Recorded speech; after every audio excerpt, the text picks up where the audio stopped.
Chapter 568. Then, Daddy, do you dare to play a second round? Qin Bao Bao was unconvinced. Wow, this Daddy is so coquettish. Holy Paladin will definitely like it. Come on, Qinze said. The outcome was predictable. After familiarizing himself with the skill, Qinze finished off his sister as quickly as possible. I lost again. His sister knelt on the sofa, her body lying down softly with her butt sticking out. The dress wrapped around her round and perky butt, making it look like a full moon. Qinze thought of a picture he saw online for some reason.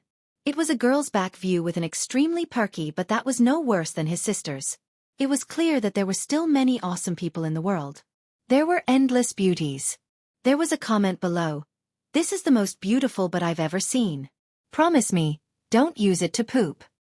It exploded instantly, outshining everyone else. If this was applied to Qinze himself, this is the longest, thickest, and scariest weapon I've ever seen. Promise me, don't use it to pee. With that thought, Qinze smiled happily. After finishing the game, Qinze sent a message to Wang Zijin. I've played the company's mobile game. Have they started making it long ago? A few minutes later, Wang Zijin replied, yes, they've been making guilty expression for 2 months. Sure enough, she's already started her horse learning plan behind my back. 2 months. Although Qinze didn't know much about online games and mobile games, he knew that making a mobile game in 2 months was as crazy as those authors who wrote 10,000 words a day. Considering that it was plagiarism, it was understandable. It was like writing a 3,000-word novel and typing a 3,000-word novel. Of course, the former was brainless, and the latter was faster. What do you expect? Nothing, it's just practice. If it's good, I'll continue to operate it. If not, I'll cut it. I've played the game. It's quite fun, and they put a lot of effort into making it. Hee, because your sister killed 2 programmer apes to worship the heavens. Killing programmer apes was good.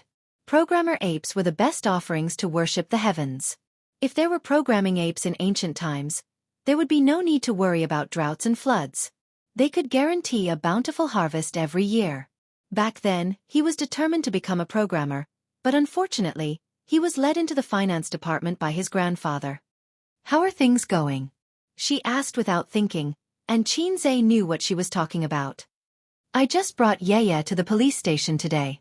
All right, try to follow the procedure. Don't use your privileges and don't do anything unnecessary. Recently, things have been tense. Understood. That afternoon, Tianfeng Entertainment's official Weibo released a statement. On the night of August 22nd, Zhao Yuqian and Sun Wuda used their power and authority to force our company's reserve female artist, a minor, to have sex with her. Our company's president, Qinze, rushed to the hotel to take the female artist away after hearing the news. Our company once again announces that from today onwards, any artist who cooperates with Zhao Yuqian and Sun Wuda will forever be blacklisted by the company and all collaborations will be rejected. A few hundred words. Like a meteorite smashing into the already turbulent internet, it set off a huge wave. First, this Weibo post received widespread attention. The number of comments exceeded 10,000 in half an hour. Then it was reposted and became a trending topic on Weibo. Next to it was hashtag Qinze beating people hashtag. At night, all the major internet media platforms and mobile apps released articles and videos about this incident to gain popularity. This statement revealed 2 pieces of information. First, it indirectly explained the reason why Qinze beat people up. Second, Tianfeng Entertainment wanted to ban Sun Wuda and Zhao Yuqian. When the netizens saw this statement, they were all stunned. There was actually such an inside story behind the Qinze beating people up. They were all waiting for the follow-up of the incident. Unexpectedly, they received another piece of shocking news. All crows are black. The director and screenwriter are dogs. These 2 used to have unspoken rules with female celebrities. They have a criminal record. Zhao Yuqian and Sun Wuda are scumbags. They won't even let an underage girl off. F***CK, so that's what happened. Beat them up well. Support Qinze. It's best if they are beaten to death. Qinze is really a clear stream in the entertainment industry. The public opinion quickly changed. The people who criticized Qinze for being young and frivolous and beating people up disappeared. Instead, it was replaced by cheers, angry voices, and angry voices. There were also people who expressed their doubts. They said that without evidence, they couldn't believe it easily. After all, the entertainment industry was famous for its public relations. It was common for people to distort black and white. No one suspects that Tianfeng's public relations is behind this? That makes sense. It's also possible that Qin Zhe is trying to clear his own name. Remember how Little Elk washed her hair some time ago? Inexplicably, the blame was placed on Little Elk's best friend. The two of them kept quiet and kept a low profile, perfectly removing themselves from the storm. Most people just wanted to watch the show. Everyone only pursued the more exciting news, but very few people thought about the whole story. If you look at the whole story from the beginning, it's terrifying. Their public relations ability is too strong. In the office, Yi Lu and Xianxia sat on the same sofa, scrolling through Weibo while eating desserts. High-calorie desserts. You should gain weight, Qin Zhe said. It was all for the role in True Pornography. Yi Lu had a sharp oval face. She would be beautiful and fashionable in modern clothes, making people's eyes light up. However, she couldn't really pull off ancient costumes. Hence, she had to make her face rounder so that the audience wouldn't miss the show too much. Xianxia and Yi Lu were just acquaintances. They met when they were filming a variety show in Hangzhou. Ever since they were poached to join Tianfeng, their relationship improved rapidly. They had the intention of hugging each other. The two talked about cosmetics and fashion. They went to the beauty salon and talked about Qin Zhe. Weibo, look at Weibo. Xianxia screamed. What Weibo? Yi Lu asked and picked up her phone. Our company's official Weibo. Xianxia was excited. Yi Lu opened Weibo and checked the official Weibo. Her mouth opened slightly and her beautiful eyes widened. So that's why he hit someone. Yi Lu thought. CEO Qin is so domineering. He's going to ban Zhao Yuqian and Sun Wuda. Xianxia sighed and then frowned. These two are so disgusting. They won't even let an underage girl go. Because of this, the entire production process was stopped. While the two of them were studying the script, they were also worried about whether they could successfully start filming. If they started filming, would they be able to film well? Because of this, they even complained about Qin Zhe. After all, he was the one who hit people. No one said what happened. Most of Tianfeng's artists and employees only found out about the cause and effect of this when the company's official Weibo released the statement. Only he has such confidence and dominance. When he banned Zhao Yuqian, he rejected almost all of Star Art's artists. At the same time, it also ruined our chances of working with Star Art. Yi Lu said. But it gives you a sense of security, right? Xianxia said. Yi Lu nodded silently. Female artists like them felt especially safe when their boss was such a man. Because of the hidden rules in the entertainment industry, even if they could avoid it, they would be tired of dealing with it. When Qin Zhe publicly expressed his attitude and set an example, would the other executives and directors still dare to openly violate the hidden rules? Unless they didn't want to continue working in Tianfeng. But I'm also very disappointed. Xianxia smiled evilly. Such a handsome boss. If he doesn't want to sleep with me, I want to sleep with him. Yi Lu added, and talent. The two of them smiled at each other. It was like a man talking about a beautiful woman. She had big breasts and a perky butt.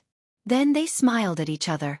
In the afternoon, in the villa, Zhao Yuqian and Sun Wuda were drinking. Sun Wuda put down his phone.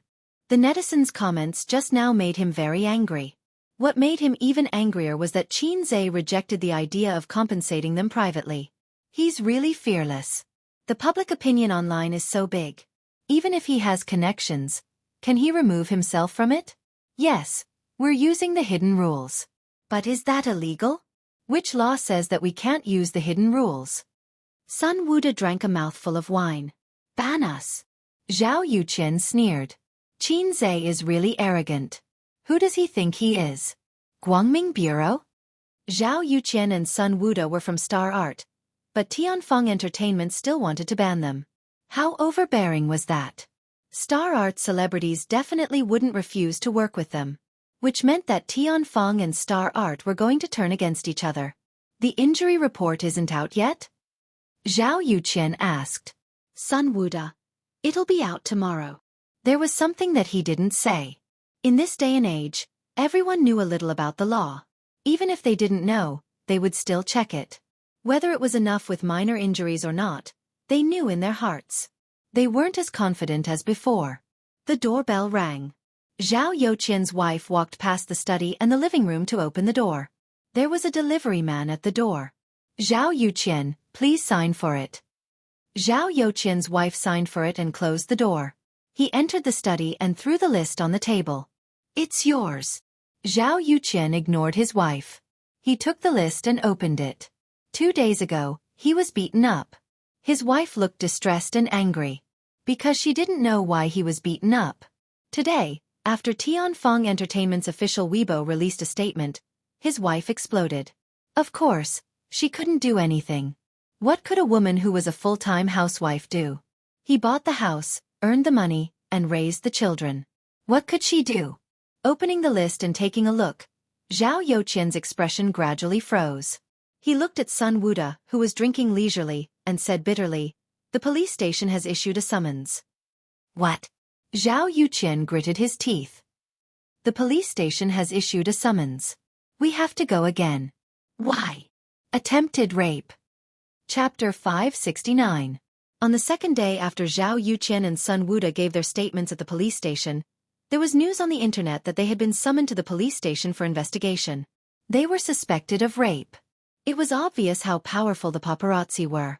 Not only them, but also Xianxia and his sister's house were surrounded by paparazzi 24 hours a day. 2 vans were parked outside the community. One was empty, and the other had 5 people in it. Only the driver was still staring at the gate of the community. The 4 of them were playing cards, and the seats were scattered with Grandpa Mao notes. King Bomb. If you win, pay. Laughter and curses were heard. The winner gave cigarettes to the loser and then shuffled the cards. Damn it, we've been here for 2 days and we didn't get any news. A guy with a cigarette in his mouth took a deep breath and cursed. If you want to dig out valuable news from the siblings, you have to be patient. The guy who shuffled the cards said, Old Chi and I have been here for 3 months. We get a guaranteed salary every month and nothing. Right, Old Chi? Old Chi in the driver's seat nodded. Yes, they are different from other celebrities. Then we came here for nothing? Look at Zhao Youqian's colleagues. The news they dug out today is enough for them to eat for a few months. The other 3 looked like they had bad luck. The paparazzi in the car didn't come from the same studio. They gathered together because they were too free these 2 days. Brother, you've been here for 2 days. You've been digging for information about Xianxia and Qin Bao, right? Brother, you're the same. Hey, colleagues. Let's talk? Just like that, they gathered together. The other 3 new paparazzi asked the 2 seniors, Is there really no useful information? No. The guy who won the cards, whose surname was Zhu, sighed. Have you seen the news about their private affairs in the past few months? Although they often dominate the headlines and trending searches, it's always a quarrel. That's true. I heard that Wang Feng cried tears of jealousy every time he saw their headlines. We've come for nothing. I'll tell the boss later that we should just leave. Old Chi, who was in the driver's seat, retracted his gaze, took out a cigarette and lit it. He said faintly, We also want to withdraw, but the boss won't let us. He said that if we continue to squat, we will definitely gain something. The other 3 were interested. What do you mean? They knew who the boss of the other party was. He was very powerful. It was said that he was the one who exposed the hairstyling incident. With his excellent professional skills, he had dug out a lot of hot news. Among Jia Baoyu, 2 of them were his masterpieces. The boss said that no one is absolutely perfect. Everyone has secrets. This is the creed of our line of work. Even if you don't see it, it doesn't mean it doesn't exist. Even if it doesn't exist now, it doesn't mean it won't exist in the future. Everyone fell into deep thought. That's a matter for the future. Shall we come again in the future? Tisk, if you don't squat now, you will have nothing to do with me in the future. That makes sense. Everyone was talking at once. Let me tell you, in the near future, there will definitely be hot news. The man with the cigarette said, How old is Qin Bao Bao now? 26 years old. In the entertainment industry, This age is still very young and immature. But for a woman, it's time for her to fall in love. If we continue to squat, we will definitely be able to get some hot news about Qin Bao Bao and her mysterious boyfriend. What if she doesn't find one? Someone asked. She's not Guanyin Bodhisattva. Is she pure of heart and few desires? The cards are shuffled. Let's continue. If Qin Zhe knew that there were so many paparazzi eyeing them covetously, his knees would probably go weak. He would not even dare to flirt with his sister outside. So far, he and his sister had been acting quite well. Although Ying often hugged his arm, this kind of intimate action showed that the relationship between the siblings was very good. Hugging his arm was much more open than holding hands. Things like holding hands could not be done too often in the country. They could try it when they go to Turkey. Wasn't there a song that went like this? I want to take you to romantic Turkey. Then we can hold hands and act cool together. This afternoon, Qin Zhe had two things to do. First, there was a reporter interview later. Second, he wanted to meet a well-known director in the industry to let him take over the production of True Yellow Legend. The public opinion that he, Zhao Yuqian, and Sun Wuda had triggered on the internet had almost come to an end. From being attacked by people and blindly followed by netizens to revealing the truth of the matter, he had deliberately arranged for people to wait outside Zhao Yuqian and Sun Wuda's house, as well as outside the police station to capture their backs as they entered the police station. It was actually an operation to manipulate public opinion. Public opinion really did not have the concept of justice and truth. It was very easy to be led by others. Fortunately, Qin Zhe had a good public relations department. Also, he represented justice and truth. Zhao Yuqian and Sun Wuda could not beat him. Now, the internet was full of people attacking the two. Some people said, hurry up and die. Go back to your mother's womb and do it again. Some people said, this kind of people pollute the entertainment industry. I hope the Bureau of Guangming will ban them. Some people said, Qin Zhe is doing great. I will always support him. Some people said, heh, netizens. Then, Qin Zhe posted 2 injury reports on his Weibo. Zhao Yuqian and Sun Wuda's injury reports. Fortunately, it did not constitute a minor injury.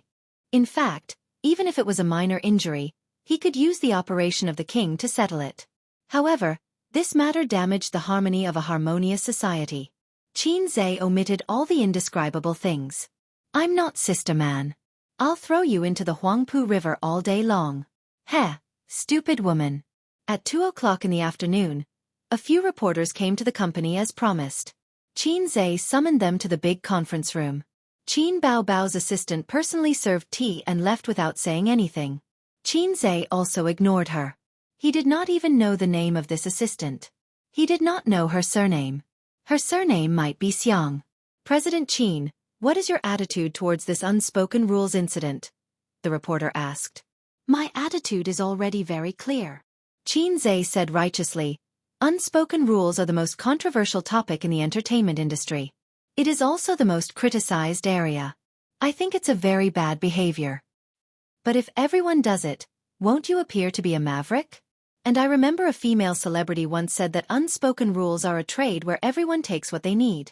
The reporter was nitpicking. I can't change others, but I can change myself. At least in my company, in my territory, unspoken rules are not allowed. I can guarantee all artists here that all resources can be obtained with their own abilities, and not by selling their bodies. This is my personal attitude, and it will also be Tianfeng Entertainment's attitude. We should create a healthier and more positive industry environment. Celebrities speak with their acting skills, directors speak with their works. In this aspect, Hollywood is better than us. The moon in foreign countries is rounder than in China. It's too extreme, but it makes sense. At present, the domestic market environment is getting worse and worse. While the industry is developing rapidly, it has also gone astray. Directors and investors are keen on hyping up IP, and entertainment companies are keen on selling false personas. They only care about the image of the artists and have no requirements for acting skills. The reporters kept asking questions, fighting to put the microphone next to Qin Zhe's mouth. Then the topic was brought up to Qin Bao Bao, who was ignored at the side. Bao Bao, can you talk about your feelings about A Chinese Odyssey to the West? Qin Bao Bao was at a loss for a moment. She attended this interview as a vase. I'm quite satisfied. Qin Baobao smiled politely. Those who have watched A Chinese Odyssey to the West should have been touched by your love. I have a question that I've always wanted to ask. You don't have a boyfriend yet, right? Is Xianxia your ideal partner? The reporters perked up. This topic was more interesting than resisting unspoken rules. Xianxia, Qin Baobao. The siblings looked at each other. Suddenly, there was a sense of panic as if he had received a fatal blow. Xianxia was shot in the knee. First of all, it should be the love between Xianxia and Joker. Then why did you ask this? Qin Baobao asked. Because we have watched A Chinese Odyssey to the West, we can all see that the look in your eyes when you look at Xianxia is not just acting. There is definitely true love in it. The reporter who asked the question said, that was the most amazing acting I have ever seen. It was not the scene of life and death, but the scene in the cave where you silently stared at him. The last time I was stunned was in If I Become Memories, when you cried in the room. He said, I always feel that your love scenes are very amazing. The reporters nodded. It seemed to be true. Xianxia thought to himself, amazing? Don't say it. Do you believe that I will throw you into the Huangpu River? Qin Baobao smiled and said, how to grasp the psychology of a character is the self-cultivation of an actor. Perhaps it is because I have acted in too few scenes and have only worked with Xianxia that you have the misconception that we are very amazing. Actually, that is not the case. The reporter immediately asked, then do you have any other works in the near future? The ones that are not with Xianxia? I heard that you are preparing for a TV series. Qin Baobao said, I'm not acting in it. The reporter said, is Xianxia also not acting in it? Qin Baobao looked at Xianxia helplessly. This person is so amazing. Kill him first in a team battle. Otherwise, we will lose for sure. Xianxia added, I am not a celebrity and will not be active in the entertainment industry for long. But we are indeed preparing to start filming a TV series soon. This will be Tianfeng's first attempt at creating a TV series. The reporter said, the script was also written by CEO Qin? Yes. The script for Journey to the West was also written by you. The same goes for the TV series. We are looking forward to the day when you become a director and act in it yourself. Xianxia chuckled. It's actually quite easy for me to do that. Ding, Divinity Show 1515. Within 3 months, you have to direct and act in a movie. If you succeed, you will be rewarded 5,000 points. If you fail, you will be deducted the same amount, the system's voice said. Damned salted fish, I finally got my chance, the system said happily. The smile on Xianxia's face disappeared. CEO Qin, do you mean that you intend to direct and act in Tianfeng's next movie? The reporter's eyes lit up and he stood up. Xianxia looked at his sister silently. That's right, this person is too amazing. Let's get rid of him first. CEO Qin? Don't say anything, Xianxia said angrily. Sit down and let the comrade behind you say something. Chapter 570. After the interview, Xianxia, who was mentally and physically exhausted, asked his sister to send them off. According to the usual practice, everyone was given a red packet. Actually, it was fine even if they didn't give out red packets. This interview was recorded in video mode and every word and action was recorded in the video. But as for the unspoken rules, there was no choice. There were unspoken rules everywhere in the world and they couldn't be completely blocked. If the water was too clear, there would be no fish. If a man was too cheap, he would be invincible. For example, Lu Shu. Xianxia knew that he was not as despicable as Lu Shu. Thus, he occasionally had to follow some unspoken rules that did not hurt him. Qin Baobao sent everyone to the door and returned to the office. She found her brother scratching his ears and cheeks like an irritable monkey. She thought that her brother was uneasy because of the question just now. She went forward to comfort him. No matter what the reporters say, we are open and above board. Don't bother. Xianxia couldn't help but glance at her, thinking about the meaning of his sister's words. What did she mean by open and above board? Whether we are open and above board, doesn't his sister know? Forget it, I can't be bothered. Xianxia wasn't worried about the interview with Mao Zedong. He was worried about the system's mission. Mission details. No cheating, no letting others write the script. Please use your own talent to self-direct and self-act in a movie that doesn't belong to If I Become Memories. Although compared to those real cheats, Xianxia's cheats were as insignificant as a small patch. But cheats were cheats after all. No cheating meant that he couldn't redeem the script in the points market. Not letting others write the script meant that he couldn't adapt the popular IP like If I Become Memories. I don't have the ability to complete a script on my own. I don't have the experience of being a director. I'm just a funny salted fish struggling under my sister's crotch. Xianxia was a little flustered.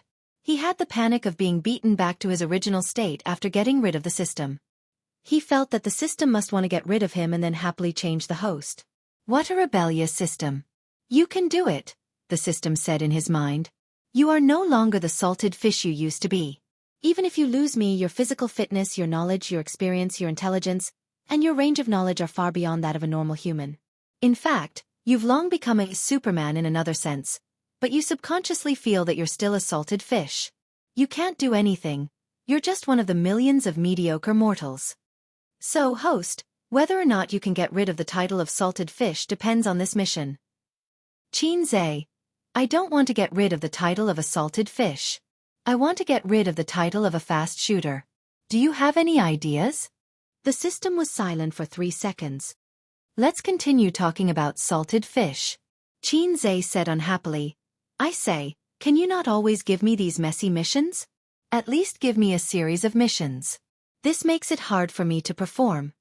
The system said helplessly, the divinity show is a series of missions. You spent an entire year to complete the first series of missions. In other words, you spent an entire year in the novice village with the village chief who gave out the beginner missions. Your rhetorical skills are problematic. Your language was taught by your physical education teacher, wasn't it? The system said, don't change the topic. At the end of the day, it's because you don't have any dreams. If you want to destroy the entertainment industry, or destroy Big Ma and Little Ma, you won't need to perform anymore. Xianxia said, then I'll choose to perform. The system said, heh, salted fish. Xianxia said, you're the salted fish.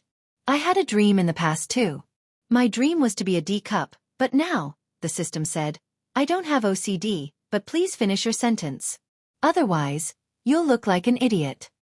Xianxia sighed, but now I'm still an airport runway, and my sister has become a D-cup. The system said, so your dream is to get her? Xianxia was speechless. Breast-grabbing dragon claw. I'll use both my hands to fulfill your dream. At 4 o'clock in the afternoon, the well-known director in the industry arrived as promised. The director's surname was Zhen, and his name was Zhan Deshuang. This fame was like a joke. His parents were really careless. Xianxia met him alone in the meeting room. Chairman Qin, the reason why I'm here is because of the script. Director Zhan went straight to the point. It sounded arrogant, but he was actually flattering Xianxia without leaving a trace. For example, there was a video online where my future father-in-law said that my daughter was unruly and willful, and that she was bad. Then the male lead slapped him and said angrily, don't talk bad about my wife. Not only was the father-in-law not angry, he actually admired him. That was what it meant. Of course, this was just a video, so don't imitate it. Otherwise, the single dogs would be overjoyed. The only regret is that I can't choose the roles myself. Director Zhen said. The female lead and some important supporting roles will remain unchanged. As for the other roles, Director Zhen can decide on your own. Xianxia smiled. Zhan Deshuang was asking for benefits. The director, investors, scriptwriters, and other big shots could decide on the roles. This was a huge power, and because of this, they could sleep with celebrities. Of course, the benefits were definitely not limited to sleeping with celebrities.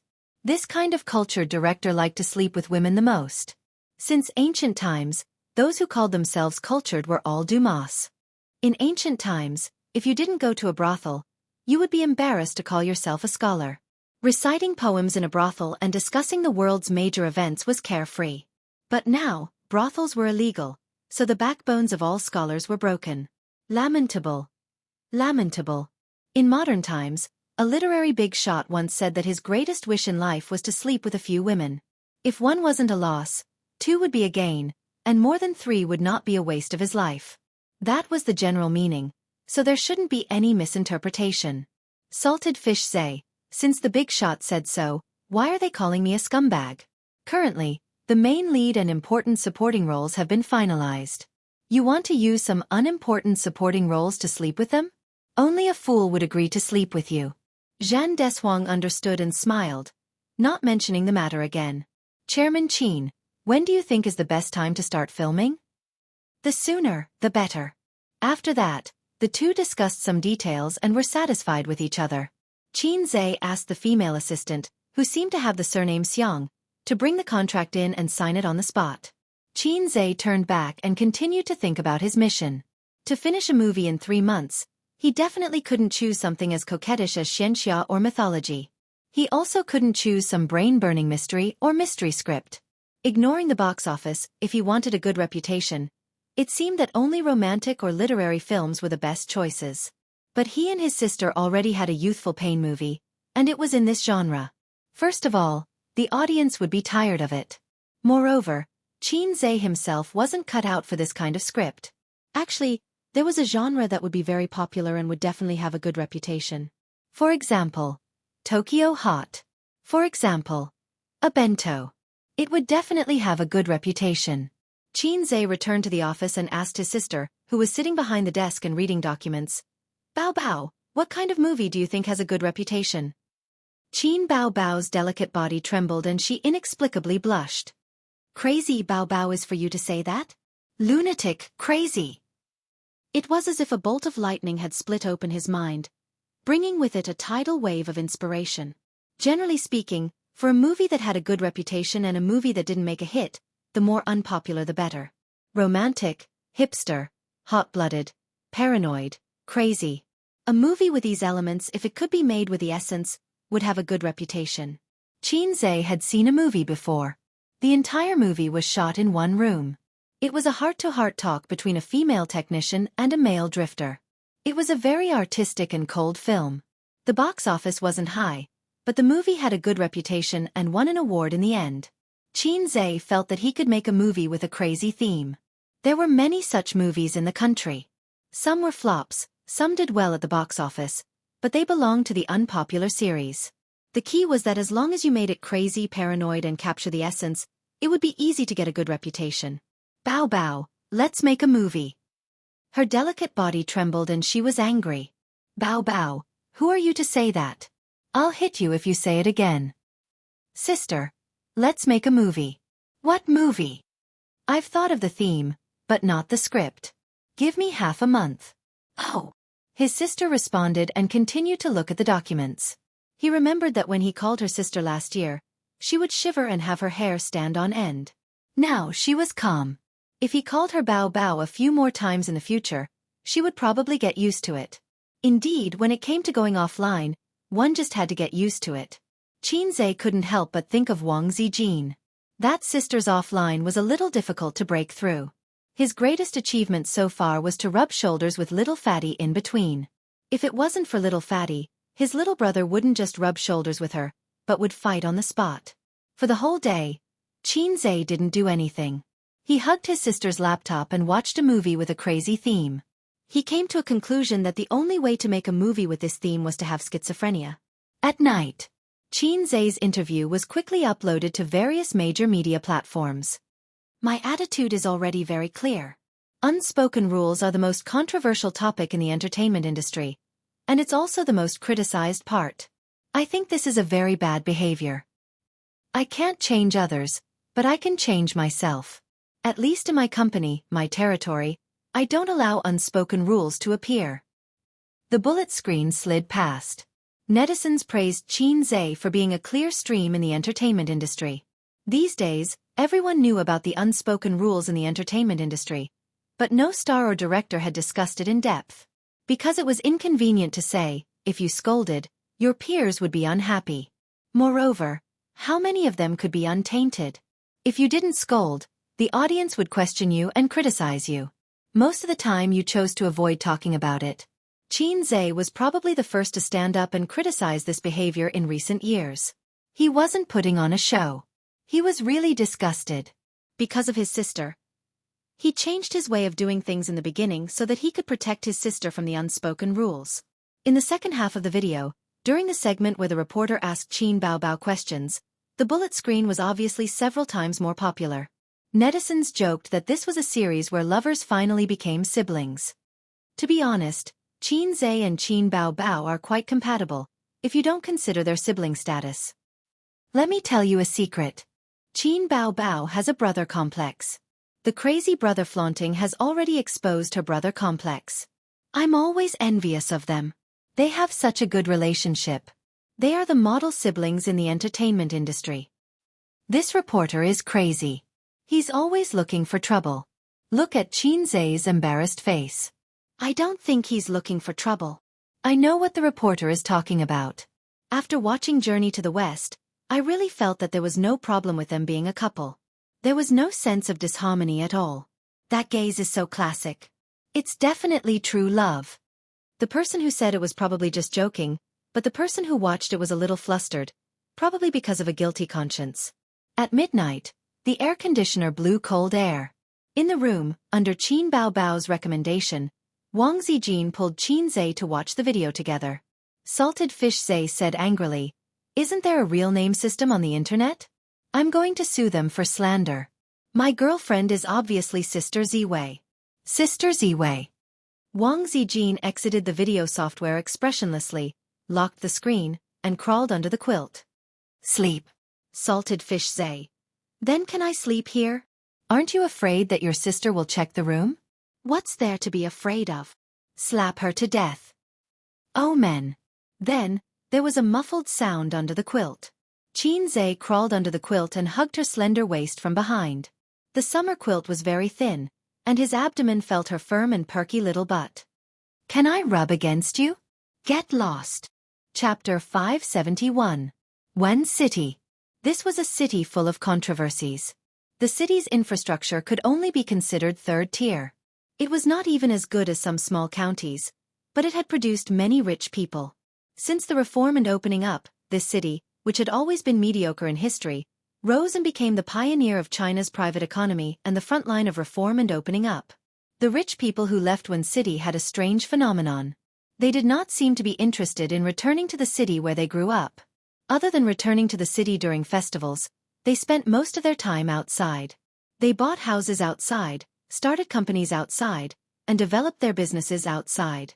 The people of Wen City had a special characteristic. When they became rich, they liked to bring their relatives to make money together. They were very united.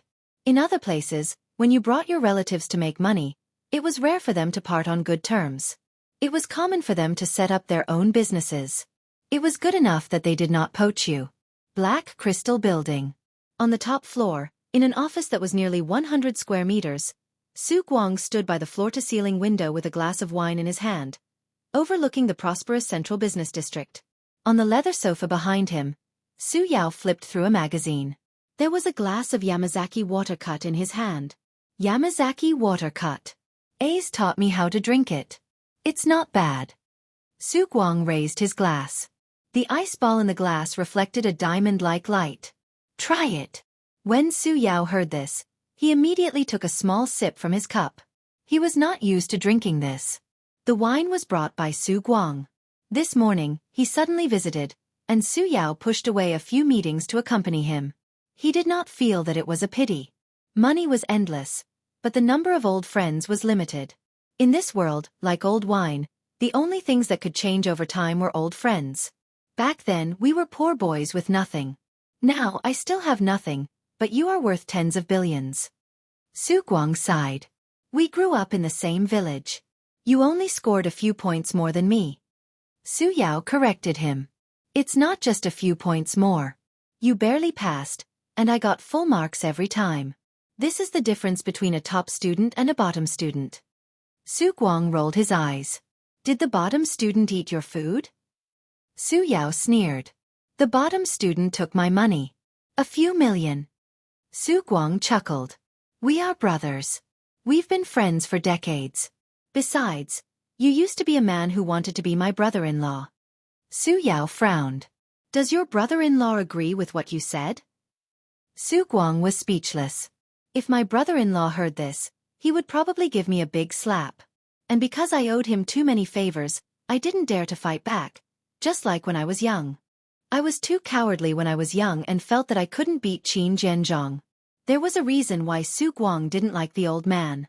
The man behind him had been secretly in love with his sister since they were young, and Su Guang had grown up with him. Naturally, Su Guang would side with him. It was just that this guy was too cowardly. He had always buried that love in his heart and treasured it like a treasure. But was there any value in not saying it out loud? Later on, Su Guang met Qin Zhenzhong, the man who was filled with the aura of a scholar and a little ruffian. Only then did he know that this was his sister's taste. It was over. Su Yao had no chance at all. On the day of his sister's wedding, Su Yao came to attend her wedding. At that time, he was still a loser and had nothing. He watched his sister, whom he had liked for many years, and another man walk into the wedding hall expressionlessly without saying a word. After the wedding, he dragged Su Guang out to drink. As he drank, he started crying like a fool. Su Guang said, "Why bother? My sister is 6 years older than you. You don't match at all. Did you develop this sister complex habit from Sister Ru, who you depend on for survival?" He was beaten up. Then, the two men cried together like fools. "Why are you looking for me this time? You can forget about borrowing money. I won't lend you money in the future." Su Yao said, "There is something I need your help with. Ace gave me a task. He probably wants to use this as an excuse to punish me." Su Guang explained the task that Qin Zhe gave him in detail. He said helplessly, "You know that although I have been out for so many years and have a lot of bad friends, there aren't many brothers who can really help me. Then reject it. Find a job and take on the responsibilities that a man should take." Su Yao said, "Don't. It wasn't easy for me to get back on my feet. Can you bear to see me continue to fall? You have a lot of connections and have a lot of connections. You can definitely help me." Su Guang said bitterly, "You don't know. After that kid became a big boss, he became very arrogant. He doesn't care about me anymore. A few days ago, he called me and scolded me, saying that I'm useless." "You're really useless. How much can you eat? You're already 40 years old. You should be satisfied." Su Yao said helplessly, "Can't you just work in peace?" Su Guang took a sip of wine, smacked his lips and said proudly, "It's impossible for me to work. It's impossible in this lifetime. I don't know how to write or be a boss. I can only follow A's and maintain a decent life." Su Yao was speechless. "Whatever, as long as you're happy. I'll keep an eye on this for you. I'll give you an answer in a week." Su Yao took small sips of wine. The morning sun shone in through the floor-to-ceiling windows. His back was straight, and his hair was already slightly gray. A man in his early 40s was at the peak of a man's charm and career. Even if his body was declining, he shouldn't have gray hair so early. It was obvious just by looking at Su Guang.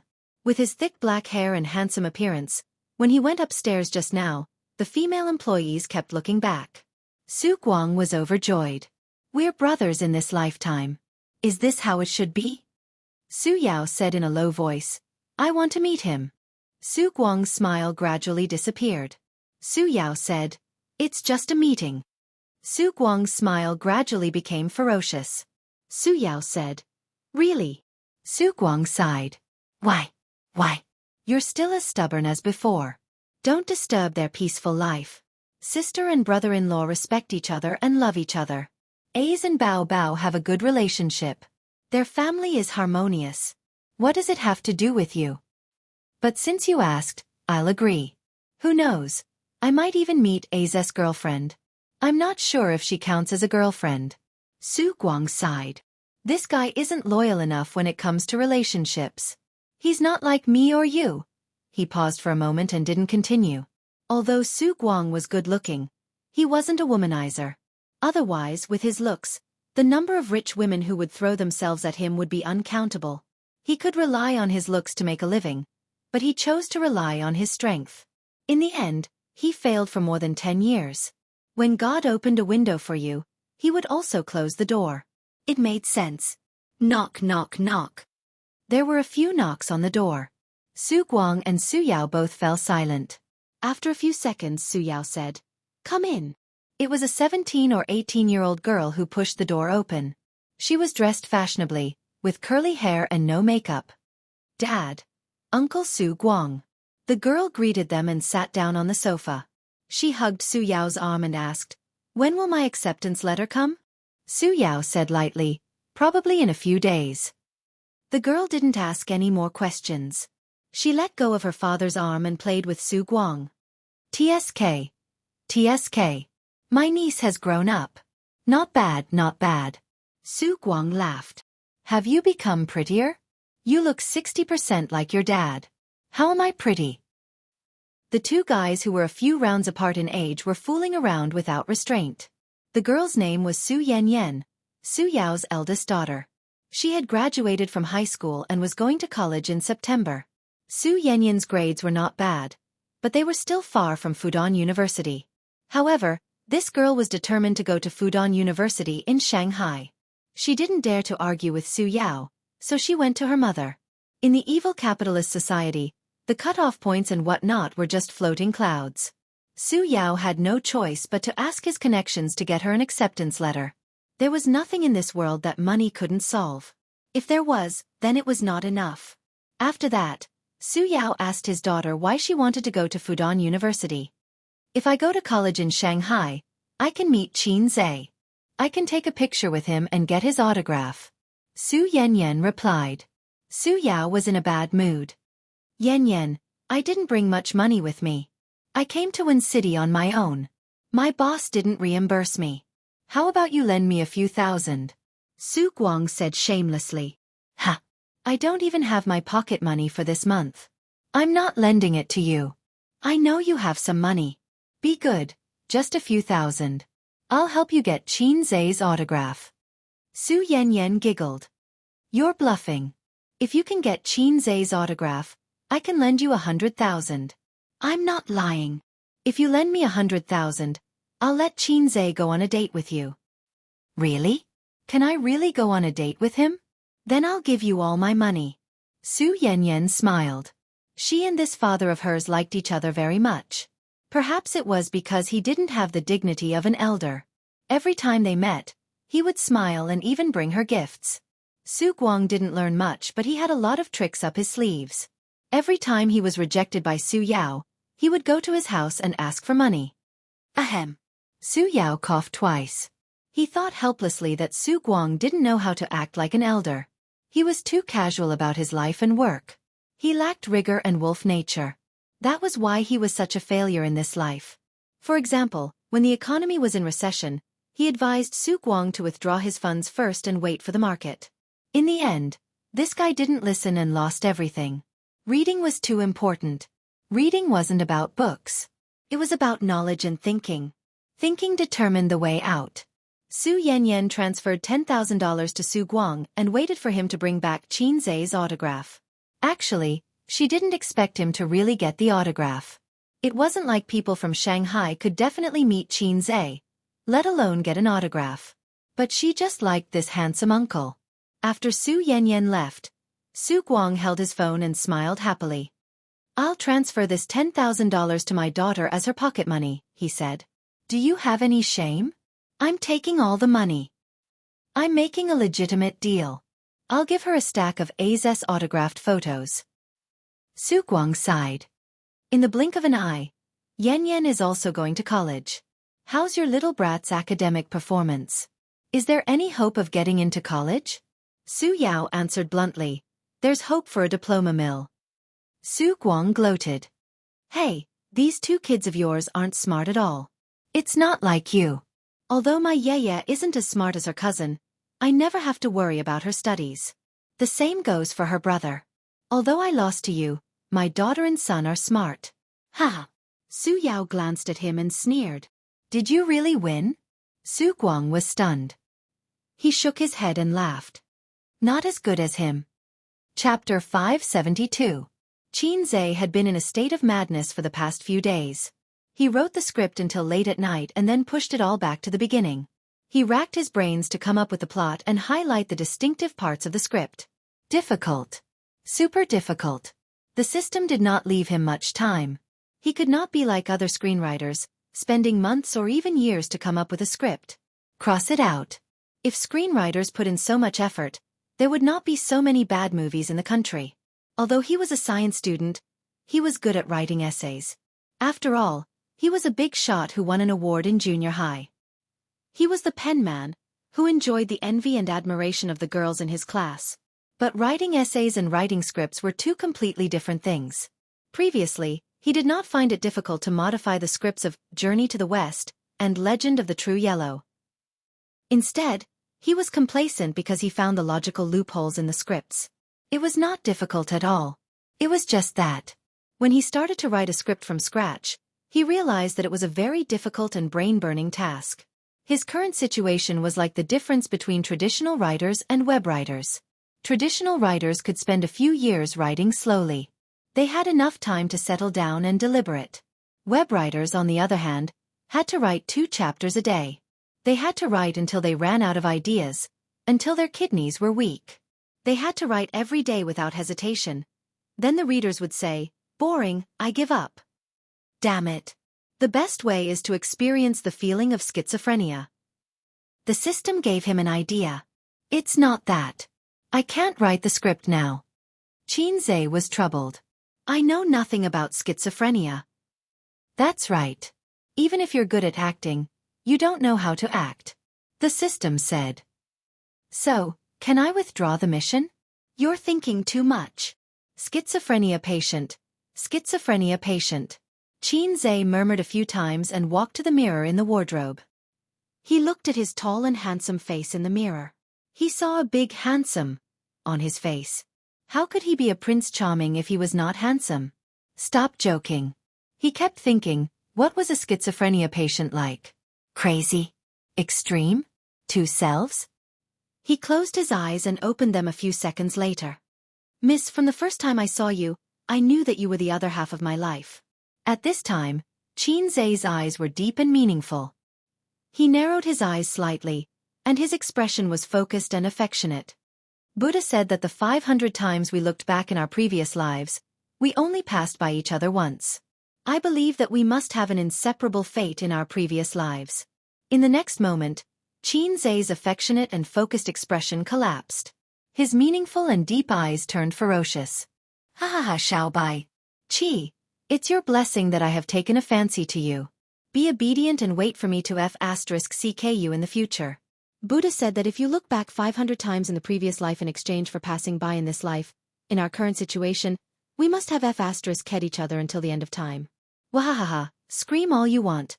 Even if you scream yourself hoarse, no one will come to save you. No one can escape from the Hei's king's crotch. Wild laughter echoed in the room. At this moment, he saw a figure at the door from the corner of his eye. Ha! Burp. Xianxia's laughter suddenly disappeared, as if someone had grabbed his throat and choked him. He turned his head stiffly. It was Sister Ziwei. Standing at the door was Sister Ziwei. Damn, why is she standing at my door in the middle of the night instead of sleeping? I didn't close the door? Wang Zijin stared at him blankly. Her expression was strange and complicated. Shock, astonishment, disbelief, and sluggishness. Translated into one sentence. I didn't expect you to be such a dog. I didn't disturb you, did I? Wang Zijin hugged the pillow in her arms tightly and said timidly, I'm just passing by. I'll go back to sleep first. Sister Ziwei turned around and fled as if her butt was on fire. It was so embarrassing. Xianxia reached out his hand and made a gesture to ask her to stay, but in the end, he was too embarrassed to say anything. In the room, there was a dead silence. It's so embarrassing, so embarrassing. I'm just acting. I'm just trying to experience being a schizophrenia patient. However, it was precisely because he was proficient in it that he could imagine how terrifying his face had been when it had crumbled just now. Would it leave some sort of psychological trauma on Sister Xian?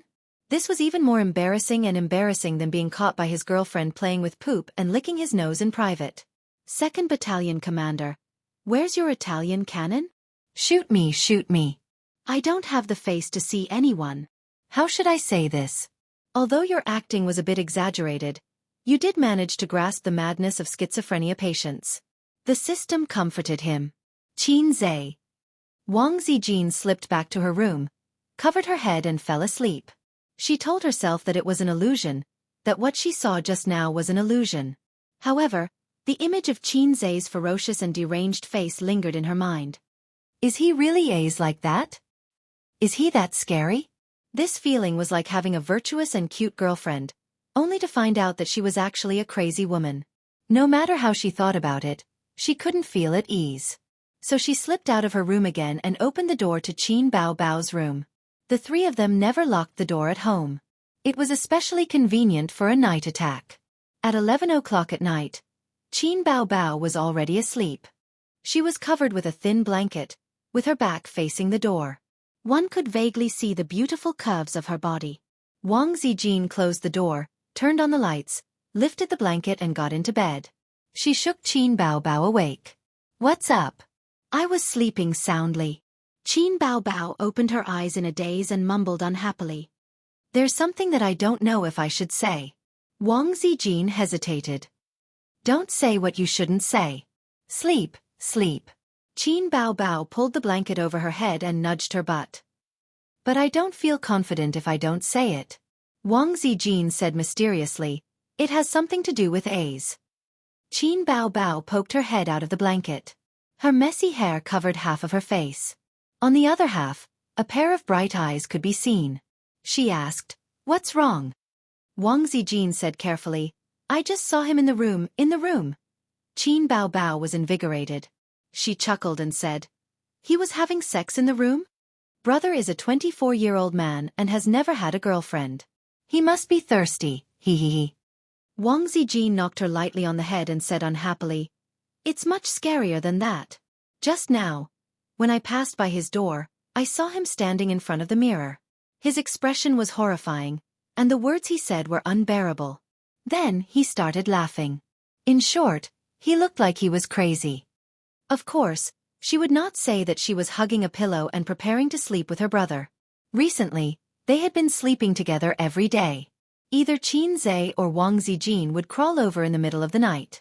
In any case, Qin Bao Bao was in good health and did not usually wake up at night. In the morning, she would wake up late, so their little actions would not be exposed. Wang Zijin was afraid of being F***ed, but she also wanted to be intimate with her boyfriend. Sometimes, she would even take the initiative. Oh! Qin Bao Bao pulled the blanket over her head. Wang Zijin was speechless. Oh! Wang Zijin pulled the blanket down and pinched her daughter's face. Is your brother crazy? Why are you so calm? Qin Bao Bao rolled her eyes and said, he must be acting. What do you mean? Wang Zijin asked. He said that he wants to film an unpopular but well-received movie. The theme is about mental patients. Didn't you notice that he has been daydreaming recently? He is thinking about the script. Don't make a fuss. Sleep, sleep. It's not good for a woman's skin to stay up late. I don't have a boyfriend yet. I need to take good care of myself. She pulled the blanket over her head again. Is that so? Wang Zijin was enlightened. She heaved a sigh of relief. There is nothing wrong with my boyfriend. Are you going to sleep? If not, go back to your room. If you want to sleep, turn off the lights. Qin Bao Bao pushed her best friend's belly. Go to sleep. I haven't slept with you in a long time. You must be missing me. Wang Zijin chuckled. Pa! The lights were turned off. Wang Zijin quickly crawled under the blanket and hugged Qin Bao Bao from behind. She said fiercely, little girl, who are you showing off your big breasts to? I will help you rub them and see if they are fake goods. Qin Bao Bao shrieked. It hurts. Don't pinch. Ouch. Who are you showing off to with such a big butt? Oh, it feels good to touch. Wang Zijin, stop fooling around. I want to sleep. Why are you so naughty today? Rub against me. Rub against me before you sleep. Where did you learn such dirty words? Your brother. Chapter 573. At the end of August, Qin Zai received a call from his uncle, saying that he had found a suitable VR manufacturer in Shenzhen. Shenzhen, a bit far. In fact, Qin Zai's ideal location was in Shanghai, but Shanghai was a city with a strong smell of money. It was definitely the best choice to engage in finance in Shanghai. However, The R&D and innovation of such high-tech products were first in the coastal cities. Among the coastal cities, Guangdong and Shenzhen were the best. Shanghai was a bit worse. Each of the first-tier cities in China had different characteristics. The best way that Qin Zhe and Su Yu discussed was to buy a factory in Shanghai, then acquire a team in other places and move the chassis to Shanghai. However, this kind of situation was more troublesome. It was equivalent to building a team. Shenzhen was too far away from Shanghai. Executives may not be willing to leave their hometown, let alone ordinary employees. But because it was too far away, Qin Zhe's team was currently all in Shanghai, and Shenzhen was not easy to manage. Baozi Investment. Su Yu, come with me to Shenzhen tomorrow. Qin Zhe said, my uncle found a VR equipment manufacturer willing to sell. I heard that the equipment is good, but because of long-term poor profitability, the investors did not play, causing the manufacturer to be short of funds. They are struggling at death's door and intend to sell it. Su Yu thought that it was finally time for her to appear. She had been sitting on the bench for a long time. Is your uncle reliable? Su Yu's tone and expression were like a little daughter-in-law who was disgusted with her unreliable relatives. The people of the inspection team sent the evaluation report. Qin Zhe logged into his personal email, opened the email, and pushed it to Su Yu. There were financial statements, asset evaluations, equipment evaluations, etc. Most of the pros and cons were included. The final answer was a red tick. However, the acquisition price required the boss to personally negotiate and field inspection. In the end, it depended on the boss's wishes and the results of the negotiation. Let your assistant buy a ticket, Qin Zhe said. Halfway through, he didn't seem to remember the name of Su Yu's assistant. He was the president of Baozi, but he didn't have an assistant himself, or Su Yu was his assistant. Su Yu had two assistants, both of whom were older, in their 30s. They looked very good, much better than her sisters, but they were a little older, and their figures were a little out of shape. Wearing an office lady suit, they couldn't look graceful and sexy. Oh, women. In some ways they were all the same. Su Yu grabbed the landline on the table and dialed the phone. Help me book 2 tickets. I will arrive in Shenzhen before 5 o'clock tomorrow afternoon. The departure time will be after 1 o'clock tomorrow afternoon. You decide. After hanging up, she said, I still have something to do at the company. I'll try to get it done by tomorrow morning. There's no rush, right?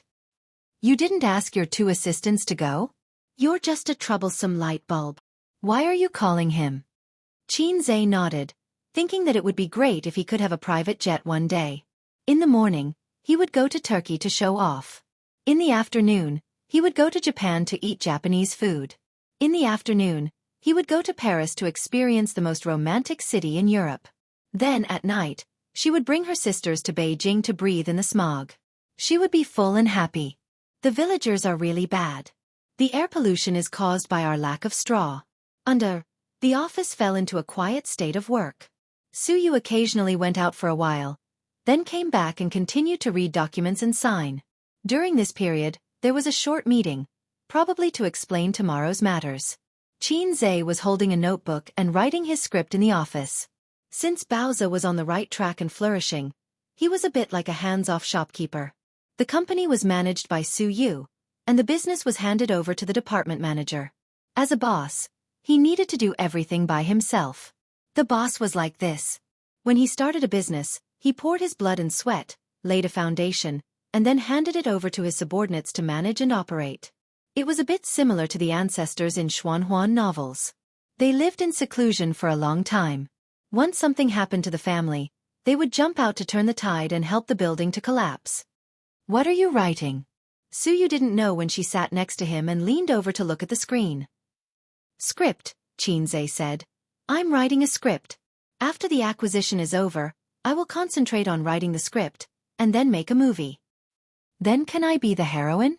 Su Yu's eyes were shining. This is not a romance film, Qin Zhe scratched his head. I don't have a heroine. Let me see your script, Su Yu said. Qin Zhe's script was just a draft, outlining a general story framework. The hero in the story had a bad childhood. His father was a gambler. Because he owed a huge amount of money to loan sharks, he hid all day and lived the life of a stray dog. Later, he was caught by the forces of loan sharks and sunk in the Huangpu River. The one who sunk him in the Huangpu River was a ruthless strong woman. Hey, your character is based on Sister Man, right? It must be her. I'm going to send the script to her. Suyu laughed. Is it really good for you to hate Sister Man so much?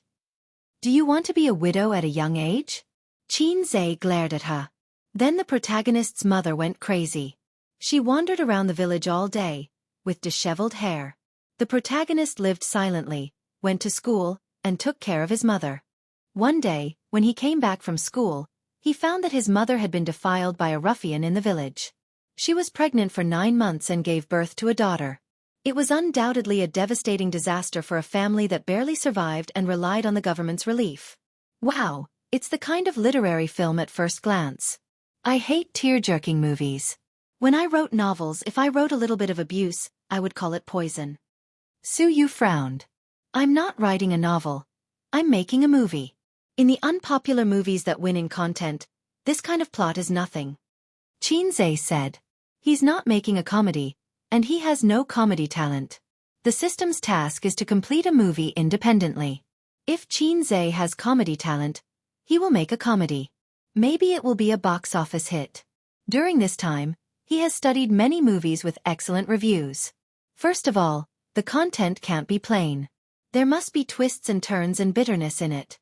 His father was sunk in the Huangpu River, and the family lived happily with a subsistence allowance. This part was scrapped. Qin has to admit that he actually plagiarized. No, how can a scholar's matter be called plagiarism? It's reference.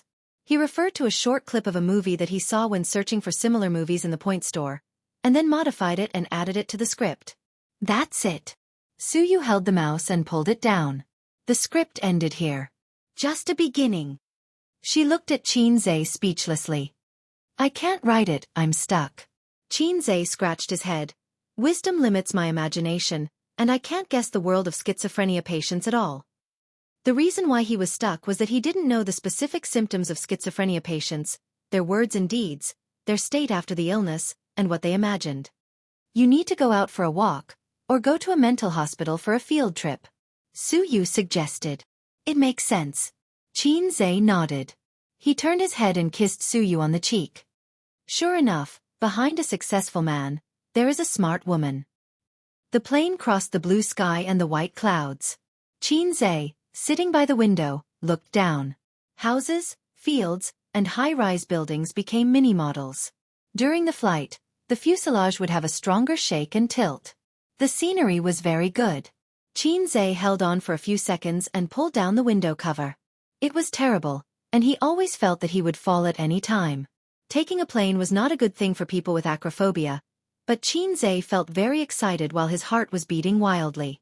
The feeling of both fear and yearning. Do you have acrophobia? Next to him, Suyu's eyes were bright, as if she had found something interesting. Yes, didn't I tell you? Qin took off his mask and took a sip of water. His beating heart calmed down a little. What does acrophobia feel like? Suyu asked. She didn't have acrophobia. Why do you think there is such a symptom? It's like people who don't get carsick. It's hard to understand when they see someone vomiting because of sitting in a car. It's the kind of... Qin put the mask back on and tried to describe. The heart will jump to the throat, the breath will be blocked, the legs will be soft, and sometimes it will be accompanied by breathing difficulties. Suyu tilted her head, thought about it, and wondered, isn't this the feeling when you and I have sex? Qin. Is this the feeling? Suyu whispered. It's true, every time I have sex with you, my heart beats very fast, and you hit me so hard that my breathing is intermittent. After that, my legs are soft. Qin. It turned out that the symptoms of acrophobia were the same as the feeling of having sex. The long posture. Husband, would you like to bungee jump with me? Suyu whispered. Seiko. Qin rolled his eyes. But Suyu couldn't see it. He was wearing sunglasses, blocking his eyes. You really love Wang Zijin more. If she asks so, you will definitely agree. Suyu pouted and looked pitiful. No, if she asks for this, I won't agree. Qin waved his hand. What if I die suddenly? Even if Wang Zijin asks so, he will refuse. Bungee jumping makes him feel weak in the legs. In his life, he has only ridden a roller coaster with his sister.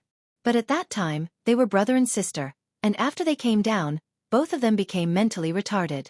Xianxia leaned against the seat and closed his eyes to rest. Last night, he thought about the script and wrote intermittently until 2 o'clock in the morning. At 5:30, he got up for a morning run with Sister Ziwei. He felt a little tired. Physically he was okay, but mentally he couldn't bear it. Suyu felt a little bored and happened to see a girl in the next seat watching Journey to the West on iPad with relish. After Journey to the West was taken off the shelves, the online version was put on the shelves and sold for a high copyright fee. This girl can sit in first class, and she is certainly not short of money, but she still watches Journey to the West, which shows that she really likes this movie.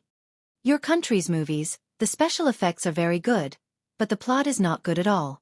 Next to the girl, a foreign man said, I think it's very good. The girl said, I've seen this film, and the logic is not very good. The foreign man said, this is a mythical love movie, not a mystery movie. The young girl retorted. The two of them conversed in English.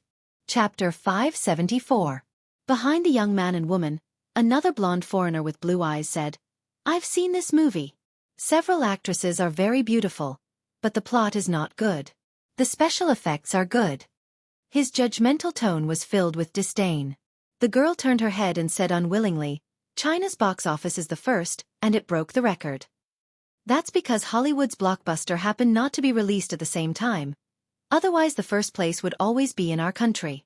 The foreigner behind him was a little older, but only relatively speaking, he was at most 30 years old. And its foreign box office should not be good. China's movies don't sell well abroad, but your country's market is very big, so even if the quality of the movie is not good, it can sell high box office. It was really an irrefutable statement. The foreigner also specially checked the box office of A Journey to the West on the internet. After that, he showed his mobile phone to the girl and proudly said, Look, the box office is very average. The girl curled her lips and did not speak.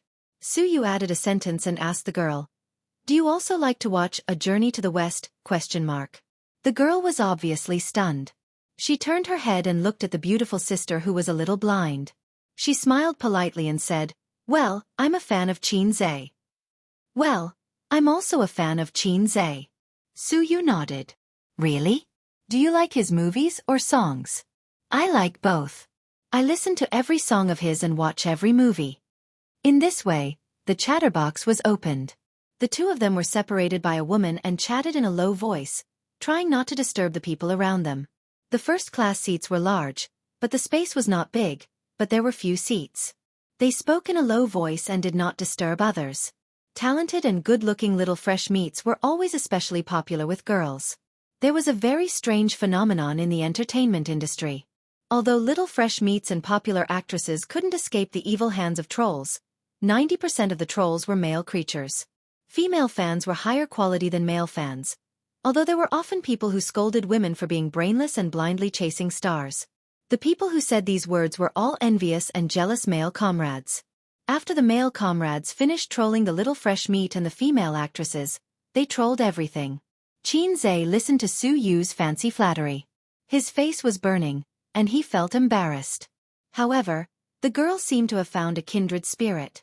They talked about everything from music and movies to Xianxia's private life.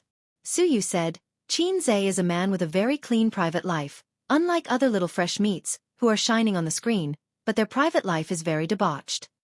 The girl nodded. It could be seen that Xianxia had a good reputation. Suyu added, We are both siblings. Compared to Xianxia, I am extremely dissatisfied with Qin Bao. She was just a vase. She didn't know anything except singing. You see, from the beginning of the singer program until now, she had relied on her younger brother to become rich and famous. Other than being pretty, she has no other redeeming qualities. She tried her best to criticize Qin Bao Bao. The girl said, Qin Bao Bao is also okay.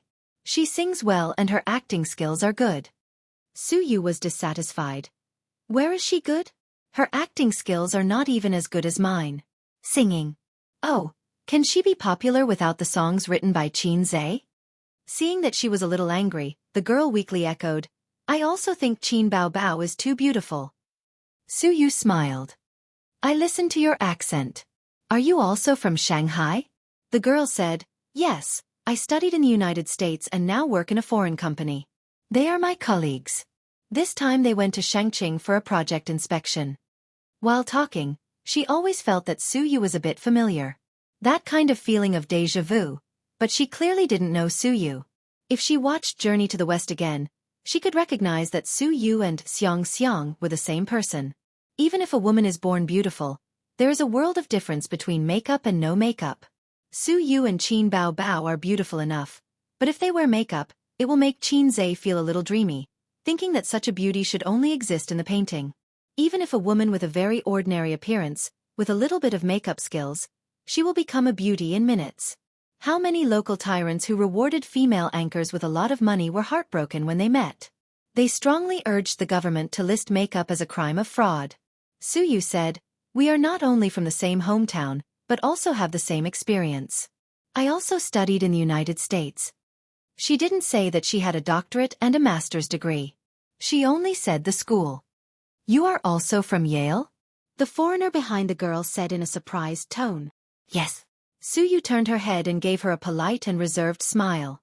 The foreigner was very happy, made a self-introduction in English, and reached out her hand. Su Yu didn't reach out, but nodded and smiled.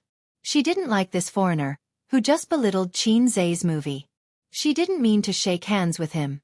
Shaking hands is the etiquette of communication, but we are not friends, and we don't intend to make friends. If we shake hands with anyone, wouldn't Boss Su be tired to death? Su Yu's approach didn't make the foreigner retreat, but they started to talk. He did graduate from Yale University, and he could always talk about topics that interested Su Yu. They talked about the school environment and some interesting rumors that had been around for a long time. For example, a certain coffee shop outside the school was sold, and you can't drink that flavor of coffee anymore. For example, a certain senior became famous and became an outstanding alumnus in the photo cabinet. Listening to their conversation, Qin Zhe felt like he was listening to an interesting story from another world. It was indeed different from the universities in China. The foreigner was a little older than Su Yu, so he was a senior. He was good at flirting with girls. He asked Su Yu for her number, although Su Yu didn't give it to him. Taking advantage of the gap between Su Yu drinking water, the two foreigners communicated with their eyes, and the other foreigner pouted at Su Yu. The foreigner behind the girl immediately got up, walked over, and said in broken Chinese, "Hello, can you change your position?" He was talking to Qin Zhe, but Qin Zhe was sleeping and didn't know. The foreigner pushed him on the shoulder, and he opened his eyes and looked at him blankly. "Can you change your position?" The foreigner repeated. "No." Qin Zhe said. "Is it different?" The foreigner said, "She and I are alumni, and we want to chat." "Thank you." Qin Zhe was disgusted by his confident tone. He remembered that when his sister was still working in a foreign company, she complained to him one day that foreigners were particularly difficult to get along with. Their words often had "thank you" and "good," but you couldn't feel the slightest sincerity. It was as if those words were just words, but in fact, they were very domineering, especially the executives in the company, who were always used to being superior. Qin Zhe had no idea about this. From the perspective of an experienced theorist, he comforted his sister and said, "That's because the superiority of foreigners is innate. More than 10 years ago, they were even more domineering." "I'm sleeping. It's very rude of you to disturb me," Qin Zhe said in not very fluent English. His English was not bad, and he could read foreign books, but his spoken English was terrible. The Westerner muttered a slang, and turned around to go back. Su Yu whispered, "He said you are a dog." Qin Zhe didn't believe it. "Nonsense. Do foreigners know the word dog?" Su Yu said, "It means that." Qin Zhe sneered. "Is this the quality of a foreign famous university?" Su Yu joked, "Well, the moon in foreign countries is the roundest. Foreigners are all highly qualified talents." "You speak in a strange way." Qin Zhe pinched her thigh. On the other side, the foreigner muttered discontentedly. The girl muttered with her foreigner companion, which meant that Su Yu and Qin Zhe knew each other, so it was normal that they wouldn't change seats. Su Yu sighed. "I miss the days abroad. Is there someone or something worth remembering there?" "I don't have many friends abroad. Thinking about those years, it was very lonely to be alone in a foreign land. But, after all, it was a part of my life." Su Yu wanted to lean her head on Qin Zhe's shoulder, but the seats in the first class were very spacious, unlike the seats in the economy class. She couldn't lean her head on Qin Zai's shoulder. Otherwise, her neck and waist would be broken before they reached Shenzhen. Everyone would have feelings about the days of studying, but Qin Zai wouldn't have such feelings for the time being. He had only graduated a year ago. Maybe in a few years, he would also sigh about the years when he was a passerby in the University of Finance and Economics. That was his lost youth. He really missed the past, unknown and carefree, unlike now, where he was the center of attention. It was really tiring to be a celebrity. Such a feeling. What about now? Qin Zai asked. Now, of course, it's good in China. With you, I have nothing to be dissatisfied with. Suyu rolled her eyes. Sensible. Qin Zai touched her head. Obviously, she was older than him, but Suyu acted like a girl who needed love and pampering in front of him. Qin Zai still enjoyed this feeling, although he was a sister complex. Qin Zai took a nap on the plane and was suddenly awakened by the noise. Suyu looked around, but because the economy class and first class were blocked by the door, she couldn't see the outside scene. The girl next to her got up, opened the door and looked outside, turned her head, and spoke English to another foreigner, and then the two went out together. With Qin Zai's poor English hearing, he could roughly understand. XX and the people outside are quarreling. Just at this time, he wanted to pee. Out of the Chinese mentality, he said, I'll go to the toilet and eat melons. Suyu nodded and didn't join in the fun. She just said, come back and chat with me. Qin Zai, you talk like an ant in Beijing. He stepped out of the first-class cabin. Chapter 575. There was someone in the first-class toilet. Qin Zai's intention to watch the show after going to the toilet fell through. Then he went to the economy class toilet. The aisle of the economy class only allowed one person to pass, so Qin Zai found that the way to the toilet was blocked. Many people in the economy class straightened up and poked their heads out to watch the conflict. The two air hostesses were trying to mediate. One of the two parties involved in the conflict was the top student from Yale University in the first-class cabin, a foreigner. The other was a gentle-looking middle-aged man wearing glasses. I just went to the toilet and he kept knocking on the door. After I came out, I said a few words to him and he even pushed me. The man explained to the stewardess with an agitated expression. He obviously did not understand English, and the foreigner's Chinese level was limited to simple communication and daily greetings. If he was angry, he had to rely on his mother tongue. Qin Zai roughly understood. The foreigner was probably in a hurry to go to the toilet. There was someone in the first class, so he came to the economy class. In the end, he found that there was still someone in the economy class, so he knocked on the door. There was nothing wrong with this person having 3 urgent needs. But his behavior of knocking on the toilet to urge him to go angered the middle-aged man in the toilet. Anyone would be angry. So the two quarreled, and it seemed that the foreigner even pushed the middle-aged man. The two air hostesses tried to communicate with the foreigner, but they could only speak a few words of English. Then a tall stewardess stood on the side and struggled to communicate with the foreigner in English. Although every airline interview had an English conversation assessment, the level was not too high. From high school to university, this was just a domestic flight. The foreigners were cursing and swearing. Even those who didn't understand English could hear them shouting, F***CKU. Sorry. The girl in the first class squeezed over with another foreigner and said, he is my friend. What's wrong? Your friend quarreled with someone. Can you tell him to go back to his seat first? We are in the air, so let's go back to our seats first, said the air hostess. The girl communicated with the foreigner in fluent English. The foreigner shook his head, pointed at the middle-aged man, and mumbled something. The girl's face showed anger and displeasure. She looked at the two air hostesses and air hostesses. My friend said that person insulted him. You have to give him a satisfactory answer. The middle-aged man was furious. Who insulted him? When I went to the washroom. He knocked on the door with all his might. Everyone outside heard him. He made me feel uneasy when I went to the washroom. When I came out, I said, crazy, and he pushed me. The foreigner said in English. The girl translated, you're occupying the toilet. Don't you have any civility? The middle-aged man's eyes widened. Using the toilet is called occupying? Seeing that they were about to quarrel again, Kong Bao hurriedly said, it's just a small matter. Forget it, let's hurry back. The Westerner stood still and spoke in English. Even ordinary people could recognize the curse words that were mixed into his words. The girl said, "My friend asked him to apologize." The middle-aged man couldn't believe it. Why? They had been quarreling for a while. Once the mood of watching the show passed, the passengers couldn't take it anymore. After all, the economy class wasn't big. Who could stand a group of people standing next to you, chattering and tugging? Can't you just apologize? It's not a big deal. He's not a girl. Is it so hard to say sorry? It's so annoying. Apologize to him. After all, he's a foreigner. Our countrymen have manners. The surrounding passengers were all talking at once. The middle-aged man straightened his neck. What's there to apologize for? It's not my fault. I haven't asked him to apologize yet. Pretentious. Security, don't just watch.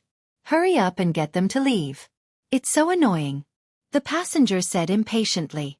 The air hostess looked at the middle-aged man and said, "Why don't you apologize to him?" The middle-aged man was stunned. Another air hostess persuaded, "Let's not lower ourselves to the foreigner's level. They might be serious and don't know how to be tactful. Why bother?" The foreigner who came out with the girl said, "Apologize." He said it in Chinese. The two foreigners pursed their lips. They had been in China for so many years and had always received the best treatment and the best environment. When they had difficulties, there would be a bunch of Chinese colleagues to help them. When they had gatherings and fun, there would also be a bunch of people around them. They had lost a bicycle in China and the whole country had mobilized to help them find a car. In their own country, who would care? They did not spend a single cent and enjoyed top-notch VIP treatment. Awesome. In their own country, they could not enjoy such treatment at all. When they encountered trouble, they had to solve it themselves. If they cursed, the women in their country would despise them for being impatient. But in China it was not like that at all. When they cursed a few times, a bunch of people would laugh and give them a thumbs up. Come on, that was clearly a swear word in their country. China was so good. Although it was a foreign country, they felt like they were the masters. When foreign dogs came over, they could look down on the local dogs of China. They waited for the middle-aged man to apologize. They did not know much Chinese. Otherwise, a sentence would have appeared in their minds. "Call me daddy." The middle-aged man looked around. The passengers on both sides of him looked impatient and annoyed. He looked at the air hostess and also wanted him to apologize. Their tone was very gentle and patient when they spoke to the foreigners, but when they spoke to him, their tone became very normal. But because it was too normal, it showed the difference between the two sides. Why? Am I wrong? Just because they were foreigners? But this was China. Weren't they all Chinese? We have the same skin and the same pupils. Only then are we on the same side. Shouldn't they be on my side? Why did their family blame their own family when they had a conflict with others at home? Why? F***CKU. The middle-aged man roared angrily. His face was red and his neck was thick. He looked like an angry clown. In the eyes of most of the passengers, he was a clown. After all, they had stayed in China for a few years. They could still understand the two words F***CKU. Just like how most of the Chinese knew how to say F***CKU. Say that again. The foreigner pushed the middle-aged man's shoulder, causing him to stagger. The middle-aged man wanted to fight back, but he was stopped by the air hostess. Two air hostesses blocked both sides. The middle-aged man was blocked by the air hostess. He listened to the warning, "Don't cause trouble. Otherwise, you will go to the police station when you get off the plane." The foreigner cursed, F***CK, then, he changed to broken Chinese, F***CK your mother. As if still angry he cursed, "Chinese pig. Chinesepig Chinesepig Chinesepig." Each curse was harsher than the last. The younger air hostess's face flashed with anger, but she held it in. They were staff, not passengers. If they did something reckless now, they would be fired by the manager later. It would be fine. The reason was that they treated foreign friends rudely, tarnished the country's reputation, and caused a bad impact. The surrounding passengers were angry, disdainful, and indifferent. There were all kinds of people, but no one stood out to meddle. It did not concern them, so they did not care.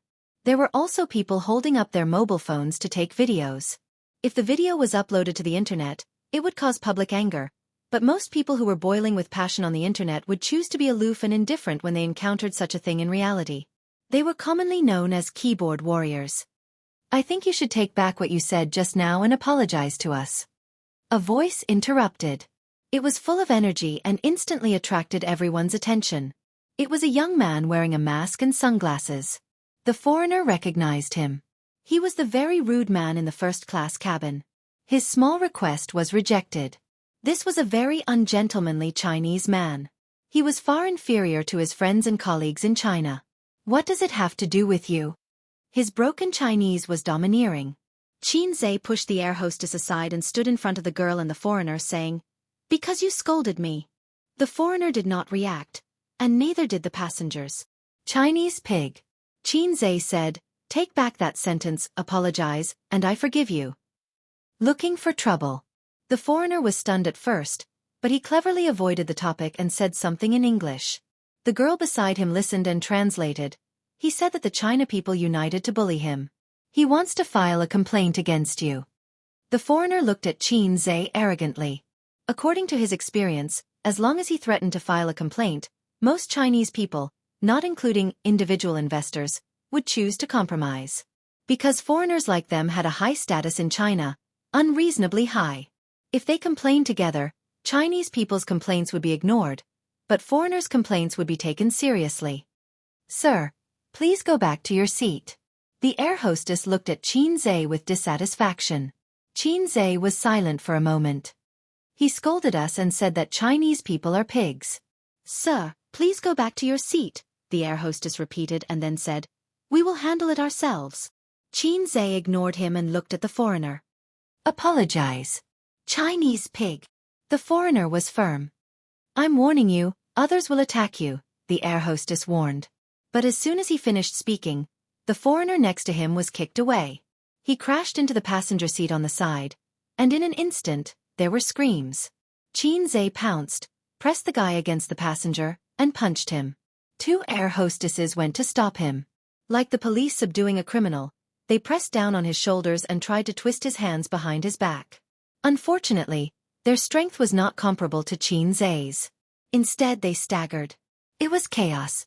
Many people took out their phones to take videos. Another foreigner saw the situation and went to help. Taking advantage of Xianxia's unpreparedness, he launched a sneak attack and punched him in the head. It hurt a little. Xianxia stood up angrily and glared at him. His sunglasses fell off, revealing half of his face. Then for a moment, the cabin fell into a strange silence. Everyone was looking at him. Everyone was looking at him. There were all kinds of expressions. Astonishment, shock, disbelief. Their expressions froze on their faces. Especially the girl who was with the foreigner. Her mouth was wide open and her eyes were wide as she stared at him in a daze. Of the two air hostesses, one was still lying at the feet of the passenger, and the other was standing firmly beside Xianxia. But they all saw Xianxia's face. Xianxia. Chapter 576. As a young hunk whose popularity was comparable to the S-list, he carried the title of God of Stocks, fast shooter, music genius, and outstanding entrepreneur. On this flight from Shanghai, there was almost no one present who did not know him. Although Xianxia was wearing a mask, it obviously could not prevent others from recognizing him. The upper half of his face was easier to recognize than the lower half because the eyes were the window to the soul and the most important part of a person's facial features. In the entire cabin, there were probably only two people who did not recognize him. One was lying down, and the other was standing. The one standing had his hands clenched into fists and was in a fighting posture. It seemed that he had practiced a few moves. The foreigner was tall and strong. Xianxia was already 1.82 meters tall, but he was still half a head shorter than him. After getting into a fighting posture, the foreigner stared at Xianxia. He thought that if he came over, he would reward him with a left hook, then a right hook, and then a gas heel. He would simply KO him. Xianxia took a step forward. The moment he stepped in, the foreigner's left hook flew over. It was fast, accurate, and ruthless. As soon as the combo started, it was interrupted. The foreigner's nose was punched. His vision turned black and his whole body fell backward. The girl behind him wanted to support him, but she could not. The two staggered and fell together. Xianxia knows kung fu. Someone among the passengers shouted. How can he beat him? It was impossible. After recovering from the shock, the air hostess quickly grabbed Xianxia's arm, one on each side. Don't do it, don't. The passengers all stood up, took out their phones, took photos, and recorded videos. The passengers on the other side of the cabin door were a little far away, so they did not react. They pulled the people in the front row and asked about the situation. Asked, what's going on? Why is there such a big reaction? Answered, Xianxia is on the plane. He hit someone. Quickly record a video. Xianxia turned his head and asked the two air hostesses, do you want to send me to the police station?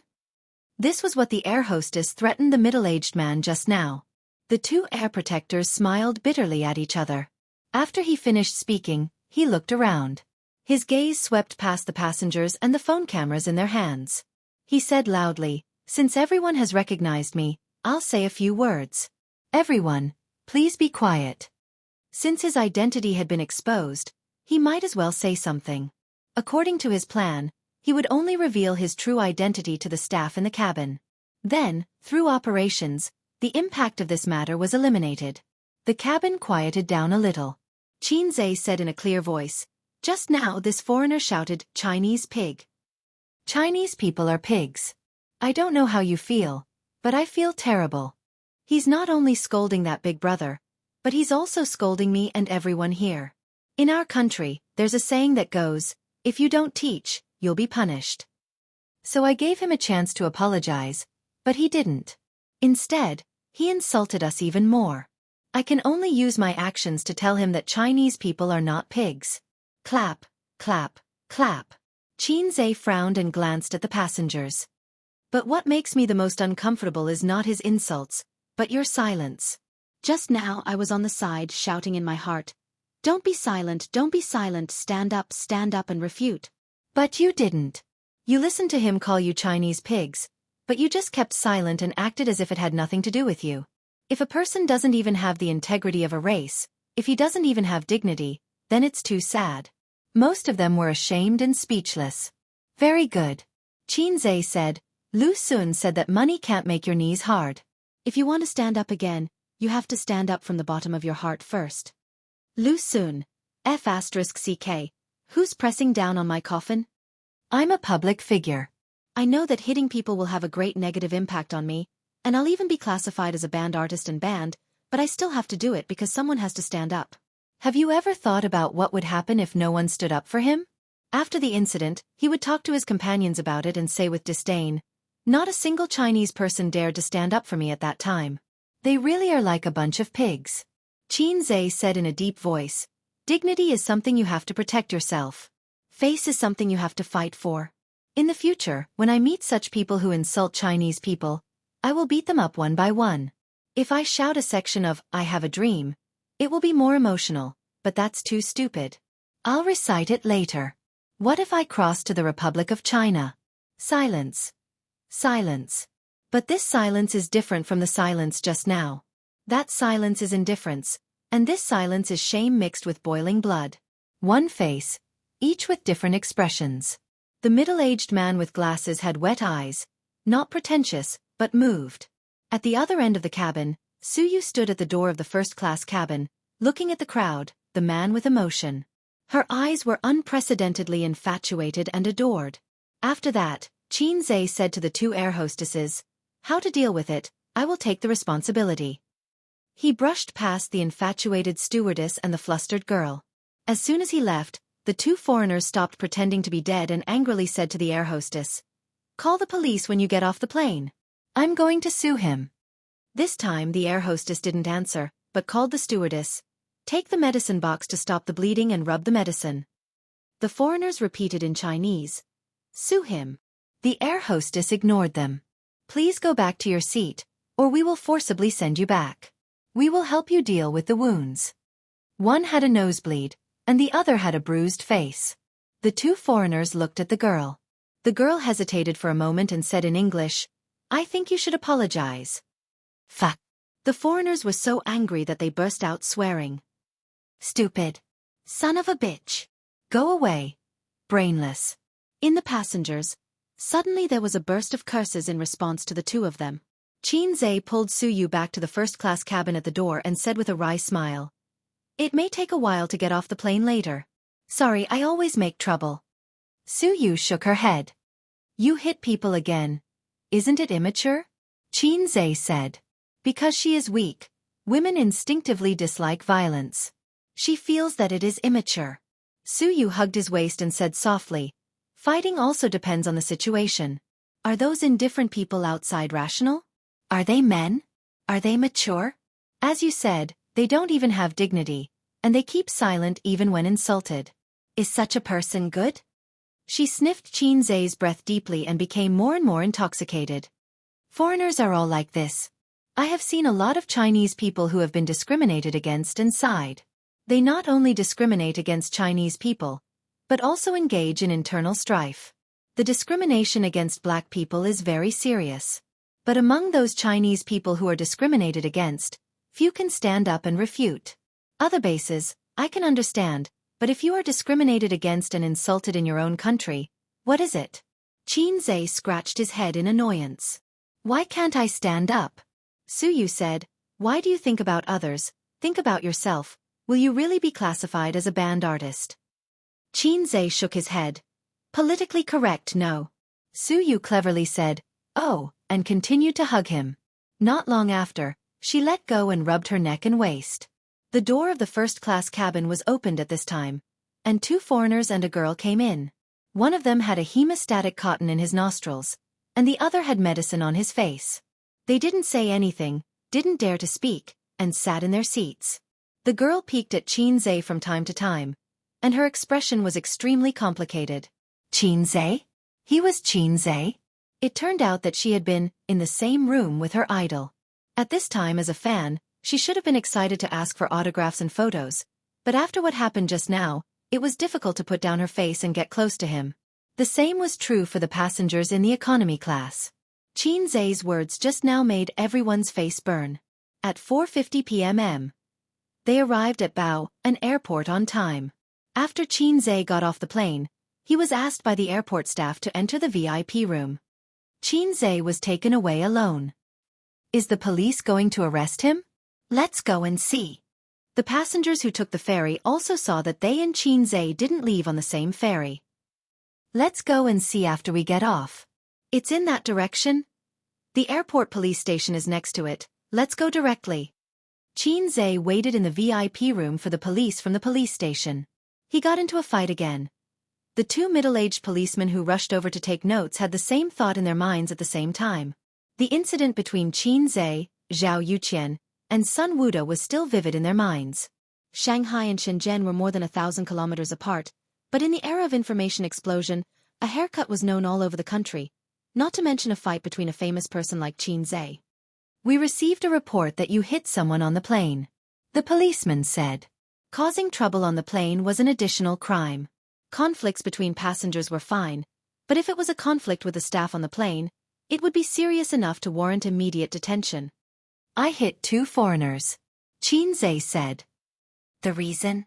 "They called Chinese pigs." The policeman was stunned. "Tell me in detail." Xianxia recounted what happened on the plane. "You didn't hurt them badly, did you?" The policeman's tone was gentle. "Of course not. It's just a normal fight. It doesn't constitute minor injuries," Xianxia said with a smile. It was like a joke, and the policeman laughed too. Some time ago, countless people were concerned about minor injuries. "The two foreigners are next door. We'll ask them later." After the policeman finished speaking, he left the VIP room. When they opened the door and saw the scene outside, both of them were stunned. There were dozens of people standing at the door. Chapter 577. They're out. A group of people came forward. "Officer, it was those two foreigners who scolded me first. They even pushed me. They were the ones who started it. You should arrest those two foreigners." The person who spoke was a middle-aged man wearing glasses. He looked very anxious. He was the one who got into a conflict with the foreigners on the plane. He was also the one who gathered the passengers to watch. Before this, he was actually very disdainful of Xianxia. He knew that he was a celebrity because his daughter, who was in junior high school, was chasing after this Xianxia. It was to the point of blindly worshipping him. Once, he heard his daughter talking to her classmate on the phone. She kept calling him husband. As a father, he was very worried. She was so shameless. Calling him husband at such a young age. She was so shameless. Also, that Xianxia was that flirtatious B***starred. Later, he found out that he was a celebrity and was very good at writing songs. As a middle-aged man who didn't pay much attention to the entertainment industry, that was all he knew about Xianxia. A few days ago, Xianxia hit someone. His daughter was very worried about it. She was afraid that her idol would be banned. It was good to be banned. It was good to be banned for such a scourge of young girls. Until an hour ago, when he was insulted and humiliated by two foreigners on the plane, no one stood up. Only this young man stood up. He was a celebrity and a public figure, but he still stood up. This young man was different. He was different from what he thought of as a young hunk. He was different from most ordinary people. He had guts. If he was caught and banned because of this matter, he would be the first to be indignant and would stand up to speak up. The crowd behind him echoed. Are they going to arrest him? Arrest my ass. Don't let them arrest him. That's still up to you. Let's take photos of these two people first. If Xianxia is arrested, we'll post it online and let the netizens search for them. One after another, they spoke up. The two policemen looked at each other. They were a little caught off guard. They had received a report from the airport that there was a fight on the plane. The two foreigners were the ones who were beaten up. As it was related to their foreign friends, they took it seriously and hurried over. There were so many people gathered here. Moreover, the crowd looked very agitated. Naturally, it attracted a lot of attention and interest. They gathered around to watch the show.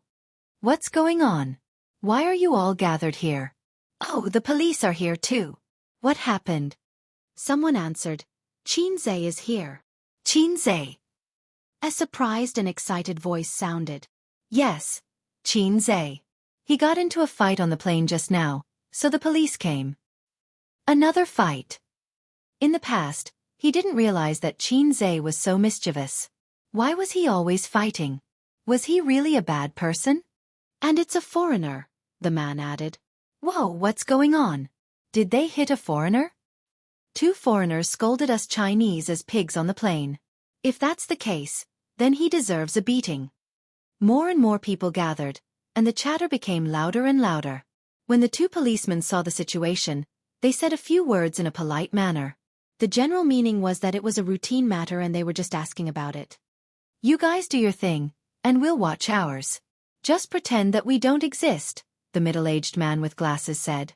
They looked at each other, then turned and went back into the house. On the leather sofa in the VIP room, Suyu tilted her head on Xianxia's shoulder and looked at her mobile phone. Xianxia hugged her waist and saw the door open again, so he let go of Suyu's waist. Police comrade. Is there anything else? Out of curiosity, the two policemen's eyes fell on Suyu first, then turned to Xianxia and smiled bitterly. There are a lot of people outside, blocking us. We said that we didn't arrest you, but they just refused to leave. Xianxia understood and said, You go next door to make a statement first. I'll talk to them outside. He was a little surprised. After about half an hour at the airport, Xianxia went out and saw a dense group of people. He couldn't tell who were passengers on the same plane as him and who were just onlookers. Xianxia. Seeing him come out, there was a small scream and uproar in the crowd. Thank you for your concern. He bowed slightly. I'm fine and nothing will happen. After all, it doesn't constitute a minor injury. The police have come forward to mediate our conflict, and I can leave soon. Let's disperse, everyone should have something to do, so don't waste time here. Are you really all right? The middle-aged man with glasses standing in front asked. It's all right. Xianxia nodded and smiled at him. Then we'll go when it's over. The middle-aged man said. There were no people gathered here, but more gathered, just like queuing up to buy tickets, a dense crowd of people. The behavior of fans picking up at the airport is to make a show and hype, but the premise is that the star doesn't appear in a high-profile appearance. If you wear a pair of sunglasses and a mask in and out of the airport, no one will notice, but if you don't have any cover and stand in the waiting hall, you will be surrounded by onlookers. Star effect. On the other side, two foreigners with obvious scars on their bodies shouted at the police. I don't accept mediation, you have to detain him. The girl translated in Chinese. Qin Zhe and Su Yu were also in this VIP room, sitting on the side, calm and composed. The policeman said, this is not enough to constitute detention. In addition, if you don't accept mediation, the airline will sue both of you for obstruction of public order. You will go back to the police station with me and wait for the airline's prosecution. Or, you can go to the court and sue him yourself, at the cost of accepting the airline's lawsuit at the same time. Translate for him. The girl glanced at the policeman and whispered something to the two foreigners. The bias of the police has been obvious, but you can't find any fault with the bias within the law. The two foreigners looked unwilling and finally chose to accept the compensation and apologize. The girl translated awkwardly, they want 50,000 yuan. In fact, she didn't need to translate. Qin Zhe and Su Yu could understand. You can go to the court and sue, I'll take it. Qin Zhe said lightly. Go to the court and sue. I don't have time to talk nonsense with you. Even if I lose, it will only be a matter of tens of millions of yuan, but it will probably take a few months. The prosecution process, the court judgment, is too time-consuming, at least a month. Don't think that a lawsuit is a terrible thing. If it's a real fight, even if Qin Zhe loses in the end, the court's judgment is absolutely fair. A little injury may be fine the next day. How can you pay 50,000 yuan? You want to extort money? You think too much. The girl translated for the two foreigners and added her personal opinion. She felt that a lawsuit was troublesome and did not get any benefits. Su Yu took out a pink wallet from a high-end LV bag, took out 5,000 yuan, threw it on the table, and spoke English. Qin Zhe can probably understand. 5,000 yuan, you take it, and you can reward me. I am not short of money. I want to go to court, and I am not afraid. The two foreigners looked up at Su Yu. It was probably the first time that they felt a sense of oppression from her. This beautiful woman suddenly became strong and fierce. They were a little confused. Looking at the police again, they were expressionless. They were a little disappointed that they didn't get the VIP treatment that they imagined. After judging the situation, they chose to accept the compensation and apology. Apologize, crossed out. The front door was blocked, but it didn't matter. The VIP room had more than one door. It had 3 doors. Qin Zhe and Su Yu left from the side door, wearing masks and sunglasses, 2 people in a suitcase. Qin Zhe pulled, and Su Yu took his arm. The husband and wife followed, and Su Yu also put on a mask and sunglasses. Out of the waiting hall, Qin Zhe found a black commercial car on the side of the road, confirmed the license plate number, and led Su Yu to walk over. The car arrived half an hour ago. Almost as soon as Qin Zhe's front foot landed, it arrived at the airport to pick him up. It was the car called by his uncle to pick him up. In the process of Qin Zhe dealing with the foreign incident, his uncle called him several times. Qin Zhe only said that he had something to deal with and asked him to wait. For this reason, the commercial car was driven by the traffic police again and again on and off the Daga, and finally Qin Zhe and Su Yu came out. Opening the door in the spacious car, sat the smiling uncle and an ordinary-looking middle-aged man. Qin Zhe froze in place. The man looked over. Across a pair of sunglasses, the 2 men looked at each other, and time seemed to freeze at this moment. Su Guang noticed Su Yao's tense body and involuntarily clenched fists. Su Yu also noticed Qin Zhe's stiff arm, and she was holding Qin Zhe's arm.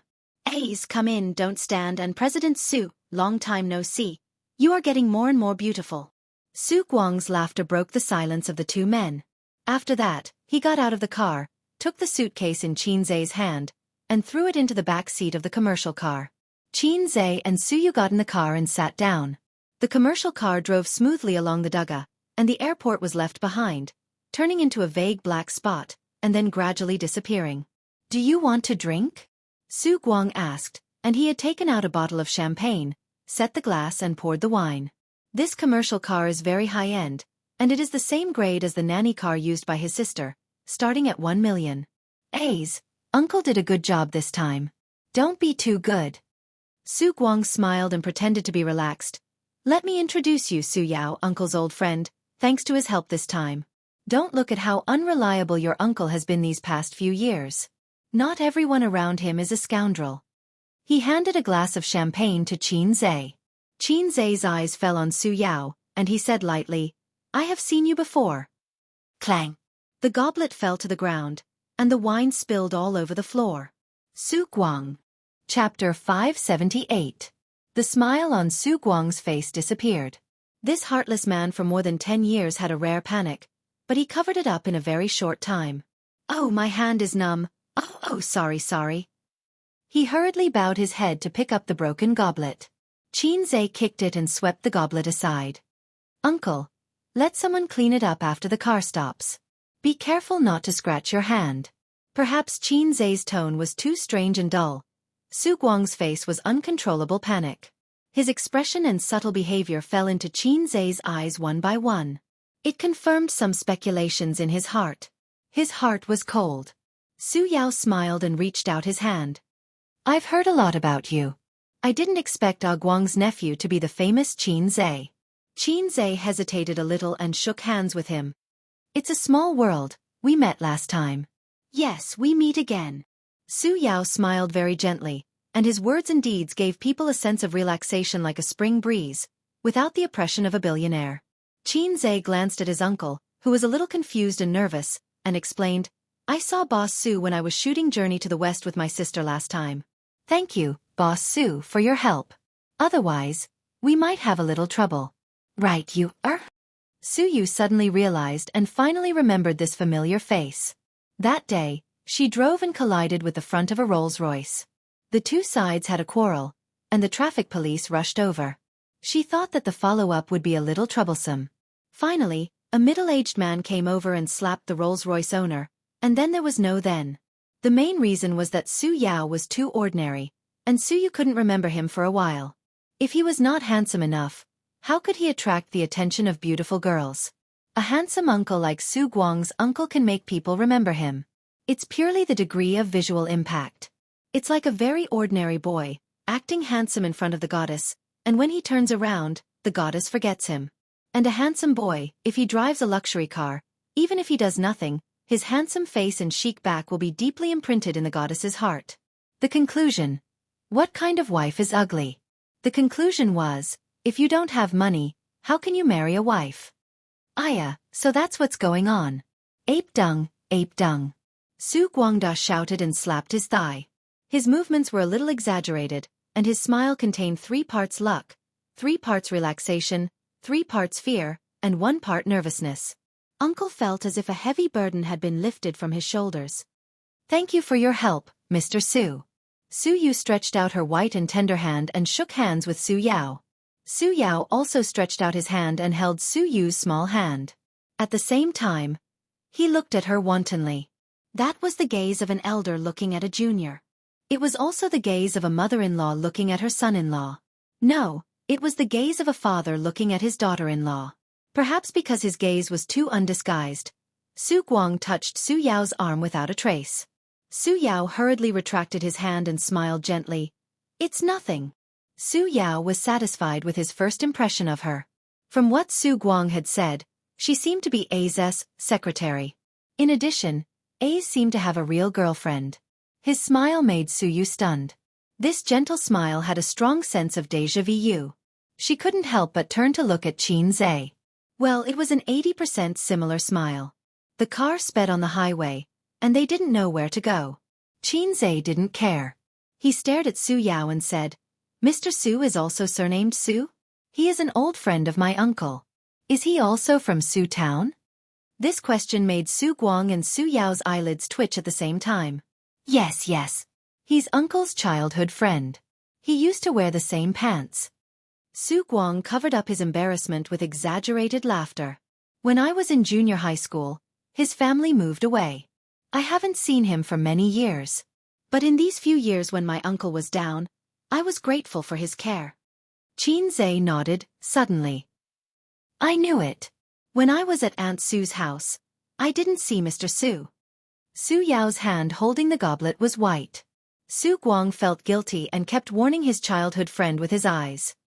He said in his heart, "You have to hold on. Don't collapse." Qin Zhe spoke in a completely casual tone. It was like meeting a fellow villager in a foreign place and couldn't help but talk about the scenery of his hometown to try to get closer. Even Su Yao, who had rich experience, couldn't hear the slightest hint of sarcasm in his words. Su Yao forced a smile. Which Aunt Su? He didn't care about his childhood friend who kept winking at him. Come on, your expression is so rich. Do you think my A's is a fool? Keep your expression to yourself. Su Yu was a little strange. She saw her uncle winking at Mr. Su. Did he have an eye disease? Su Ru. Qin Zhe said. Oh. I have an impression of her. She is a very gentle sister. Su Yao smiled. It was a forced smile. This was the best time to end the topic. He really shouldn't continue to linger on it, but there was a reluctance in his heart that made him ask again, What do you think of Su Ru? Qin Zhe smiled and said in a normal tone, Yes, very gentle. She is very good to me, just like my mother. Clang. After his fingertips trembled, the goblet in Su Yao's hand fell. Su Guang. Driver, drive steadily. What's the matter with the shaking? Do you want to work or not? Su Guang was angry and turned to the driver and yelled, Driver. At 6 o'clock, in the afterglow of the setting sun, the business car stopped outside a hotel. There was a social event in the evening. Qin Zhe was going to meet and eat with the boss of the VR manufacturer. Any business can be discussed at the dinner table. This is the culture of the dinner table in China. From public to private, even if they still have to negotiate and discuss in the bright meeting room, the dinner table is like a process that can never be avoided. There is nothing in the world that can't be solved at the dinner table. If there is, it is on a woman's thigh. After getting out of the car, out of some tacit understanding, Su Guang and Su Yao walked in front. Su Yu and Qin Zhe were behind, and the two sides kept a distance that they could whisper without being heard. Does he know something? I always feel uneasy. Su Guang's voice was very weak. Su Yao was silent for a moment and said in a deep voice, Don't think too much. What can he know? No one said anything about the past. He can't check it. Su Guang said, But my nephew in recent years has been very strange. He used to be like an ugly duckling, but suddenly he became different. Su Yao's face was complicated, and no one knew what he was thinking.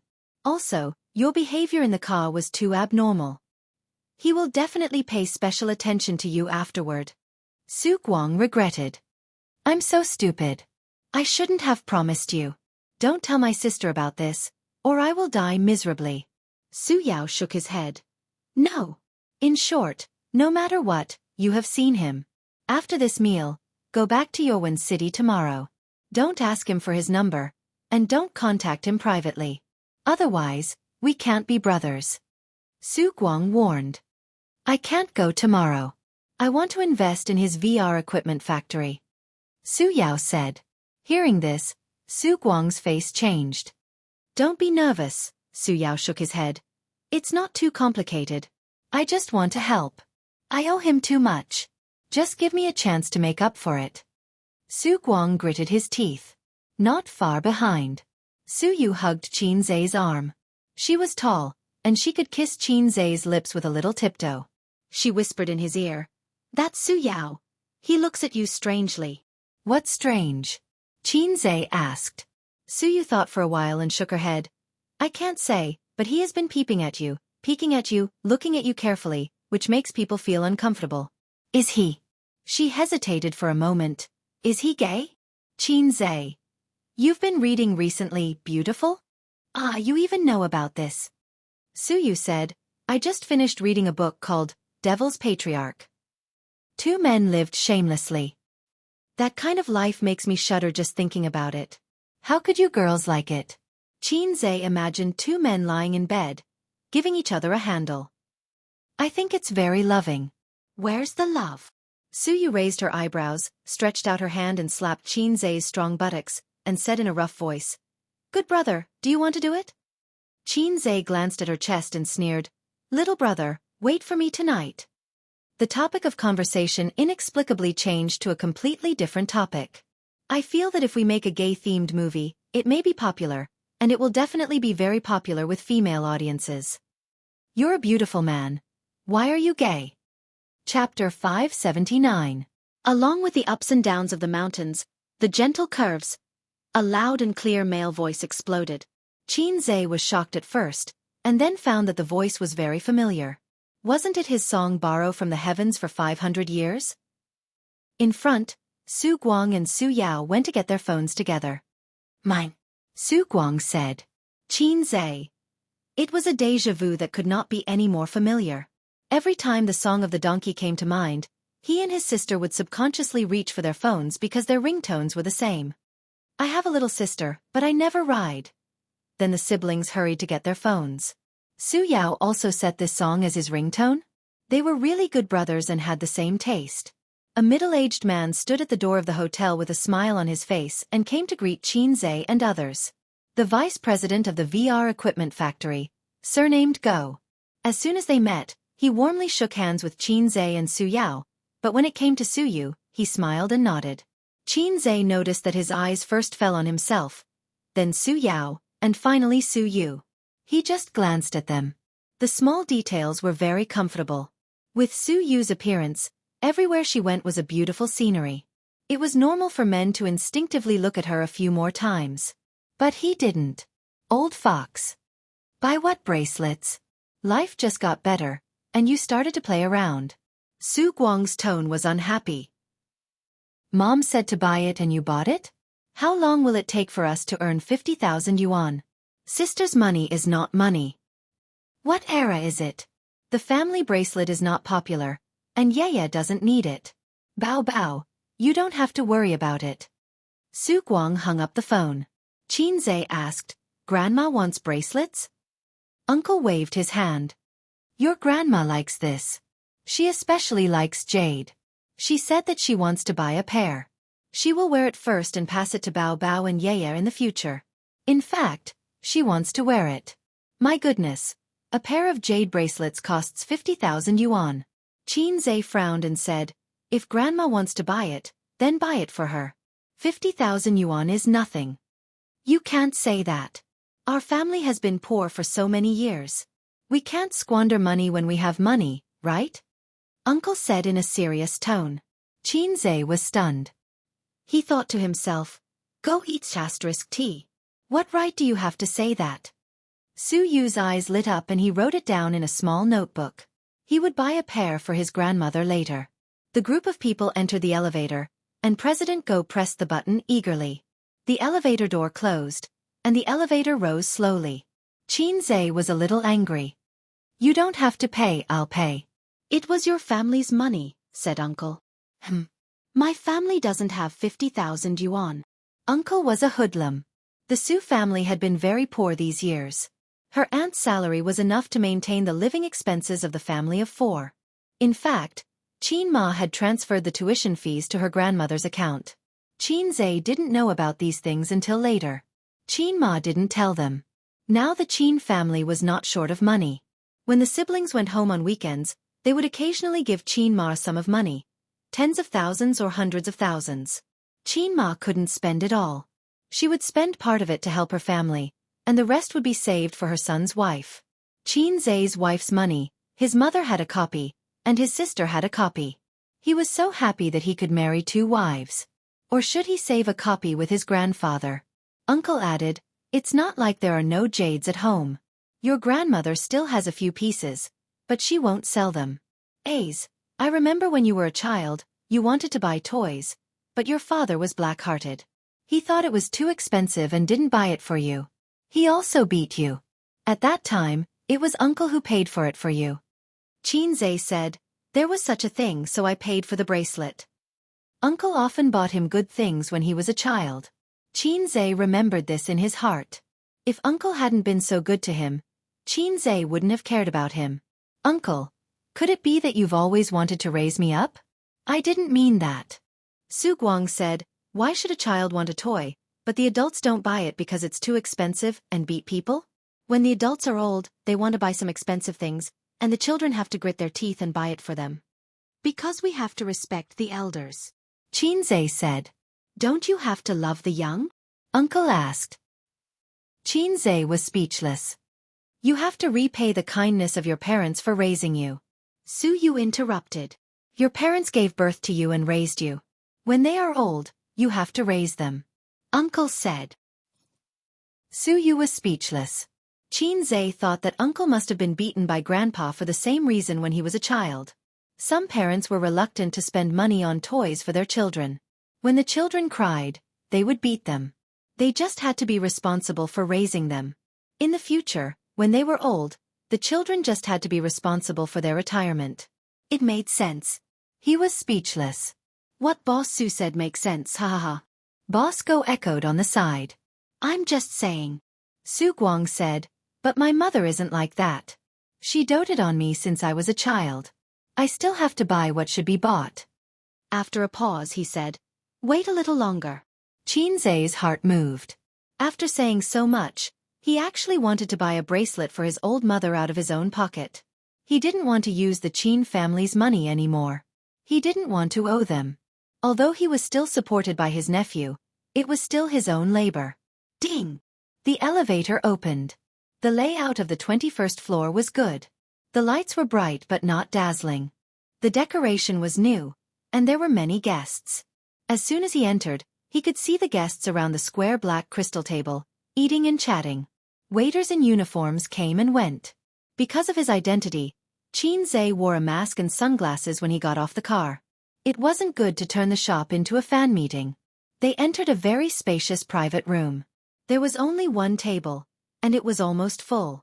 Several leaders of the VR equipment factory and 2 leaders of the inspection team that Xianxia hired. Beside each man, there was a young and beautiful woman accompanying them. Sit down, don't be surprised. It was normal. What was this? The big shots were talking about business at the table, and there were female celebrities accompanying them.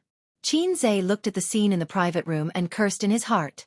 Sister owes me the identity of a big shot. The main character was here. Xianxia took off his sunglasses and mask. Many people in the private room were shocked. The only people present who knew that Xianxia was coming were the 2 leaders of the exam team, as well as the CEO and vice president of the VR factory. The others probably didn't know about Xianxia, especially the girl who was drinking with him. Her eyes lit up. She was surprised and excited. If it wasn't for the wrong occasion, she would probably scream. Except for one girl. When she saw Xianxia, she was stunned. Xianxia looked around and found her in the next moment. He was slightly stunned. Boss Qin, come here, sit here. A half-bald middle-aged man got up enthusiastically and greeted Xianxia to take a seat. He was the boss of the VR equipment factory, surnamed Lu. You 2 Boss Su also sit together, waiting for you to start the banquet. Xianxia took back his gaze, responded, and couldn't help but look at the girl. It's a small world. Remember, she said before that she was from Shenzhen. Su Yu frowned slightly. Flirting in front of me? After taking their seats, Xianxia and the VR equipment factory's CEO drank and talked happily. The enthusiasm was high.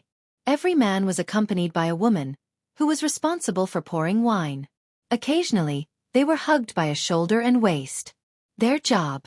Su Yu sat next to Xianxia. Of course, Su Yu didn't sit here as a hostess.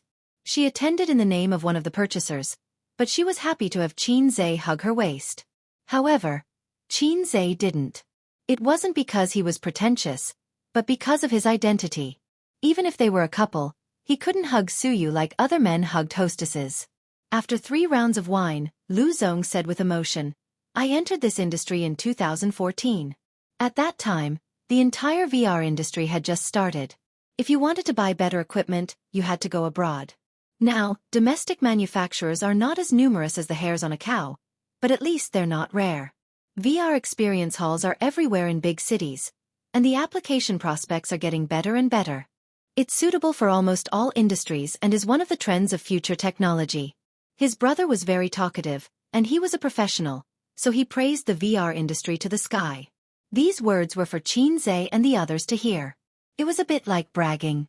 He definitely couldn't say things like, oh, this industry is very competitive. I can't see the future for the time being. I can't do it anymore. Xianxia clinked glasses with him and smiled. Since you can't bear to part with it, why did Lu Zong sell it? Lu Zong sighed. The investors withdrew their investment. They don't have the money to do research. Vice President Go immediately said, Lu Zong refused to sell at first and wanted to get more investors, but you didn't agree to invest and only wanted to buy it. We only decided to sell it because of CEO Su. Lu Zong continued, we're also tight on money. Unlike CEO Qin, who has such great achievements at such a young age and doesn't have to worry about funds. We're just small businesses. Once we stop investing. Haha, let's drink. He seemed to realize that he had said too much and quickly stopped. While everyone was still tipsy and drinking to their heart's content, Boss Lu rubbed his hands and said, it's like this, Boss Qin. Previously, we agreed on a 50% discount for all the equipment, but I feel that more than half of the equipment in the factory was newly purchased last year, so I want to add 10% to the original price.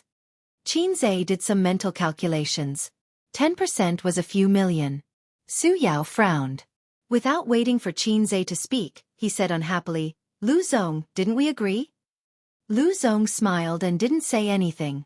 Vice President Go said, CEO Su, didn't we come here to talk about this? This isn't a one-time deal, and we're not buying groceries. We have to talk more. Qin Zhe smiled. Let's drink, let's drink.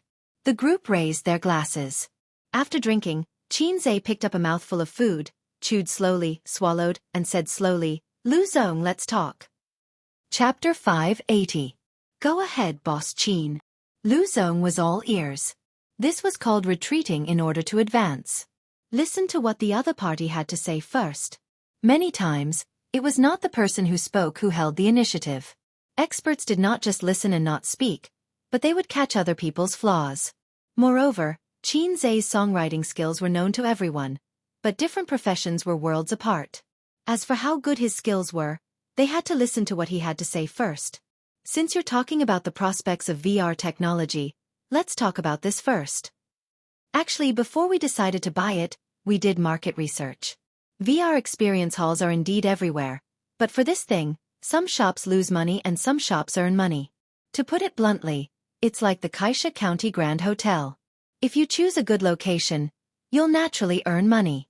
If you choose a bad location, you'll definitely lose money. That's why it's been popular in recent years, but it hasn't been popular. Why? Because the technology is not mature and can't be popularized. And since the concept of VR was proposed until now, it can't be said that it has reached a bottleneck, but at least in the next 5 to 10 years, it will be difficult to have a new breakthrough. Actually, there's no point in saying all this. Since I want to buy it, I naturally like its prospects. It's just that I have the money to spend, but you don't. It's just that I have to make it clear that it's not as good as you praise it to be. Lu Zong chuckled. It's like buying clothes. The shop owner said, my clothes are high-quality goods and are very expensive. The buyer said, your clothes don't feel good. This material will wrinkle after washing for a long time. One praises it, while the other belittles it. Since it's so bad, you might as well not buy it. However, the seller would not say such things because they still wanted to sell it no matter what. Let's talk about profits. The reason why I like your factory is because it's taking the high-end route. It's the kind of business that doesn't run for half a month and runs for 3 months. Your factory's main source of income now is the maintenance and repair of the VR experience hall's equipment. Occasionally, you'll sell a few large-scale VR equipment. The profits are not bad. However, in our line of work, the real loss is in the research and development area. It's too expensive. However, if you don't innovate and only sell equipment to survive, you won't be able to catch up with the times in a few years. Look at the high-end VR developers now. They all have big financial backers behind them. Lu Zong, it's precisely because it's taking the high-end route, isn't it? Value is relative. Qin Zhe said, let's put it this way. The demand for equipment in the experience centers is already saturated. It's not like the big hotels in Xianxia, which are everywhere. One street can have 2. It would be considered good if there were 10 VR experience halls in the entire CBD area. And these 10 families might not even buy a new set of equipment for an entire year. It was precisely because he encountered such a development bottleneck that Lu Zong gave up the idea of continuing to wade in muddy waters. Am I right? Lu Zong and Mr. Go looked at each other and gasped. He was an expert. He had done some research on it. He had earned quite a bit of money over the years, but his development had indeed reached a bottleneck. If he continued in this line of work, It would only become more and more difficult. To them, the peak of their strength had already passed, and the next step was a long downhill slope. Thus they had the idea of retreating safely. Xianxia said, "Actually, the best choice for us is to directly transport the equipment back to Shanghai and set up the factory in Shanghai. You also know that my roots are in Shanghai. Shenzhen is too far away, and it's not easy to manage. So, you'll have to pay for the severance of your employees yourself." Lu Zong's expression changed slightly. This was a huge expense. There was a contract. If he did not pay the severance, he would be sued. He could not be like Huang He and run away with his sister-in-law, right? And this sister-in-law of his wife. He could not help but look at the delicate woman beside him. His sister-in-law was a top graduate from Shanghai. She had worked in Shanghai for half a year. After breaking up with her boyfriend, she returned to Shenzhen and was currently his secretary in his office. His wife had specially arranged for her to be his secretary. His wife gave her sister to him. Killing two birds with one stone. Not only did he remove the threat of the secretary, but he also arranged for a spy. Lu Zong often had dinner parties, and he would bring his sister-in-law along. However, considering the trouble of hiring in the future, the current decision is based on the situation, Xianxia said. His meaning was clear. Don't raise the price, or we'll hurt each other. I'll give you the extra money. You can use it as severance pay. Lu Zong's expression did not change. He smiled and said, let's drink. Come to my office tomorrow to talk about business matters." They would continue to wrangle tomorrow, but Xianxia planned to see how the factory was doing. Su Yao watched silently with a smile on his face. There was a fatherly relief in his eyes. Perhaps in some aspects, he was still immature in front of him, a senior who had been in the business world for more than 10 years, but his mentality and tone were unusually calm. This was worthy of praise. When Su Yao first negotiated with others, his legs were trembling. The meal was at 9:30 in the evening. Lu Zong proposed to sing. The social activities of adults were basically this process. Dinner, nightclub, and sex. Everything could be settled over a wine table. Not good? Okay, on the woman's thigh. Still not good? Then in the body. After singing later, Lu Zong planned to put women in Xianxia's room. He had not figured out the relationship between Xianxia and Su Yu, so he thought he was an ordinary partner. But Xianxia was a big star and should have seen a lot of beautiful women. He was thinking about where to find the best quality women. He had to choose the best Korean semi-permanent, or he would not be able to serve this great god. I'm singing so I won't go. Xianxia smiled and said, it's not convenient with my identity. Then, okay. Lu Zong said, I'll send you upstairs. Thank you. The hotel room was upstairs. By the way, this was a 5-star hotel. This kind of hotel did not have flirtatious men calling at night, because those who could afford to stay in a 5-star hotel had plenty of partners. After sending Xianxia and the others to their rooms, Lu Zong, Mr. Go, and the others went downstairs together. In Lu Zong's Mercedes-Benz, his sister-in-law was sitting in the back seat looking at her mobile phone. The driver saw him come down and quickly got out of the car to open the door. Brother-in-law, the sister-in-law suddenly shouted, and then there was no follow-up. She looked a little confused. Lu Zong looked at her blankly. She drank a lot with him during the dinner and probably got a little drunk. She asked, which room is Xianxia in? Lu Zong was stunned. Room 2208. Hey, Dandan, where are you going? Let's go home. I'll be right back. The sister-in-law hurried back to the hotel. The hotel room was decorated very well, worthy of the 5-star title. There was a fruit plate on the table that the waiter had just sent up, free of charge. There was a small fridge in the cabinet with wine and drinks. Most importantly, there was a river outside the hotel. When he opened the window, the night breeze blew on his face, very comfortable. Xianxia washed his face, wiped it clean, and ate a few pieces of watermelon. There was a knock on the door. He walked over to open the door. Su Yu was standing at the door looking around. Hee hee hee. Hee hee, Xianxia said grumpily. Hubby hee hee.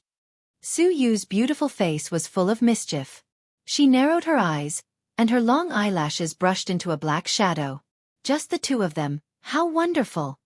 Come on, fair-weather friend, Xianxia said. Fair-weather friend? Su Yu did not understand. A friend who has physical relations after drinking. Ha! So I'm just a fair-weather friend? When you endure the humiliation of being under my crotch, we'll upgrade to a bosom friend. The two of them looked at each other, like a married couple looking at each other. The whole world turned yellow just like that. Xianxia pulled Suyu into the room, carried her in his arms, and threw her on the bed without any pity. A hungry tiger pouncing on a sheep. Wash shower, Suyu panted. Shower first. Shower after you're done. No, don't. Then let's shower together. There's a bathtub anyway. I'll go fill the water. Xianxia went into the toilet and turned on the tap. At this time, there was a knock on the door. Who is it? Xianxia walked out of the toilet and opened the door. Seeing the person at the door, he was stunned. A little cabbage, his little cabbage from back then. Xianxia, can we talk? Little cabbage said. Who is it? Suyu sat on the edge of the bed and looked out the window. Little cabbage's gaze swept over Xianxia's shoulder, and the two women's eyes met.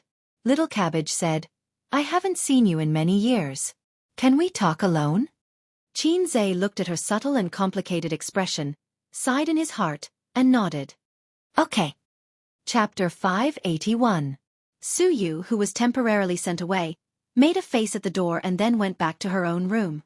The ordinary-looking woman in the room seemed to be an old acquaintance of A's.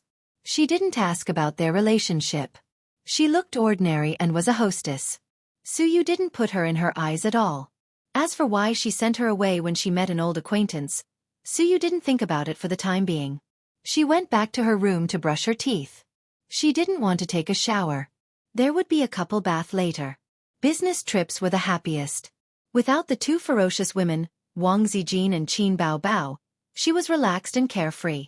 In the room, Xianxia sat on the bed and Xiao Baikai sat on the sofa. They said they wanted to talk, but when it came to it, they didn't know how to start.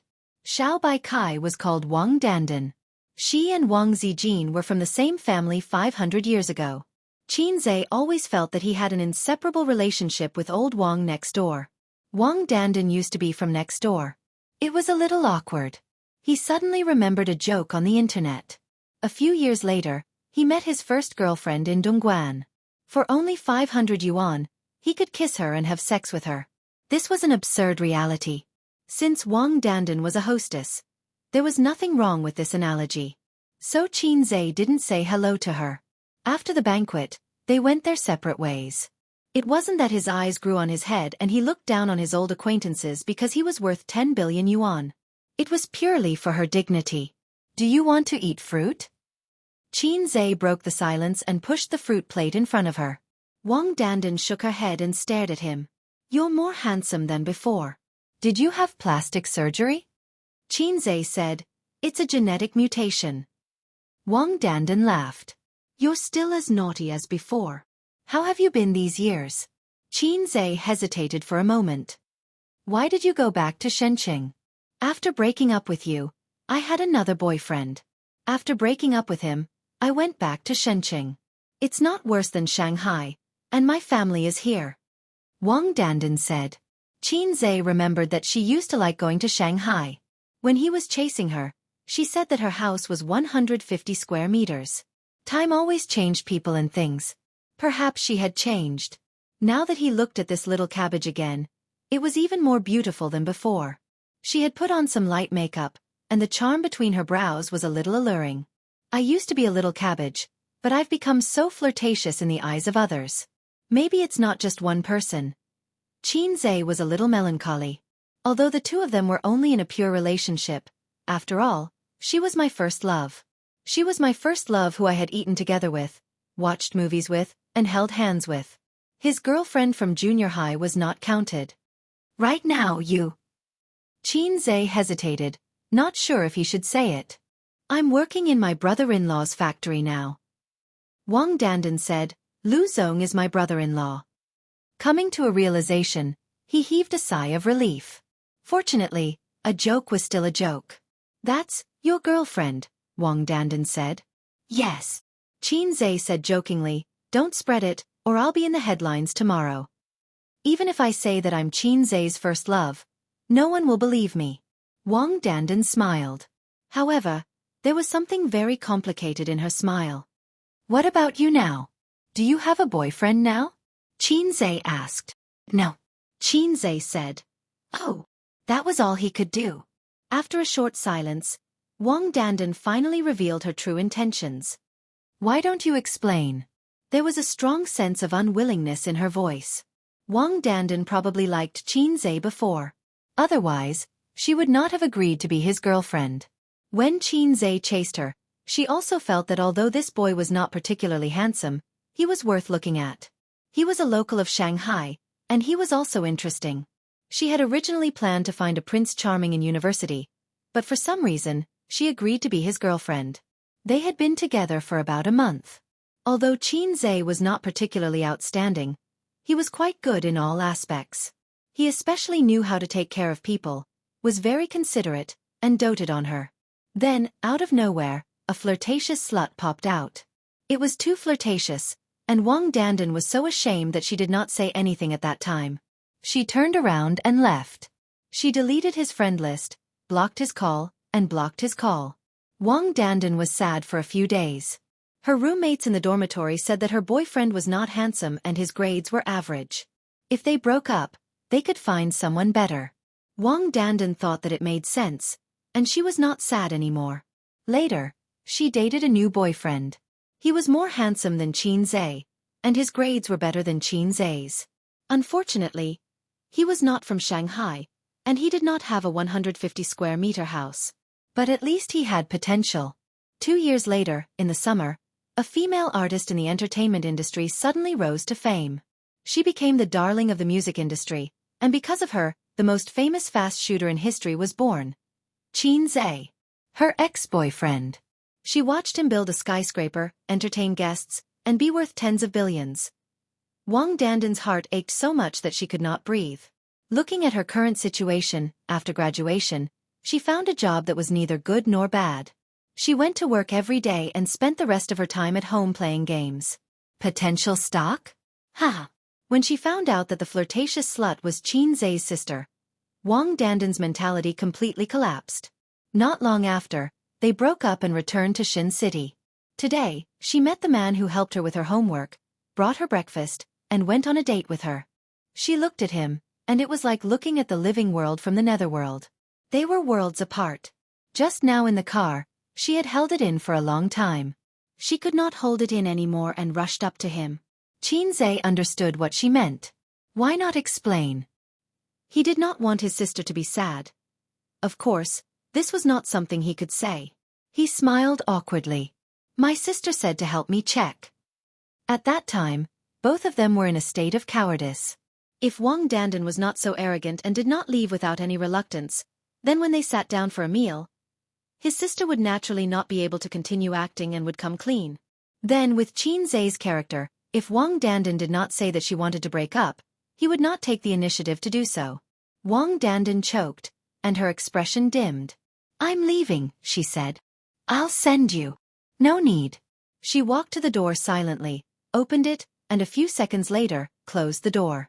Wang Dandan left the hotel, and her brother-in-law's Mercedes-Benz was still parked outside. She got into the car without saying a word. Her brother-in-law asked her where she was going, but she did not say anything. It was not until the driver changed the CD that Qin Bao Bao's Legend floated in the car that Wang Dandan roared like a furious lioness. "Change the song." The driver and Lu Zong were stunned. The furious Wang Dandan rushed to the front seat, took out the CD, gritted her teeth, broke it, threw it on the ground, and stomped on it. The driver kept quiet out of fear. Lu Zong frowned and looked at his sister-in-law, who had almost never lost her temper. "Dandan?" Wang Dandan's eyes reddened, and she gritted her teeth. "Qin Bao Bao." Lu Zong. She was not convinced, not convinced. She had left impulsively, but the key to the problem should be Qin Bao Bao. Without Qin Bao Bao, she and Xianxia would not have broken up. A woman's sensitive intuition could always hit the nail on the head.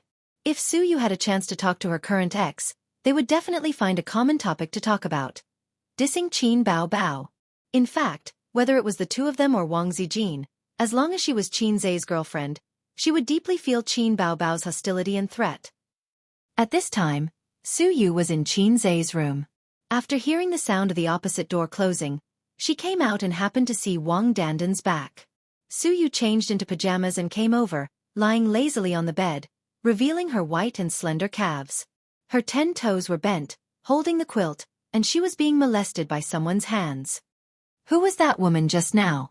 Su Yu asked while enjoying herself. My first love. Su Yu was stunned. She held down Qin Zhe's hand on her chest and glared at him. Make it clear what first love. Wasn't your first love me? Didn't I consecrate your little brother? Are you lying to me? It's just a first love that is limited to holding hands. You didn't even give out your first kiss. Qin Zhe said. Hey, no, my first kiss has long been taken away by some unscrupulous sister. If I had known, I would have stayed or driven her away. Su Yu's intestines were green with regret. What did you do in 10 minutes? Why did she come to you? Is she still attached to you?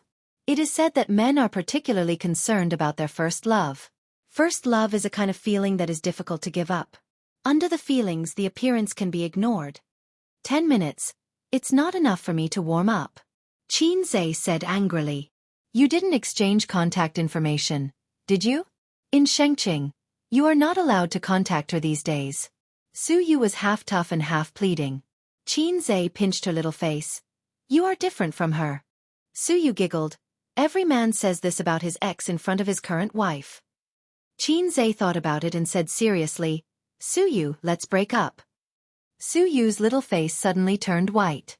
Su Yu grasped his hand tightly and felt heartache. Break up. Break up. Su Yu cried. Then I'll die for you to see. Well, I said, it's not the same. Qin Zhe held her in his arms. That year, my sister tested her, and she turned away. Qin Zhe told her what had happened. Su Yu was stunned at first, and then laughed. Qin Bao Bao, this little bitch, finally did a good thing. You are the little bitch. Qin Zhe slapped her ass. Is the water ready? Su Yu twisted her body in his arms. I forgot. Qin Zhe was adjusting the water temperature in the toilet. When he was chatting with Wang Dandan, he turned off the water. He went into the toilet, turned on the hot water, and thought about the activities in a while. He was quite excited. Counting the time, he didn't make a baby with Su Yu for about half a month. Suddenly, a huge sense of weakness came, as if his body was hollowed out in an instant. Qin Zhe's knees were soft and he knelt on the ground. This familiar feeling. It was like the first time the system drew his energy. Is it time to charge again? Yes, host, it's time to charge. The system's voice sounded in time. Qin Zhe held the bathtub, his arms trembling. Why do you draw so much? As his physique became stronger, every time the system charged at most, he would feel weak, and it would not affect his normal life. But this time, he felt that his body was hollowed out. Didn't you follow the news? The system said, recently, the tax policy has changed. The individual tax point has been raised, but for you middle class and above, the tax has risen to 30% to 40%. In response to the government's call, the system will also adopt such a charging mode in the future. The final details have not come out, and they are still in a meeting to discuss, so I can't guarantee that it will not be raised or lowered in the future. In short, it's like this for now. 30% to 40%. Draw so much energy, why don't you go rob? Qin Zhe leaned on the edge of the bathtub weakly and yelled, I beep beep beep beep. Day. Can't curse. Beep beep beep beep, the system said considerately. Host, I automatically blocked it for you. You can curse as much as you want. The river crab beast can't hear it. Beep beep beep beep. Qin Zhe cursed happily. Chapter 582. I've never seen such a shameless system. We agreed to just take a little energy, but now it's increased to 40%, and nearly half of the energy has been taken away. There's no contract spirit at all. And I can't resist. Using my sister's catchphrase to describe it, a black-hearted maggot. This low level, it's okay if the functions are outdated, but it still has the heart to follow the trend. Then, Qin Zhe mourned for the middle class and himself for 3 seconds. A 30% to 40% tax. He was so distressed that he couldn't breathe. He had paid attention to this policy, and it was still being implemented. It would be a long time before it was officially released, but it would come sooner or later. If you earn 100,000 a month, You have to pay 30,000 to 40,000. That's awesome. To contribute to the motherland and build a harmonious society, we should all be determined to lay down our lives and shed our blood. Let's attack and offer our hearts. T. System, we agreed. How can you suddenly increase the tax? Do you want me to live? Xianxia's hands and feet were trembling, just like the 1000 MPE exam. Host, with your current physique, you can recover half of it by tomorrow after a night's rest. You'll be fully recovered in 3 days at most. The system said. Damn, what is this, a woman's period? Xianxia was indignant. The system ignored him. Xianxia shouted a few times, but the system still ignored him. F***ck. Doubting. This feeling is so painful, so uncomfortable. Beep beep beep beep beep.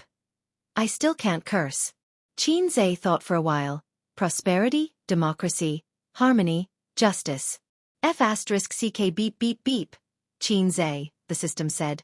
Host, you're so naughty, luckily I muted you in time. Xianxia said, damn you, let's discuss it again. The system ignored him. Suyu wore cotton slippers and ran to the toilet door. What are you blabbering about? Why are you sitting on the ground? It's so dirty. Help me up. Xianxia was in his weakest state. Did you fall? Suyu hugged Xianxia's arm and pulled him up, and then Xianxia lay on her back. Don't move. Take off your clothes and take a shower. Xianxia said. Suyu blushed. Even though she had done this many times, she still couldn't help but blush. It was just like how Laozi was clearly an experienced driver, but he would always call her Yamit. Yes, the logic is the same. Suyu took off her clothes with a red face. She was tall, and although she wasn't as hot as her sister, her proportions were very good. Especially her slender round and white long legs, it made Xianxia, who had been drooling at the sight of his sister wearing pleated miniskirts since he was young, was very aroused. But today, the chickens were on holiday. Why don't you take off your clothes? Suyu felt Xianxia's burning gaze. She closed her eyes in shame and felt a little good. Help me take it off, Xianxia said. Suyu. His little heart thumped wildly. Was it that exciting? Ace really knew how to have fun. Her cheeks were flushed, and her hands were trembling with excitement. They stepped into the bathtub. Xianxia and Suyu sat in the big bathtub. Suyu sat behind him and was hugging Xianxia from behind. It was still Xianxia's order. He wanted to try a bath lotion for the first time. He mainly wanted to see if he could rise again today. But the ending was a little miserable. His little brother couldn't recover. Suyu didn't know what he was planning. She just felt that today was so exciting. She even hoped that he would continue to make more excessive requests. After soaking for half an hour, it was over. Suyu was a little confused. According to the previous rhythm, this should be bathtub. They put on bath towels, dried their hair, and the exhausted Xianxia fell asleep on the bed. Suyu's hair was long. When she dried her hair and came out, Xianxia was lying on the bed, snoring slightly. Suyu. She climbed into bed, sat like a duck, and woke up Xianxia angrily. Xianxia opened his eyes and looked at her blankly. What are you doing? It's not easy to come out. Suyu bit her lip, and her beautiful face was full of blame and resentment. I'm tired. I want to sleep. Xianxia frowned and said in an impatient tone. Sleep your ass, get up. Suyu pushed him hard. Xianxia pondered for a moment. Well, how about this, you come up by yourself, move by yourself, and lie on it yourself. You do your thing and I'll sleep mine. Suyu thought about it, and that was the only way. Xianxia was so unreliable that she had to do it herself. So she sat on Xianxia. Left hand and right hand in slow motion. No response. Right hand and left hand in slow motion replay. Still no response. Suyu said angrily. What's the matter with you? Xianxia said, Men, there are always a few days of inconvenience every month. Suyu's mentality collapsed. At this moment, she was neither up nor down, and she was very uncomfortable. She had been looking forward to it for a long time. Even the posture and the sound of the decibel were rehearsed in her mind. Her heart moved, and her beautiful face changed slightly. Did you do something indescribable with that first love? No. Yes, or why can't you stand up? Su Yu held 20,000 miles under the sea and said fiercely, "If you dare to lie to me, I'll break it. You know my length best. What can I do in 10 minutes? But. Su Yu thought it made sense, but she couldn't explain the situation in front of her. She said, Can't you stand up? Xianxia was angry. How can a scholar's matter not stand up? This is called restraint. Ha! Like is impulse, love is restraint. Xianxia found an excuse for himself. I don't love, so I restrain, no problem. No problem. Then sleep. I have to go to the factory for inspection tomorrow. He pulled Su Yu into his arms and pulled the quilt. Late at night. The room's soundproofing effect was very good.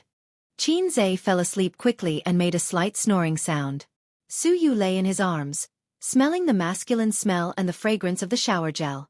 Xianxia's chest was uncomfortable because it was too hard, but because of this, it seemed particularly masculine. Women with big breasts, buttocks, and long legs can make men appreciate them with relish. Men with strong figures can also make women obsessed. In the darkness, the outline of Xianxia's side face could be vaguely seen.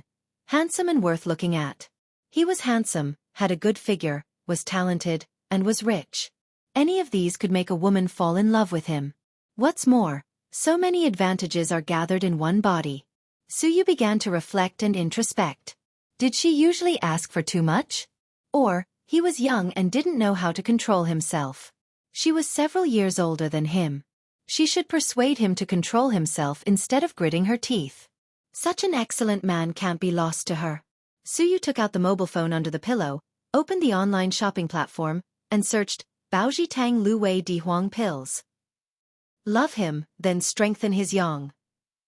The next morning, Xianxia didn't wake up at 5:30 as usual. He opened his eyes, the room was dark, and the blackout curtain blocked the sun outside. Su Yu was beside the pillow, with one hand on his chest and one leg on his lower abdomen. The morning crab erection that used to happen every day was gone today. What a good-for-nothing.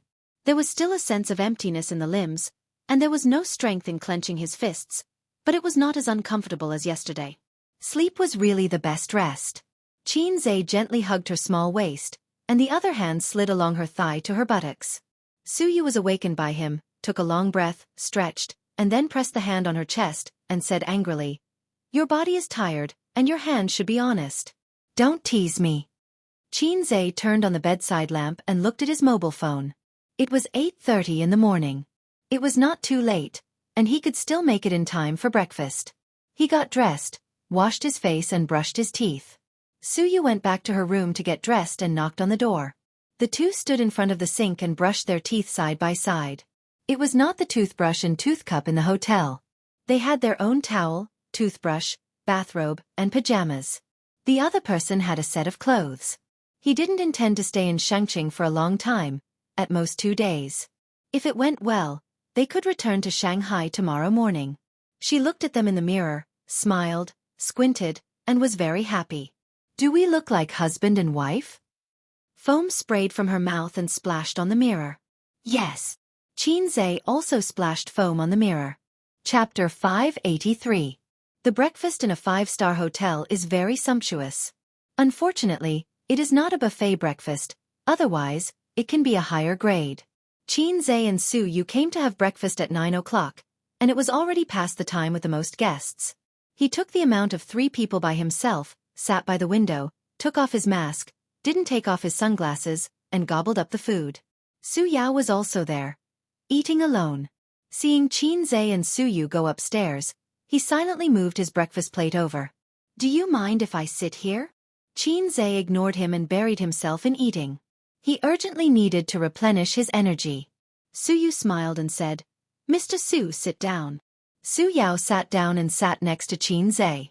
His eyes did not fall on the face of the beautiful and refined Su Yu, but on the handsome face of Xianxia. He said, Mr. Qin, you can't eat too much breakfast, it's not good for your stomach and liver. Xianxia vaguely replied with an, oh, and continued to eat as usual. Su Yao smiled. A pampered smile. Su Yu suddenly sounded an alarm in her heart. I'm so beautiful, but you don't even look at me. Instead, you keep staring at my man, and your eyes are almost glued to my man's face. This is very abnormal. If the sentence "he is gay" last night was a joke, then Suyu is a little uncertain now. Flattery and flattery are not in such a way of looking and speaking. This man gives her a strange feeling.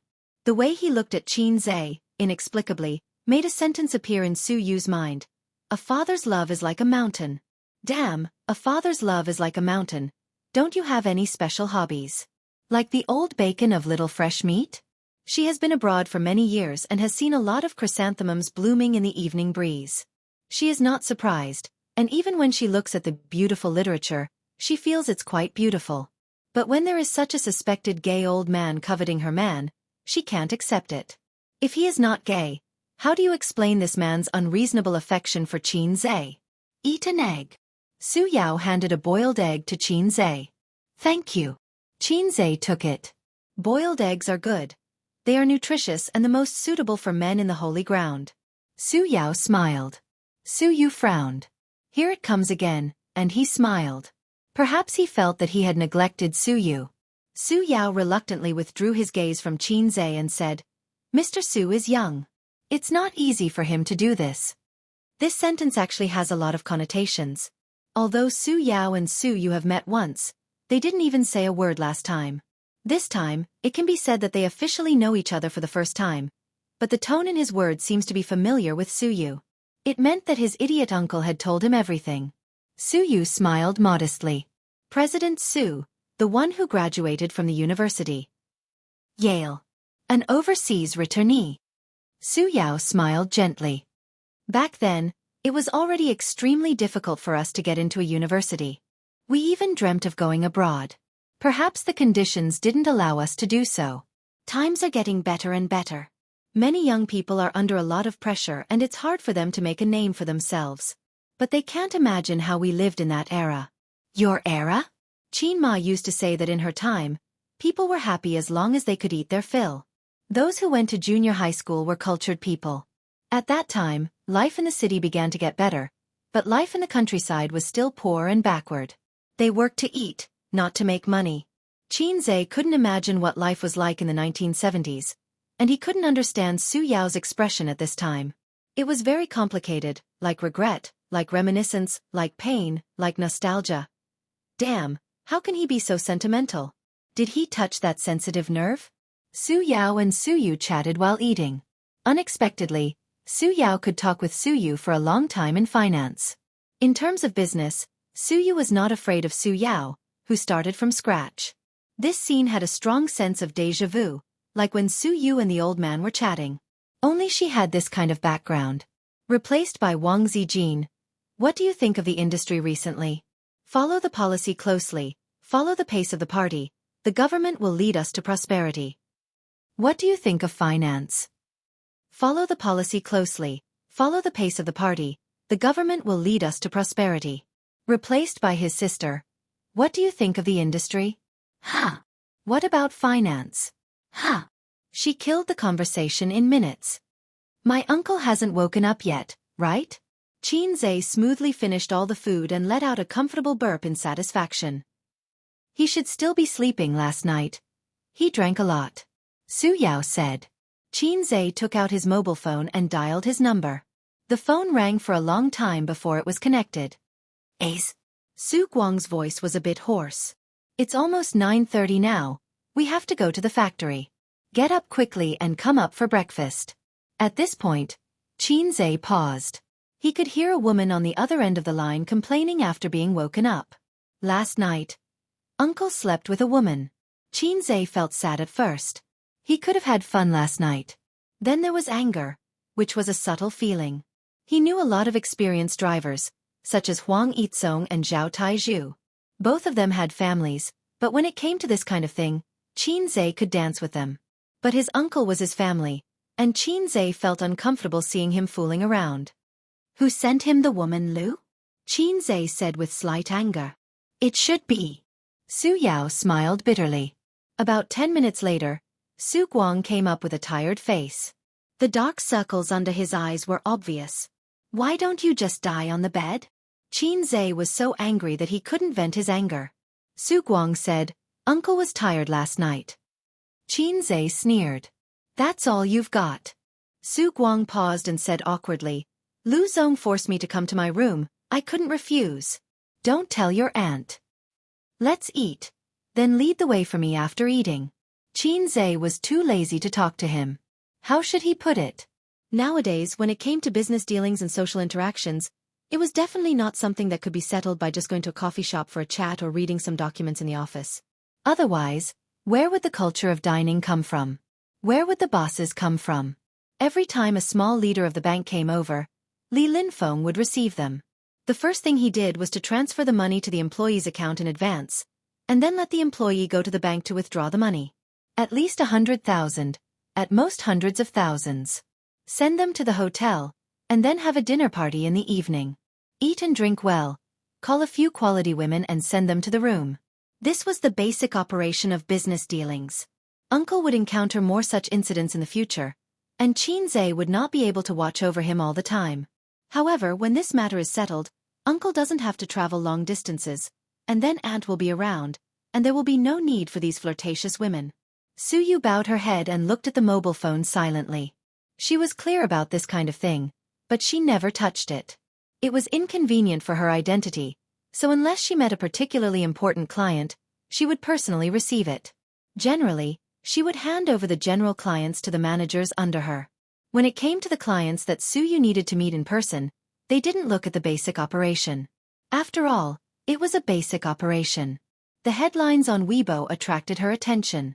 A video on the plane, was the video of Xianxia teaching a foreigner a lesson in the cabin yesterday. Unsurprisingly, it was in the headlines again. The video was posted last night, and it went viral this morning. Search keywords: Xianxia, plane, fighting. More than a dozen videos can be searched. The video that Suyu saw was the most comprehensive, with the most comments and forwards. In addition, she found that Qin Baobao and Wang Zijin had at her in the chat software. Click on it. Qin Baobao. Why did A's fight again? Did he get hurt, Suyu? Wang Zijin. He said no, but did he really not fight again after that? Suyu. Suyu curled her lips. No wonder he had been holding his mobile phone to reply to messages in the elevator just now. It turned out that he was sending messages to his sisters. Suyu. Little treasure, little fairy. Little fairy, don't worry, everything is fine. After a while, Qin Baobao, you want to be beaten. Wang Zijin. Little fairy. Little fairy. What the hell, anger? Suyu imagined the eyes of the two old enemies gnashing their teeth, smiled, happily closed the chat software, returned to Weibo, and clicked on the video. She was watching from a distance and didn't see the whole process. It was good to watch the replay. The hotel's Wi-Fi was not good, and it buffered for a few seconds before it was officially played. In the picture, there was a quarrel. It was the man who had a conflict with a foreigner. The air hostess and the air hostess were persuading him. I just went to the toilet, he kept knocking on the door after I came out. I said a few words to him, he pushed me. Through the quarrel, the audience probably knew what had happened. Because of a trivial matter that may be insignificant in the eyes of countless viewers, but the development of the matter made countless people angry. Can't you just apologize? It's not a big deal. He's not a woman. Is it so hard to say sorry? It's annoying. Pretentious. What's wrong with apologizing? The attitude of the passengers around was angry. They didn't blame the foreigner, but asked the middle-aged man to apologize. And then, fuck. F***ck your mother. Chinese pig. Suyu witnessed this scene with her own eyes at the time. Looking at it now, she still felt uncomfortable. No one stood up, not even refuted, let alone quarrel. It was probably better to have less trouble. Everyone didn't want to make trouble, and they weren't the ones scolding. Finally, at this time someone stood up. I think you should take back what you said just now and apologize to us. In the picture, a man wearing a mask and sunglasses appeared. It's none of your business. Chinese pig. The kick that came out of nowhere caused a commotion in the crowd. Then the sunglasses fell. Even if they knew that he was Xianxia, the netizens watching the video were still very excited. Just now, this foreigner scolded, Chinese pig. Chinese are pigs. I don't know how you feel, but I feel very uncomfortable. But what makes me feel the most uncomfortable is not his insults, but your silence. I'm a public figure. I know that hitting people will bring me a lot of negative impact, and even be classified as a banned artist and banned, but I still have to do it, because someone has to stand up. After watching the video, Suyu first cast a starry look at Xianxia opposite her. Then she looked at the comments. That kick made my blood boil. I want to say, let go of that foreigner and let me do it. This comment had the most likes. She scrolled down. Good fight, too excited. If I was there, I would definitely go up and fight with him. There are so many people. Why didn't anyone stand up to refute? It's so uncomfortable to watch, being scolded by foreigners as pigs. Fortunately, Xianxia is here. Fortunately. I'll be his fan for life.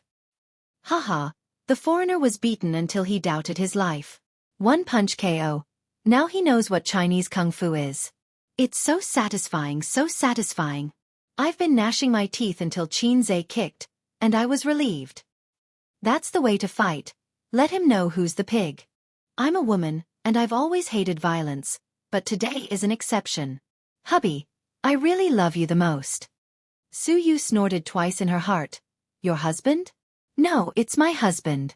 There were also some who condemned Xianxia, saying that he should be kind to foreign friends.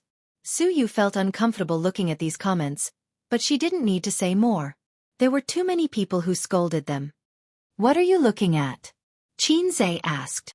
Looking at my husband. Suyu threw a happy little look. Then, she found that two people surnamed Su were looking at her silently. Suyu was embarrassed. Chapter 584. After dinner, Xianxia and the others left the hotel and went to their destination. In the car, Suyu was still reading the comments with relish. Xianxia asked, "Is it that good?" Suyu whispered, "Most of them are positive and appreciative, but a small number of people are criticizing you. I feel very happy to see the people who criticize you being besieged by netizens." She wrinkled her nose, and her cold and beautiful face showed a naive look that only appeared in front of him. There are even people who criticize you. What kind of mentality is that? I think of those weeboo people on the internet. Xianxia commented, that kind of person is generally a loser in life. They don't work hard, they don't see hope, but they don't reflect on themselves, so they blame society and the government. In fact, they don't necessarily like Japan that much. They haven't even been to Japan. They just vent their anger and dissatisfaction with society and the government in this way. Except for those who have lived in Japan for a while. Xianxia has acquired a total of 3 companies since his meteoric rise last year, and merged them into Tianfeng Entertainment and Amethyst Technology Company, Limited. The process is probably to send a test team to collect data, and then he or Suyu will do field inspection and one-on-one transactions, which greatly reduces the process and the transaction cost is low. After several experiences, Xianxia is familiar with it. In this regard, Suyu taught him a lot. Shenqing Dongfeng Virtual Reality Technology Company, Limited. The address is in an industrial park far away from the city center. There are almost no residential areas here, factories are located, and occasionally there are bank buildings in the middle. Unlike the low-end processing plants in other cities, the manufacturers here are more high-end. Dongfeng Technology does not cover a large area. Finance, sales, research and development, and production line employees. All departments add up to a total of 328 people. Entering the gate, there is a large office building. Behind the office building, there are factories, staff dormitories, and a 2-story small building that integrates equipment experience and research and development. It's already a very good scale. Virtual reality technology has only begun to become popular and rise in recent years. In daily life there are actually a lot of it, such as the 3D glasses we wear when watching 3D movies. And 3D movies and 3D projection can actually be regarded as branches of virtual reality technology. It doesn't simply refer to the gaming equipment in the VR experience hall. Virtual reality technology was the general direction of future technology. It would change people's lives. Because of the slow development of technology, it was difficult for it to become a hit. It has been changing society and life in a subtle way. On the 4th floor of the office building, in a large conference room, Xianxia and the Dongfeng leaders led by Lu Zong began to negotiate. Both sides argued for a long time, and both sides were very naughty. Splitting a company into many segments and bargaining one by one was probably the result of Dongfeng's leaders boasting and Xianxia's side finding fault and loopholes. In fact, it was quite boring. Xianxia talked for a while in the early stage, and the middle and later stage was handed over to Suyu. He watched as she battled the group of Confucian scholars with words and was not at a disadvantage. Su Yao listened from the side and became a bystander. Su Guang wanted to speak, but before he entered, he was warned by Xianxia not to speak. He wasn't afraid of godly opponents, but he was afraid of lousy teammates. His uncle wasn't very reliable. Everyone with the surname Qin and the surname Su knew that he was unreliable. Xianxia whispered in Su Yu's ear, got up, and left the conference room. After sitting in the conference room for nearly an hour, he felt like his bladder was about to explode. He drank a cup of soy milk and a cup of coffee for breakfast. Because of his strong kidney, he had never gone to the toilet. Now he couldn't hold it in. After Xianxia went to the toilet, he didn't go back to the conference room. He put on a mask and sunglasses and wandered around the office building. Unknowingly, he came to the sales department. In the big office of the sales department, half of the seats were empty. A dozen people sat listlessly. Some were lying on the table and dozing off, some were watching movies, and some were playing games. In the seat by the door, a young man leaned comfortably on the chair. The computer was on, showing the desktop, and he was playing a mobile game. Oh, it was a primitive world. The mobile game copied by Zijin's programmers. A pirated version of Deceased Pesticide.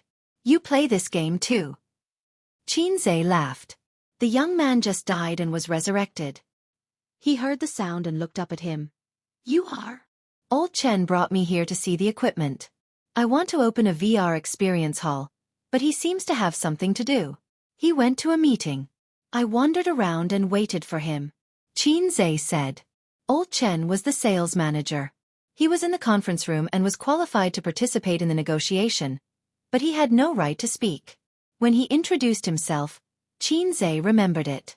His memory was very strong. It turned out to be a customer. The young man immediately cheered up. Shall I take you to the back to see the equipment? Xianxia showed an embarrassed look. I'll wait for old Chen. The young man said, Our company is going to be sold. If you want to buy equipment, you'd better slow down. There may be a discount after a while. If you buy now, the price old Chen will give you will definitely be 10% higher than the original price. So blatantly digging in the corner of his direct superior? Xianxia said in his heart, even if the company is sold, your boss is still your boss, your leader is still your leader. The young man said in a low voice, Old Chen is Lu Zong's relative. If the company is sold, he will definitely leave too. Xianxia's heart jumped. Your company is all about connections? The young man nodded. Many connections take the money but don't work. But the buyer doesn't know about this, so the connections can continue to stay here. Even if they are fired, they have to pay a severance fee. After all, they have signed a contract. If they buy the company, they have to inherit a lot of things. It has legal effect. I can't just deny it. You won't understand. But old Chen is the leader. He definitely can't continue to stay in this position. Xianxia said, Oh, which area are you in? I play this game too. Let's play together. The young man reported his ID name. Xianxia logged into the game. Other than the young man, there were 3 salespeople in the office who were also playing this game. 5 people in total. I remember a few days ago when I played this game, the popularity of this game wasn't very high. It took a long time to find a match. Xianxia said. The advertisements are good. The web-based game is Blue Moon, and the mobile game is Chaos World. The young man said. What do you mean? Xianxia didn't understand. 10 mobile apps, 10 of them have advertisements for it. Video apps and movies also have advertisements for it. If you go online, you will see its advertisements in less than half a minute. It's as crazy as Blue Moon. The young man said, I was brainwashed by the advertisements. Then I downloaded it to try it out. I found it quite interesting. The graphics are good, and there are many experts. It's not like Pesticide, where there are elementary school students everywhere. The 5 of them played together. It was quite interesting. The office was filled with slogans like, The opposite side is red, Gather at the river, and Mid-lane team fight. Xianxia placed the cigarettes on the table and gave one to each person. Almost half a pack was gone. Can I smoke? He could already smell the faint smell of smoke. It meant that someone had smoked before, but he still had to ask. Big chicken tyrant, good smoke. The young man's eyes lit up. He didn't expect Xianxia to be a rich person. He handed Xianxia a business card. If you want to buy gaming equipment in the future, give me a call. I'll give you a discount. It's definitely lower than the market price.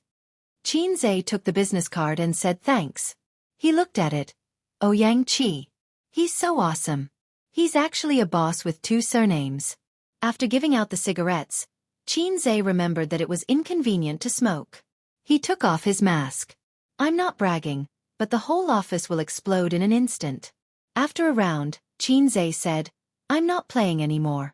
I'm going out to get some fresh air. Xianxia shouted, I'm waiting for you. Xianxia waved his hand and left the sales department. After that, he moved to the finance department. The finance department's office was much smaller. There were about 7 or 8 people in the finance department. They were all dressed in office lady suits. They were chatting and laughing. What's the matter? A big sister at the door asked when she saw Xianxia. Xianxia hesitated and asked, Are you guys usually free? The woman looked at him strangely. Who are you? I'm just asking. Crazy. What does it have to do with you? Xianxia could only turn and leave. Behind him, he vaguely heard a conversation. Who is it? I don't know. He's wearing sunglasses and a mask. I can't see clearly. It's not the buyer, right? Impossible. He's in a meeting. Right, you're going to South Korea this month, right? Help me buy a set of cosmetics. No problem. It would take a few hours to negotiate. After dinner, they would probably have to continue chatting. Xianxia planned to take a look at the factory. Lu Zong claimed that the equipment was top-notch and the most advanced in the country. He had to see for himself what it was like. The factory was similar to many other industrial factories. It had a triangular steel roof. The only difference was that the environment inside was very clean. There were many pieces of equipment that Xianxia couldn't understand. There was a processing center, a welding machine, and even a CNC machine. With so many processing equipment, it meant that Dongfeng could indeed build a VR game equipment independently and did not need to find other factories to process it. However, he did not see the real core technology. The display, motion sensor, processor, wireless connection, etc. That piece was the real soul of VR technology. Of course, it was impossible for any tourist to see it. Xianxia saw a group of uniformed employees squatting at the entrance of the factory. They were smoking and chatting. Xianxia went up to them and gave each of them a stick of chicken. Why aren't you working? He asked curiously. What work? A middle-aged man asked. Xianxia was stunned. It's not like it's based on the piece, another middle-aged man said. There's a lot of equipment in the factory. They're all stored in the warehouse, just opposite. There are fewer people buying them now. We're usually quite free. Oh right, what are you doing? I'm here to buy equipment. I came to take a look first, Xianxia said. Oh. Xianxia chatted with them for a while and roughly knew their work situation. They were not too free usually. They still had work to do. In addition to their own factory production, they also took on outside work to help process a part, such as a seat, equipment frame, and so on. They were not based on the piece in time, so they could often get together to smoke and brag. They did not care about their lives and time was shameless. It really made sense. Xianxia returned to the conference room and heard Su Yu's faint voice. Lu Zong, Dongfeng is not our only choice. I believe that we are not your only choice. It's best if we can reach an agreement. If not, we can only meet again, right? Lu Zong laughed a few times. President Su is right. Oh, President Qin is back. You took a long time in the bathroom. Xianxia smiled casually. I ate too much breakfast. Lu Zong, it's getting late. Why don't we visit Dongfeng first, then have lunch and talk in the afternoon? Lu Zong looked at his phone. It was 11 o'clock, so he nodded. Okay. Xianxia noticed that as soon as he finished speaking, a leader of Dongfeng took out his phone and sent a message. Chapter 585. The visiting team was very spectacular. Xianxia and Su Yu walked in front, with Manager Lu on the right and Manager Go on the left. Behind them were the leaders of Dongfeng and the review team. Xianxia was wearing a mask and sunglasses. Suyu, who was walking beside him, gave him a helpless look. Xianxia immediately understood. This was because they had not reached an agreement yet. There was still a dispute about the price. Lu Zong was shocked by him last night, but now he realized that Xianxia really wanted to buy his company. When we were young, our mother must have told you this. When you see something you like, don't show that you want it. This would make the seller fearless and difficult to bargain. Small business and big business were the same. Along the way, he went to a few departments. The employees were all sitting upright and still, immersed in their work. Su Guang sighed. Not bad, the atmosphere is good. Lu Zong said happily, although the company is not big, they are all of one mind and are all good employees. Uncle was very satisfied and smiled. Not bad, not bad. Soon, they went to the sales department. They must have been notified in the company group. In the sales department's big office, the salespeople were talking on the phone. Their voices were sonorous and powerful. All of them looked very serious and hardworking. They were working so hard that they did not seem to notice the arrival of Xianxia and the others. Are they so serious? Did I come to the wrong place just now? Playing games, sleeping, chatting, are all my illusions? Yes, it's you. You were so happy playing games just now. Xianxia patted Xianxia on the shoulder. Xianxia pretended to not care and said loudly on the phone, "Can you come today? If you come today, I will give you a discount.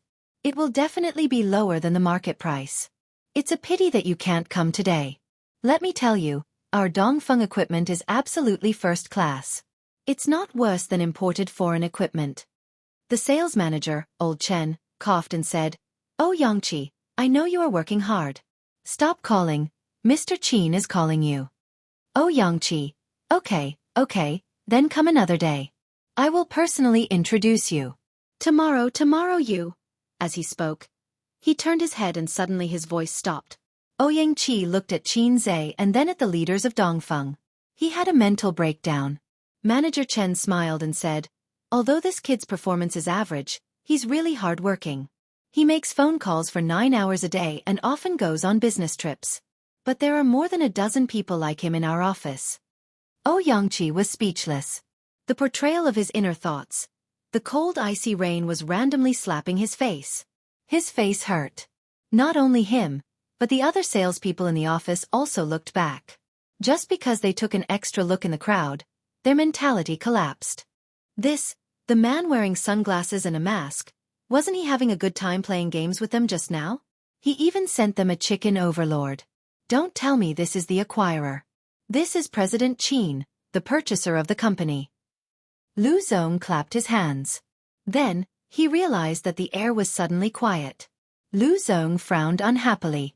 Although these salespeople's performance was average, they were all old foxes. At this moment, they should have stood up and enthusiastically shouted, "Boss Qin." "Why are you in a daze?" Xianxia smiled and said, "Hello everyone." Everyone was speechless. Xianxia said, "Everyone's skills are good. In the future, let's play games when you're free. Anyway, we've added each other as friends." Everyone was speechless. Xianxia covered his face and thought desperately, "Will I be fired?" Sob, sob, sob. Xianxia looked at Lu Zong. "Then, let's go to other places?" The group of people left, but Manager Chen slowed down and didn't follow. He turned back to the office. His fingers knocked on the glass door, making a crisp sound. Manager Chen's tone was slightly angry. "What's wrong with you guys?" The strange reaction of his subordinates just now made him very unhappy.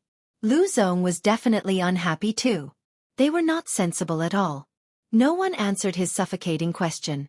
Manager Chen said angrily, "With your performance, when the company is acquired, it's still unknown whether you can stay. Who can you blame if you don't live up to expectations and lose your job?" Xianxia said guiltily, "Manager, that President Qin, he just came." Manager Chen was stunned at first, then his heart turned cold. He knew the group of people under him very well. "Then what are you doing?" Playing games. He even played a game with us, so we didn't know that he was." Xianxia's expression was ugly. Xianxia once again wandered to the finance department. The big sisters were sitting quietly in front of the computer, Silent. There was no longer the chatter from before. The big sister at the door heard the footsteps and looked up first. She saw Xianxia with a mask and sunglasses at first glance. Her face with makeup was instantly stunned. The other finance people looked over with smiles on their faces. When they saw Xianxia, they were also stunned. They were dumbfounded. 10 faces were dumbfounded. Xianxia looked at her and asked again, "Are you guys usually free?" Dongfeng's finance department manager said, "Yes, our finance department is very busy." After he finished speaking, he found that his subordinates all looked embarrassed. Lu Zong frowned and realized that things were not simple. It was too abnormal. Whether it was the sales department or the finance department. When they saw Xianxia, they all looked like students who were caught by the teacher eating chicken with each other. They were embarrassed and scared. After that, they toured the factory. It was the same here. The employees were not working hard or slacking off. After all, they couldn't pretend because there was no work. It's currently in the idle stage because if we reach an agreement, we have to prepare for the liquidation of assets. So the factory is now in a half-stop state, Lu Zong said. When he said that, he imperceptibly created psychological pressure on Xianxia's side. Look, because of your acquisition, we have all stopped working. What a loss. If they were thin-skinned, they would feel a little guilty now. After the tour, Lu Zong treated them to lunch. They didn't go to the city center to find a high-end hotel because it was meaningless. If you drove there now, there would be a traffic jam all the way until 1 o'clock in the afternoon. In the industrial park, there were actually quite a few high-class restaurants. The restaurant that Lu Zong booked had an elegant layout. It had an antique style, with screens, blue and white porcelain vases, carved tables and chairs, and a burning sandalwood in the corner of the private room. A beam of light shone down, and the smoke was straight like a line. This was called appreciating incense. The dishes were also very special. For example, a painting of the Qingming riverside was put together with various seafood, and a large ink slab was used to hold soup. During this period, before the banquet started, Lu Zong went out to answer a phone call. When he came back, he didn't look good. Both sides were old foxes. They fought a war of words at the negotiation table, but didn't mention it at the dinner table. They were harmonious and called each other brothers. After a few glasses of wine, the uncle's face started to turn red. He almost put his arm around Lu Zong's shoulder. Xianxia helped the uncle to the toilet to vomit. After his uncle finished vomiting, he washed his face and put a cigarette in his mouth. Looking at his bloodshot eyes in the mirror, he chuckled.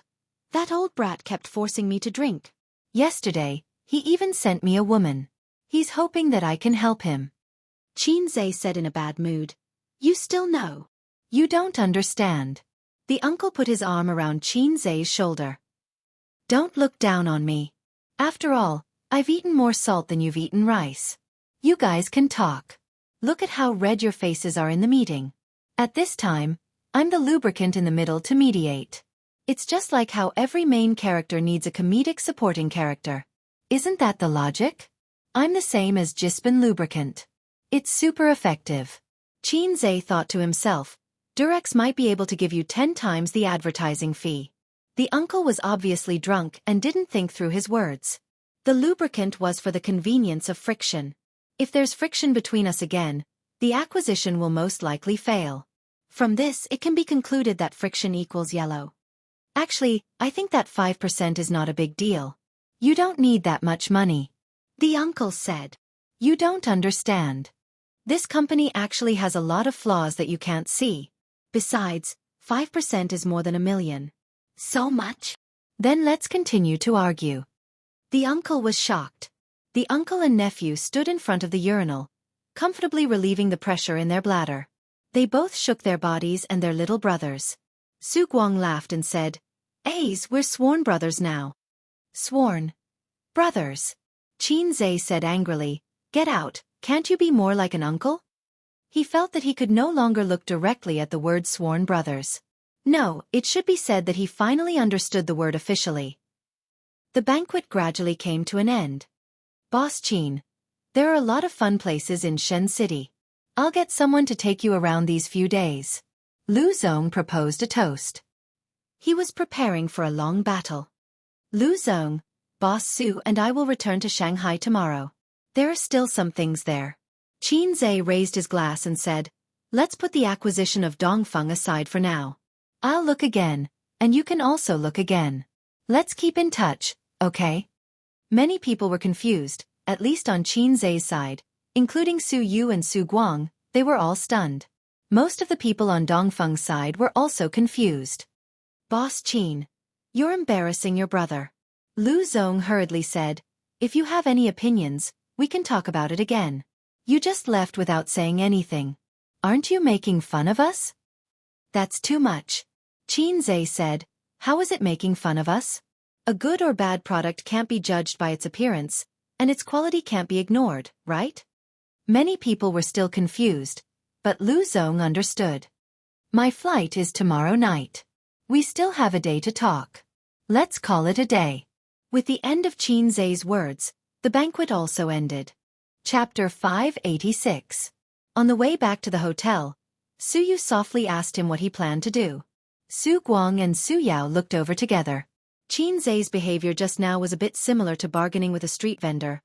"Boss, how much is this silicone doll?" 100 yuan. "Is it for 10 yuan? Not for sale. I'll leave if you don't sell it." Then he turned around to leave, waiting for the boss behind him to shout, "There is true love in the world. I'll sell the doll to you for 20 yuan. But this was not shopping. It didn't matter if it was a few yuan short. This was a company acquisition, which could easily cost tens of millions or hundreds of millions of yuan. Xianxia's approach was particularly petty and self-righteous, making people laugh at him. "Just now, when you were in the meeting, I didn't go to the toilet. I just walked around the factory," Xianxia said. "And then?" Su Yu and the others looked at him. "I had a good chat with several employees in the sales department." Xianxia paused and said, "I also played a game." Su Yu, "Then I listened to the sisters in the finance department discussing Chanel bags, Estée Lauder's face cream, and Dior perfume.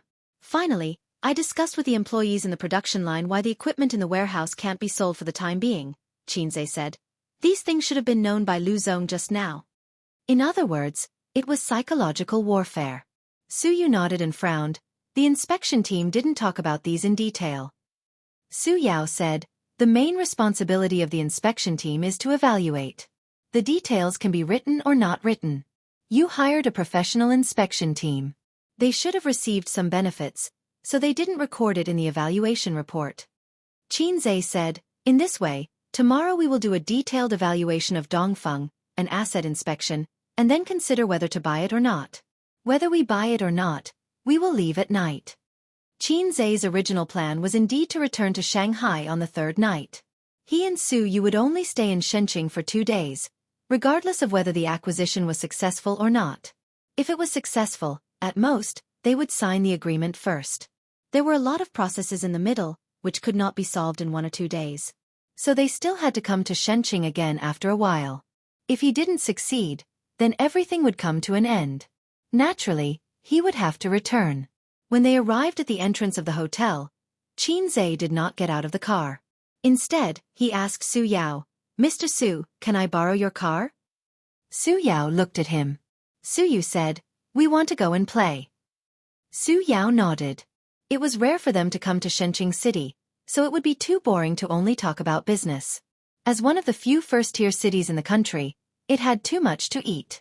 Whether it was the prosperity of the modern city or its historical significance, it was worth visiting. Xianxia remembered that a manager of Bowser Investment once told him an interesting story. When he was young, he found a girlfriend in Beijing. Because of the long-distance relationship, they only met once a month. Every time they met, they would eat, drink, and sleep together. 3 years later they broke up. His impression of Beijing was only which hotel was comfortable to sleep in, which hotel had the best facilities, and which hotel had the best breakfast. He had never been to the Great Wall or Fragrant Hill. He had only seen Tiananmen Square from afar a few times. A city is like a woman. If you only go in and out of one place, how can you appreciate her beauty? He had to change places to explore. The first stop was the overseas Chinese town in the east of Yantian district. On Saturday, there were more people. After the two got off the car, they asked the driver to wait in place, or they could go and play by themselves. Xianxia said that they could play by themselves, and all the expenses could be reimbursed by Mr. Su. In the hot summer, Suyu bought a woman's hat to shade her face, neck, and white slender arms with a layer of sunscreen. Then she held Qin Zai's hand and began to wander aimlessly. Suyu looked at the map at the entrance of the scenic spot and said, "Let's go to Tiaxi Valley first. The scenery there is good, and there are few people, so we don't have to line up. After that, we can go to the theme park." She said, "There is a wet program." "Who are you wet for?" Qin Zai said angrily, "I'm not going." Tiaxi Valley was an ecological park, a place to enjoy the natural scenery. For the two of them, Tiaxi Valley was the best choice. Looking at the colorful flower fields and watching the blue sky and white clouds was far more interesting than waiting in a long line in the theme park. If you want to play, it's better to go back to Shanghai and go to Disneyland. Suyu stood by the colorful flower field and took a deep breath. She held Qin Zai in one hand and opened the other hand, pretending to be facing a cool wind. In fact, both of them were hot and wet in their crotches. Suddenly, there is an impulse to live in seclusion in a beautiful place, plant a few acres of flower fields, and live a hermit's life. Suyu sighed, leisurely see Nanshan Mountain. Qin Zai nodded. You can't ignore the very important chrysanthemum picking under the eastern fence, and the maple forest evening. The ancients have told us that the leisurely life of a hermit is comfortable. Suyu sighed. It's a pity that it's not convenient for you to take photos, otherwise, let's take a good photo together, and sister will not waste this trip. Qin Zai laughed. Then you post to your circle of friends. Today I came here for a date with my husband, and it's so cool. Suyu pretended not to understand. Yeah, there's a KFC over there. Let's go and have a drink. She took Qin Zai and trotted all the way. They ordered 4 egg tarts, 2 mashed potatoes, 2 cups of iced cola, and a hamburger.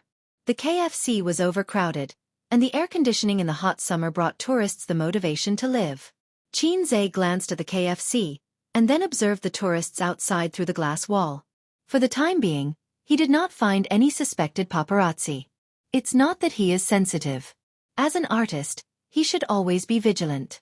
In unknown corners, there are always cameras pointing at you.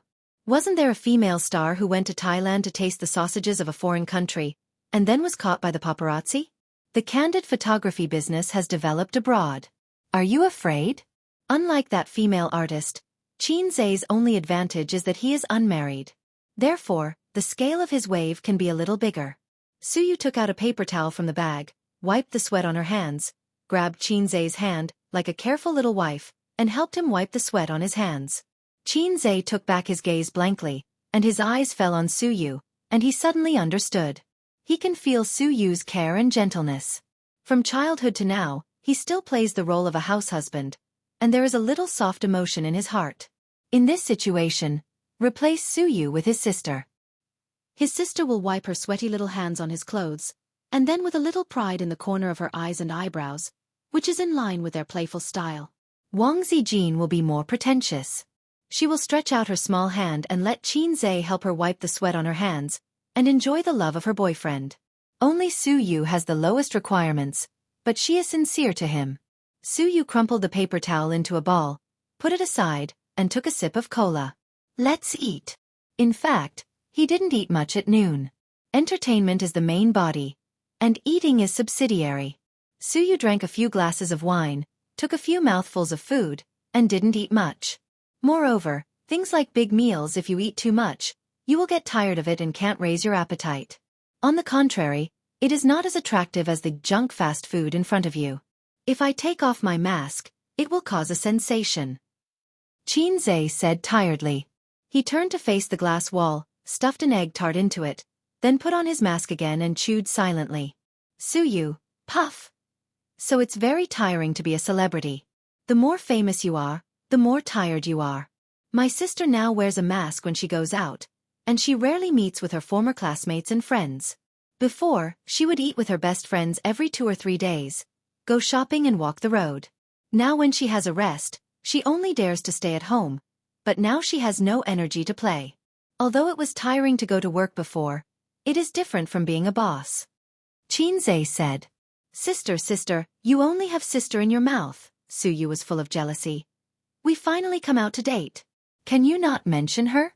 It's disgusting.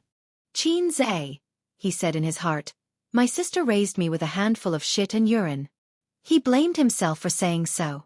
In the years of college, his living expenses were indeed paid by his sister. At that time, his sister's salary was not bad, with a monthly income of more than 10,000 yuan. But she was a spendthrift. When Xianxia asked her for money, she would give him hundreds or thousands of yuan. At the beginning of every month, the siblings were very extravagant. In the first half of the month, Xianxia didn't cook and went to restaurants every day. Watching movies, eating Western food, buying clothes. What was milk tea? He didn't drink that kind of low-grade drink.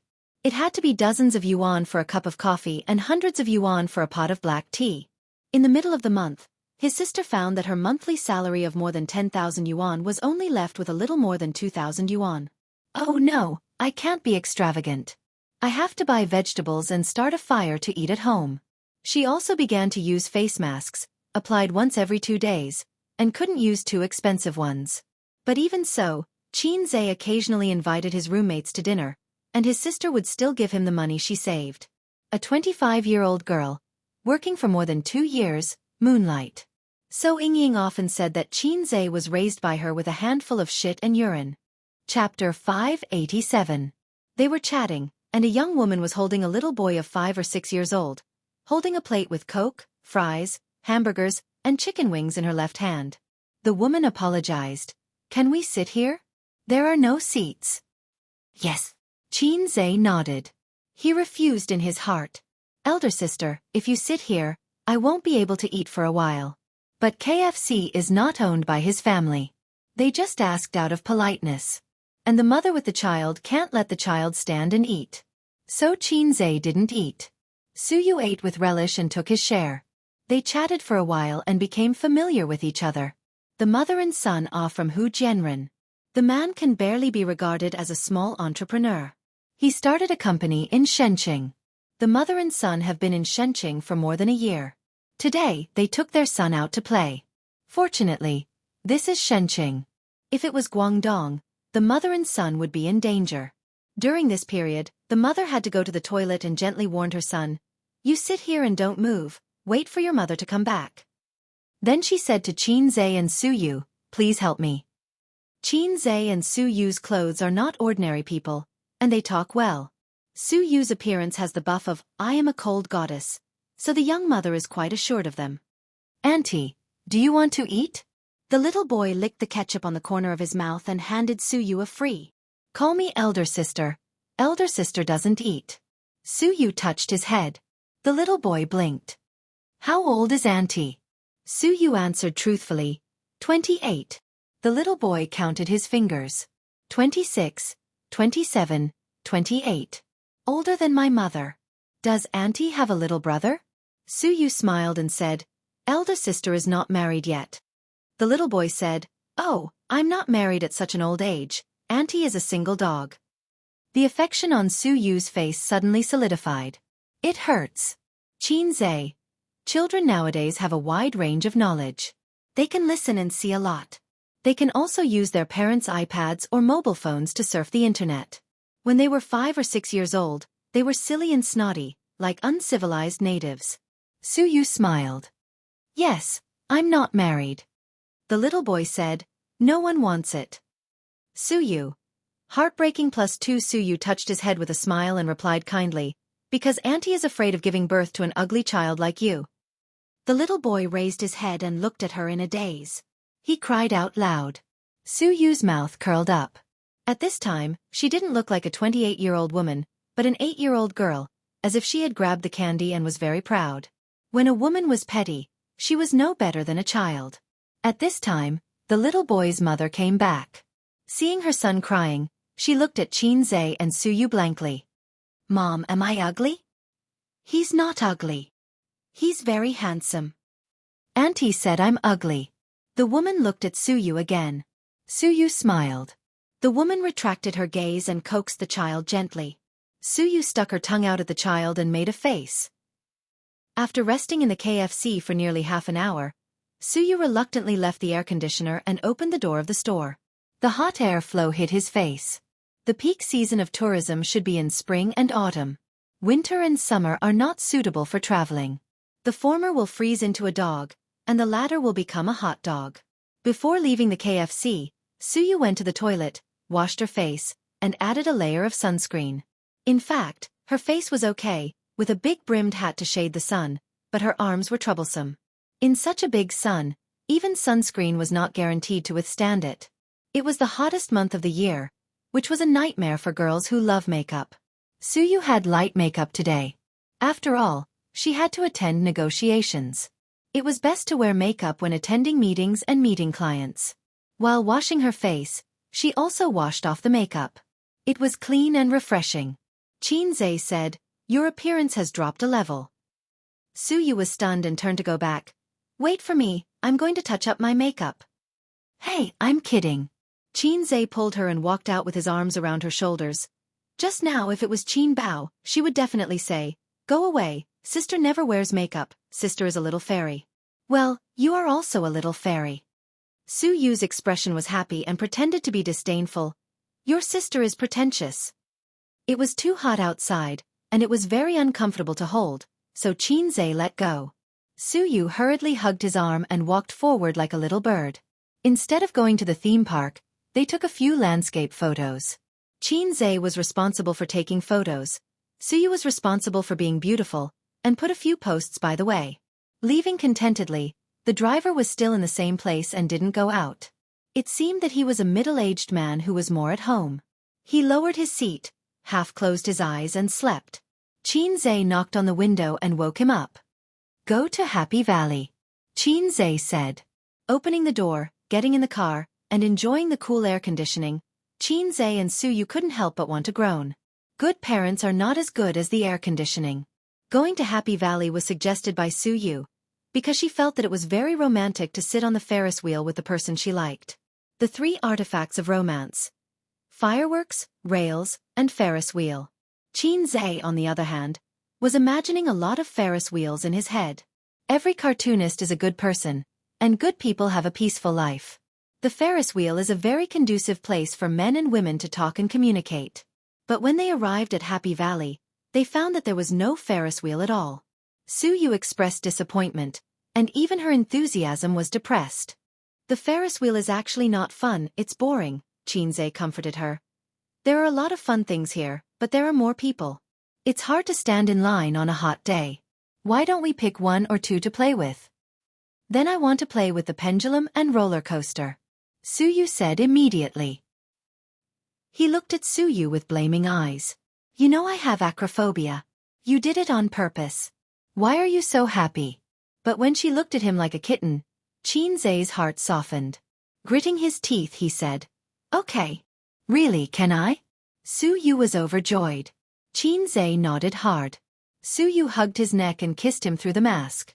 Xianxia said in his heart, "I will close my eyes all the way." For a person with acrophobia, the most terrifying process of the roller coaster is not the sudden fall, nor the tortuous process, but the beginning of the slow rise. Looking at the ground getting farther and farther, watching the body slowly rising, the blue sky, white clouds and the sun shining. Then suddenly, you may fall to your death. Xianxia's heart was pounding, his legs were soft, and there was an illusion of myocardial infarction. Coming down from the roller coaster, Xianxia walked a little bit. He didn't look in the mirror, but he knew that his face must be pale. "Are you okay? Are you okay?" The excitement and stimulation on Suyu's face have not faded.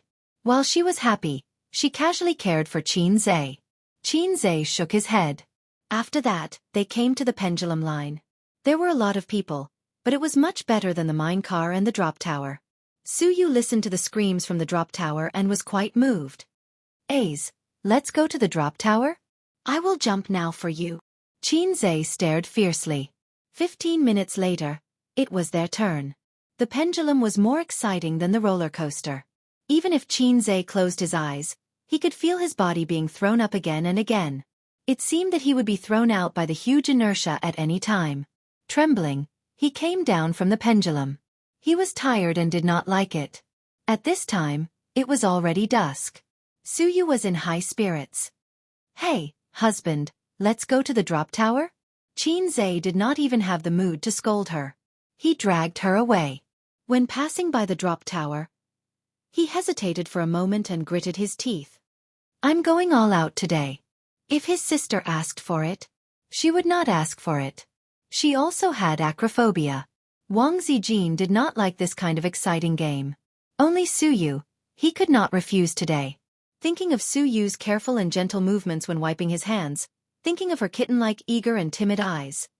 In this world, only strong wine and beautiful women can't be ignored.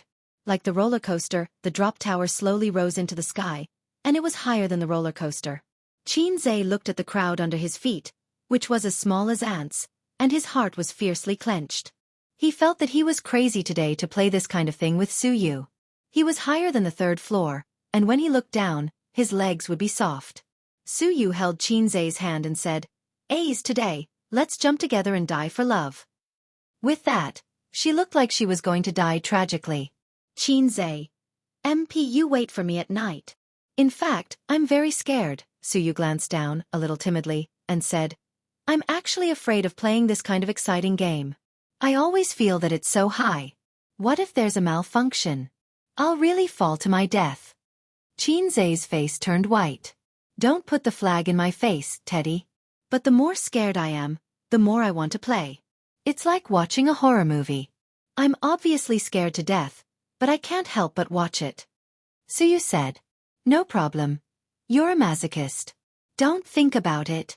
Ah!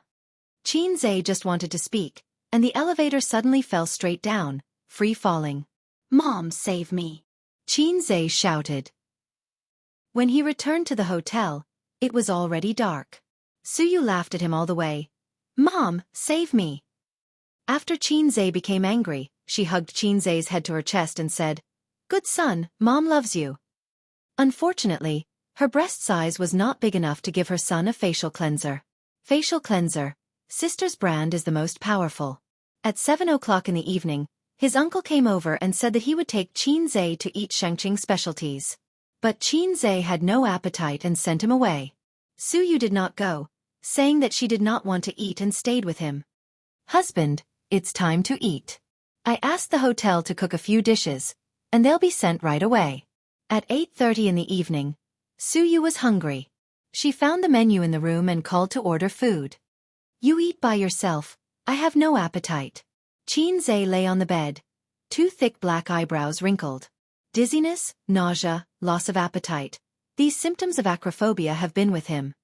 Eat some. Suyu stroked his cheek and said, If you don't eat, you'll feel worse tomorrow. I ordered a dish for you. What dish? Leek is a good thing, also known as yang grass. Chapter 588. About 20 minutes later, the hotel staff brought the food up, pushing the dining cart, and the food was covered with plates. 4 dishes, 1 soup, 2 bowls of rice, stewed pork ribs with winter melon, scrambled eggs with leeks, small yellow croaker, and sliced meat with bracken. Isn't this thing carcinogenic? Qinzhe pointed to the bracken and said. When he was a child, he liked to eat this kind of wild vegetable. Every year when he went to Su Town, Aunt Su would go to the mountains to help him pick some. If he couldn't finish it, she would dry it and bring it home for him to eat. Later, when he heard that this thing was carcinogenic, Qinzhe didn't dare to eat it. It's a rumor. Suyu said, smoking also causes cancer. Didn't you smoke with relish? This thing is said to cause cancer, but in fact, it's fine even if you eat it until you're 70 or 80 years old. Delicious, try it. I was so scared that I quickly smoked a cigarette to calm down. Qinzhe opened his mouth and took a bite of the bracken she handed to his mouth. How do you know?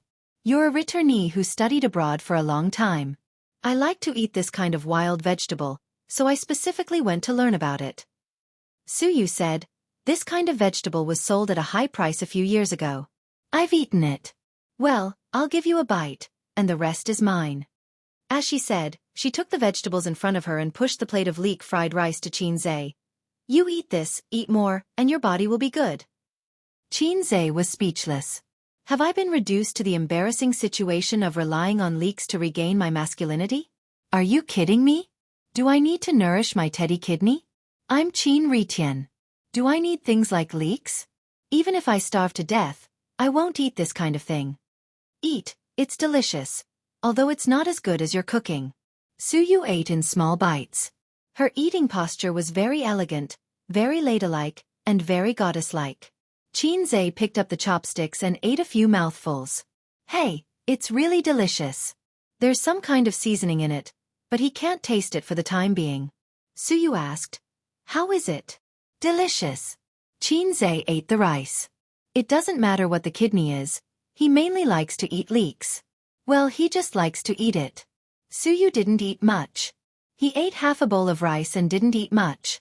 He kept saying that his favorite food was fern, but he just picked up a few more chopsticks. She usually didn't exercise as much as Wang Zijin and Qin Bao Bao. She only went to the gym or the club on weekends to exercise and recuperate, so she could only rely on controlling her food intake to maintain her figure. Therefore, those girls who relied on dieting to lose weight were, without a doubt, only someone like Big Sister, who ate and drank as much as she wanted without a care in the world, refusing all kinds of high-calorie food, and persisting in dancing for an hour every day, could have such a low breast volume. The large breasts of foreign women were due to their high-calorie diet and their love of fitness. Actually, I don't quite understand why you're so passionate about virtual reality technology. At the moment, this field isn't suitable for us. Only corporations with hundreds of billions of assets have the ability to research it. Suyu unscrewed the thermos flask and took a sip of wolfberry tea. But the actual progress and breakthroughs will depend on the situation overseas. In terms of science and technology, whether we admit it or not, foreign countries are always ahead of us. The technologies that our country is more advanced are all supported by the state. It's unrealistic to rely on the domestic business circle to develop their own. What she meant was that the current potential of this industry was almost overdrawn. Any industry has ups and downs, and the next stage of development will be relatively flat, not only in terms of technological development, but also in terms of market demand. Therefore, she felt that to acquire a virtual technology company now, from an investor's point of view, was a failure. We are the successors of socialism, we have to dream of a big country, and we have to work hard for the rise of our motherland. Xianxia said, as long as I enter this industry, it will instantly lead the world and dominate the world. Suyu. Then what are you going to do? Wait. Xianxia got up, squatted in the suitcase, took out a USB flash drive from the inner zipper bag, and put it in front of Suyu. The things inside will bring us endless wealth, even beyond Baozi, beyond Amethyst, beyond Tianfeng. What is it? The design. I spent a week making it with software. Suyu looked at the USB flash drive, and then raised her face to look at him, her eyes dull. Let's have some face.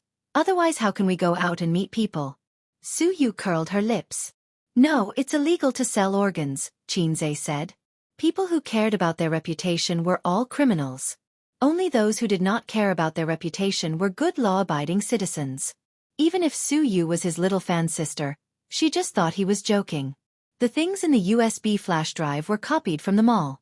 The system was so low that everything needed Xianxia to do it himself, because there was only data, there was no substance.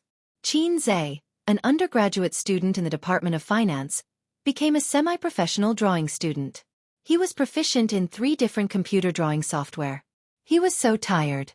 The value of this thing was unimaginable for ordinary people. If he just threw it out, he could create a leading company in the field of virtual reality technology in a short time. It also made up for one of Xianxia's wishes. Virtual technology, although called virtual, was considered an industry. The industrial tycoons were the ones who should be respected. Xianxia, as an undergraduate student in the Department of Finance, had a deep understanding of this. If China's industry was as prosperous as it was 10 years ago, the country would not be overwhelmed by the pressure of the economic downturn. The simple truth was that wealth was always linked to material objects. Those internet tycoons, who made money by games and software, were not ashamed. Especially Brother Ma, who was condemned by thousands of people, were not ashamed. Hurry up and sell the company to me. Let me bear thousands of curses. The current Xianxia, compared with those top tycoons, was a lot worse. But in terms of net assets, he was very good. He had no debt and did not have much cost, and those tycoons only relied on cash. The gap between the two sides was not that big. But in terms of capital, Xianxia could only type GG now. Are you full? Call the waiter to come up and clean up. Xianxia said. I want another bite. Suyu had an idea. Let's eat. Suyu came over, her red lips were printed on Xianxia's face, and she took a bite. I'm full. She touched her belly. Xianxia was stunned and reacted, thinking that Su Yu was flirting with him. Oh, they were an old couple who were familiar with each other's depth, and she was still doing this. Too cute. So, Xianxia threw a big tablet hand over. You smeared oil on my face, and I have to wash my face. My head hurts. Su Yu. Specialty restaurant. Su Yao and Su Guang, the two brothers, drank and talked happily. One was happy and carefree. The other was silent and serious. They were 2 years apart, and Su Yao was 7 years younger than Qin Ma. He was only 40 this year, and Su Guang was 38. But he looked at least 10 years older than Su Guang. His mature and restrained temperament was one reason, and the main reason was that he had a vertical line between his eyebrows. It was caused by long-term frowning, so Su Yao looked bitter and hateful. Come on, let's toast. Su Guang raised his glass and touched Su Yao's. A small glass of white wine, drained in one gulp. His uncle had been wandering outside in the past few years, and he didn't learn any great skills, but his alcohol tolerance was really good. Su Yao was even more so. He used to drink without caring about his life when socializing. He would vomit after drinking, and then drink after vomiting. He spat out tens of billions of assets. After he became successful, he rarely drank. Oh, wrong.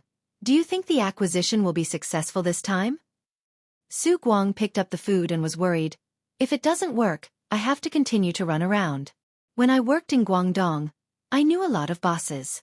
If it doesn't work, I'll go there and try. Su Guang had mixed in almost all the first-tier cities. He once went to Guangdong to look for business opportunities. He did make some money in Guangdong, but it was only 100,000. Before 2005, 100,000 was a huge sum, but 10 years later, 100,000 was a drizzle. It couldn't satisfy him at all. And later, a well-known industry in Guangdong was declared dead, and Su Guang had no reason to save the woman who lost her footing, so he had to leave. I heard that this industry is not very profitable, and it can't be compared with AZ's companies at all. Su Guang said. In business, it's not about entering the industry that makes money. It's the same principle as not chasing the stock market. It's more important to play it safe. Su Yao commented concisely. Don't scare me. Isn't business about entering the industry that makes money? Su Guang was not convinced. That's why you can only earn fast money at most. Su Yao concluded. Su Guang couldn't win against him and was a little depressed. Come on, let's drink. After 3 rounds of drinking, Su Yao said, Su Yu, is she really not your girlfriend? Su Guang. Anyway, my sister told me that AZ's girlfriend is not her. It's also possible that my nephew is two-timing. Who is his girlfriend? Called Wang Zijin. I haven't seen her. Su Yao's face was slightly gloomy, and he was silent. After a while, it doesn't matter if you don't play with feelings, but it's troublesome to play with feelings. Hey, you rich people have wives at home and mistresses outside. It's a basic operation. What's there to worry about? Su Guang said. Tomorrow, when things are settled, you go back to your Wenqing. As for me, I'll go back to Shanghai with Az. Remember, don't contact me in the future, and don't let my sister know. Su Guang said seriously. Su Yao was in a trance for a moment and nodded. Hotel room. Xianxia lit a cigarette after dinner and leaned comfortably on the chair. The sound of water came from the bathroom. Through the frosted glass, Su Yu's figure was vaguely seen, slender and tall. Xianxia didn't take a bath. At this time, a man should hold on. First, put on the work hat with bumps, take the blue pills, mix the wine, light the candles, and then lay on the ground with his back to the sky. All the above were crossed out. A real man should go to the battlefield bare-chested. A real man should hold on for 5 seconds. Chapter 589. The mobile phone dinged, and a message came in. Wang Zijin sent him a message. When will you come back? Xianxia typed in a message. Tomorrow or the day after tomorrow. How are things going? There are some obstacles, but it can be stabilized for the time being. Wang Zijin also knew that the acquisition of the company was not a business trip, and it would not be so fast. She said very considerately, Okay, you pay attention to rest and go to bed early at night. Xianxia replied, Okay. Wang Zijin sent a message, Love you, moi. A few minutes later, Wang Zijin sent another message. Aren't you going to reply angry? Qin Zhe. W. Wang Zijin. Qin Zhe. Look at it upside down. A few seconds later, Wang Zijin sent a series of blushing pictures. So good. Wait for you to come back. Sister will cook for you. In fact, I not only have a way to coax my sister, but I'm best at flirting with my sister. Qin Zhe was floating. Wang Zijin, like Qin Bao Bao, began to try to cook. Oh, it's impossible to cook. Only cooking can be done because it's simple. Suyu took a bath, washed her hair, washed her face, and brushed her teeth, which took a total of 30 minutes. Women took a particularly long bath, whether it was Suyu, his sister, or Wang Zijin. It was as short as 10 minutes, and as long as half an hour. Qin Zhe was bored and logged into the corporate chat software that he hadn't used for a long time. Most of the chat records were from the chat group, so he didn't need to look at them. But a friend sent him a message. How was the company recently? ID. Human Filth Warehouse. This was a friend he met when he was trading stocks last year. This guy was twice as old as Qin Zhe. Now he was an uncle. It was said that he was also a god of stocks when he was young, so he chatted very well with Qin Zhe. They didn't have much contact, but Qin Zhe found that this guy was very rich, and he was a hidden rich man. But this is nothing. After all, Hei's king, have the system, and sooner or later I will be richer than him. How could a person without cheats compare to a cheater? In addition, he was also a person who had a foot in several boats. Qin Zhe typed in a message to ask him for advice on how to make his beloved concubines live in harmony. The other party's answer was, rely on your face. Degree? Qin Zhe told him to stop fooling around. The other party then said, relying on a man's bastard aura. Qin Zhe didn't reply to him. He didn't want to expose the fact that he was a salted fish that didn't have the aura of a king. He silently exited the chat program. Heavens, what should I do? At first, Qin Zhe was sitting at the table with his legs crossed, smoking like a big shot. Now, he was lying on the bed like a salted fish, playing with his phone while waiting. He also smoked while he was at it. He thought to himself, F***ck, if you continue to shower I'm going to sleep. We are having a proper exchange. The car is on the national highway, not the narrow and winding roads. Why are you washing so seriously? At this moment, he felt a little urinating. He pinched out the cigarette and went to the bathroom door. Suyu, have you finished washing? Not yet. Give me 2 more minutes, Suyu said softly. And then I'll give you 5 minutes to dry your hair. Qin Zhe's mouth twitched. But I want to go to the bathroom. Then come in. Right, what am I waiting for? My wife is bathing inside. I'll just go in and pee. I'm not an outsider. Cameraman, go away first. Don't follow me in. He pushed the door and entered. Suyu's beautiful figure was shrouded in the mist. She raised her head and welcomed the hot water from the showerhead. Qin Zhe tilted his head to admire the beauty bathing. He lifted the seat and took out the salted fish in the grass to pee. Suyu finished showering and turned off the showerhead. She found that Qin Zhe was still standing in front of the toilet. Aren't you going to the bathroom? Why are you standing there? Qin Zhe lowered his head and glanced at the I want a life in full bloom needle. How can I pee? After awakening, I can't pee at all. Damn it, I shouldn't have looked around. He silently put the bird into the file, careful not to let the zipper clip, and said, You dry your hair first, I'll pee later. It only took Qin Zhe 5 minutes to wash his face, brush his teeth, and take a shower. He put on a bathrobe and went out of the bathroom. Suyu sat at the head of the bed, also wearing a bathrobe. The white color of her chest was particularly attractive. She was stroking her hair. Her movements and expressions had the unique charm of a woman of this age. Qin Zhe threw Suyu down on the bed. She pushed Qin Zhe's chest with both hands. You're not feeling well. Forget it. I don't have to do it these few days. She was afraid that Qin Zhe was young and didn't know how to control himself. Last night, her left and right hands kept moving slowly. Qin Zhe didn't respond. This was not ordinary tiredness. When they returned to Shanghai, the Lu Wei Dihuang pills had also arrived.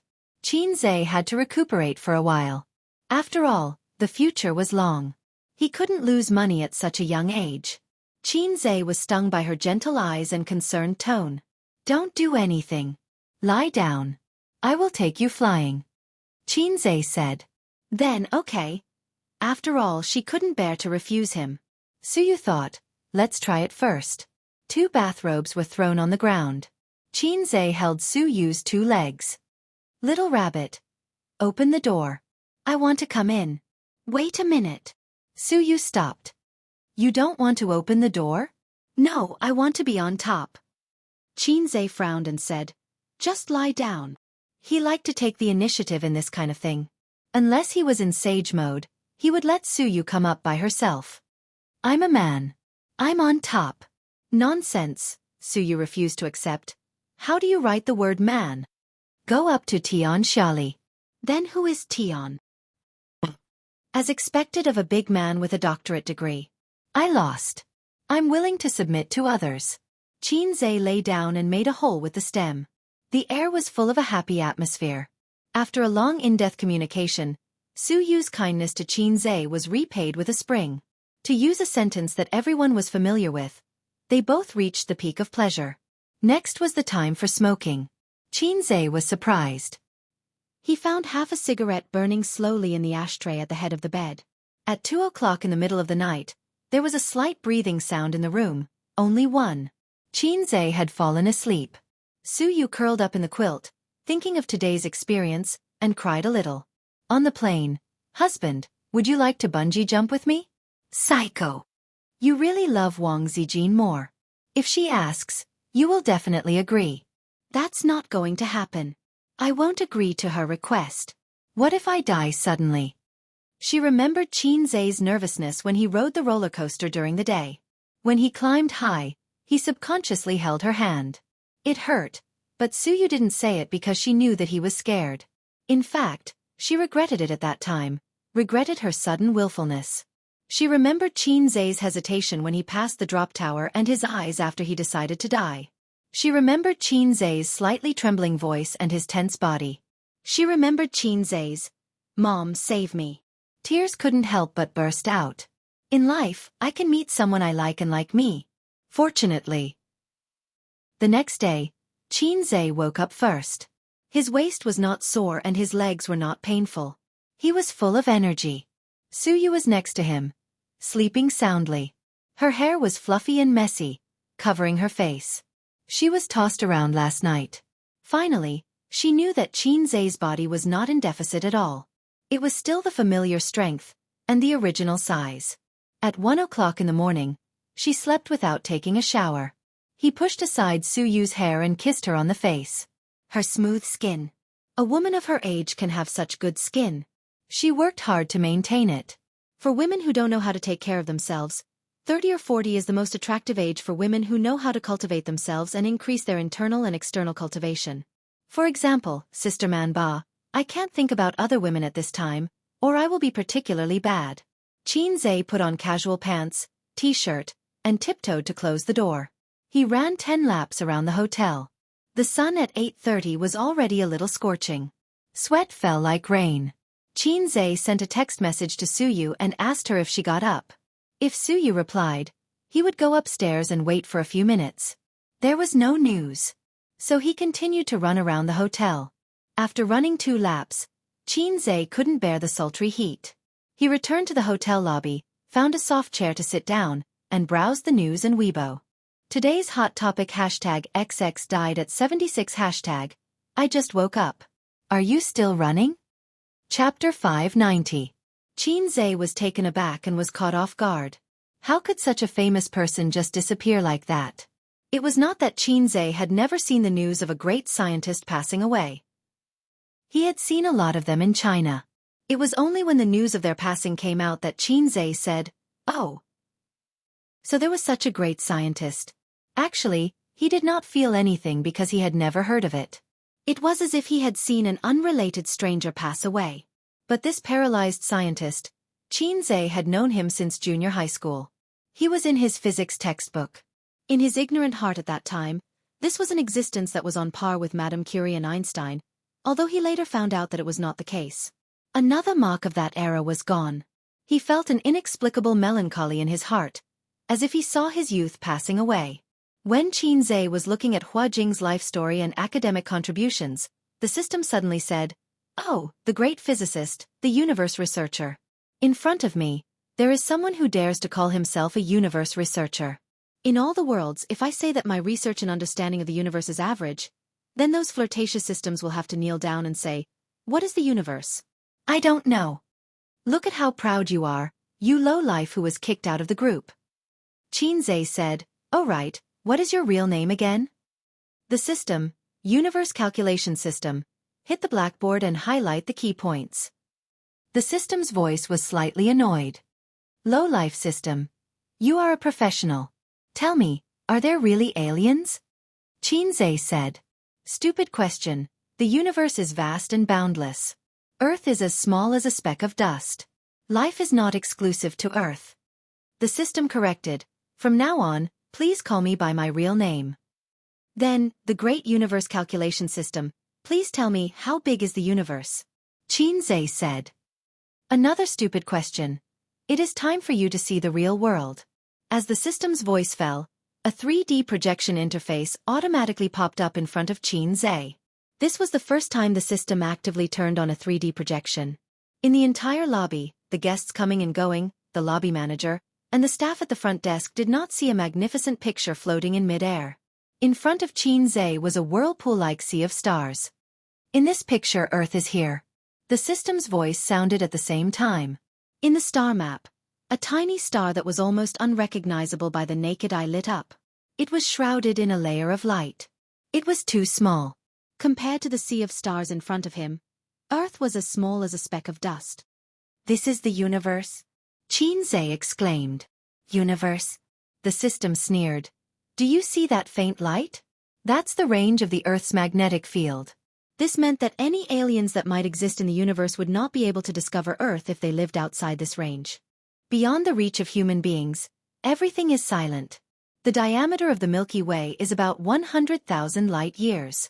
In the Milky Way, there were more than 100 billion celestial bodies and planets. What was Earth in the Milky Way? But even such a big galaxy can't be compared to other galaxies. After saying that, the 3D projection image changed. The lens zoomed out, and the Milky Way disappeared, replaced by another galaxy that was even wider. This galaxy, I named it the Salted Fish Galaxy. Its diameter is about 10 million light-years, 100 times that of the Milky Way. Compared to the Salted Fish Galaxy group, what was the Milky Way? Let's zoom out again. The 3D projection image changed again. The lens zoomed out, and the Salted Fish Galaxy disappeared, replaced by another galaxy that was even wider. This galaxy, I named it the Bao Bao Galaxy. In the Bao Bao Galaxy group, there are 100 salted fish galaxies. Its diameter is a terrifying 110 million light-years. Don't be shocked. Keep watching. The lens zoomed out again, and the Bao Bao Galaxy disappeared. Another galaxy appeared. This galaxy, I named it the Your Grandfather Galaxy. The Bao Bao Galaxy is just the tip of the iceberg of the Your Grandfather Galaxy. Its diameter is a terrifying 560 million light-years. Xianxia said, "I don't know what to say about the way you name things. The name is just a title, to give you a deeper impression. So in your eyes, salted fish is inferior to Bao Bao?" The system ignored him. The system said, "Even if it's your grandfather galaxy, it's only an insignificant part of the entire universe. There are countless galaxies as big as his, and according to my calculations, there are at least 2 trillion your grandfather galaxies. There are more galaxies than there are grains of sand on Earth.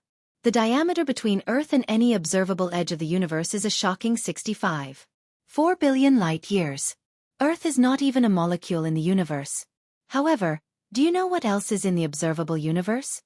Xianxia's eyes were blank. "What?" The system said, "Unknown." "Unknown? Even with my ability, I can't explore deeper unless I level up. What's interesting is that the observable universe is not the entire world. Don't overlook the existence of parallel space. I don't belong to this universe. Space and time are not singular. Theoretically speaking, space can be stacked infinitely, but time has countless parallel lines. You Earthlings once said, a grain of sand, a world. The person who said this was right by accident. From a scientific point of view, it is indeed so. Maybe every cell in your body is a universe, and every universe has an Earth. Nonsense. It's not nonsense, it's just that the dimensions of existence are different. I feel like you're talking nonsense with a straight face. It's normal for you to think so. With the wisdom of mortals, of course, they can't understand. Just like the creatures in the three-dimensional world, they can't imagine the scenery in the four-dimensional world. Because they are not in the same dimension, it's impossible for you to tell ants how wonderful the human world is. Even if you did, with the intelligence of ants, they can't imagine it. Alright, stop showing off. You're awesome, okay? I don't want to talk about this topic. Xianxia was very uncomfortable, or rather, he felt that the world was empty. The system revealed the tip of the iceberg of the universe for him to understand the vastness of the world. What was Earth? What was the Milky Way? When humans understood their insignificance, everything became dull. Earning money, boring. Papa, boring. Games, boring. Life, boring. People who stood at the top of the mountain and looked at the distant mountains could hardly squat at the foot of the mountain and look at a wildflower. You're so awesome. Why can't you beat those flirtatious systems? This question is not easy to answer. The astronomical telescope can't beat the bumper cars. It makes sense. At this time, the phone dinged, a message notification. Suyu, I just woke up, where are you? The time was 9:30 in the morning. Xianxia replied, I just finished my morning run, I'll be right there. The acquisition project of Dongfeng Virtual Reality Technology Company, Limited, after another tug of war, was relatively smooth. In the negotiation meeting, Xianxia seemed to be a different person. He attacked frequently and fiercely, and Dongfeng's side was defeated. Finally, the deal was closed at the originally agreed price. The two sides signed a preliminary contract and entered the long acquisition process. The leaders of Dongfeng, including Lu Zong, sent Xianxia and the others out of the factory gate. The people of the test team drove away. The MPV was parked at the door. Su Yu and Su Yao opened the door and got in, but the uncle stopped in place. He looked at the sky and whispered, Do you know what I want to do now? Xianxia was beside him. He heard the words and shook his head. Su Guang whispered, Burn incense for your grandfather. Xianxia said that in the future, Dongfeng would be managed by him. After wandering for more than 10 years, he finally got what he wanted today. Xianxia followed his gaze. It was the direction of Shanghai. Get in the car. After returning to Shanghai, we'll pay our respects to grandfather together. Xianxia patted his uncle's shoulder. The two got in the car together. It's my first time doing business, Mr. Su. Do you have any suggestions?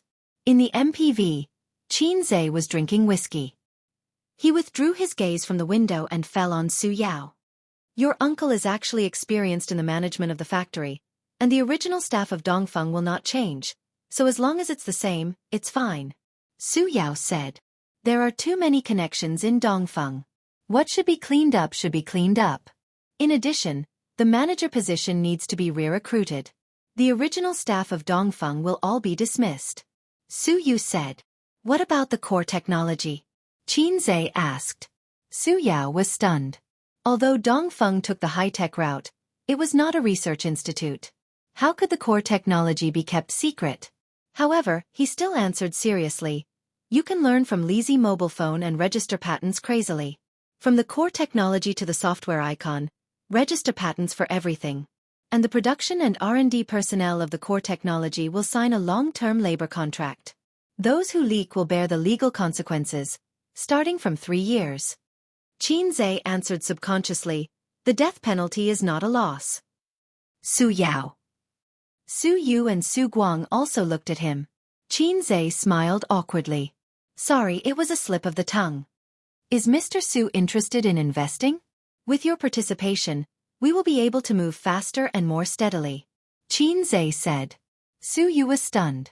Su Guang and Su Yao had different expressions. The former's face changed slightly, while the latter was excited. Su Yao, who had experienced great storms, couldn't help but tremble at this time.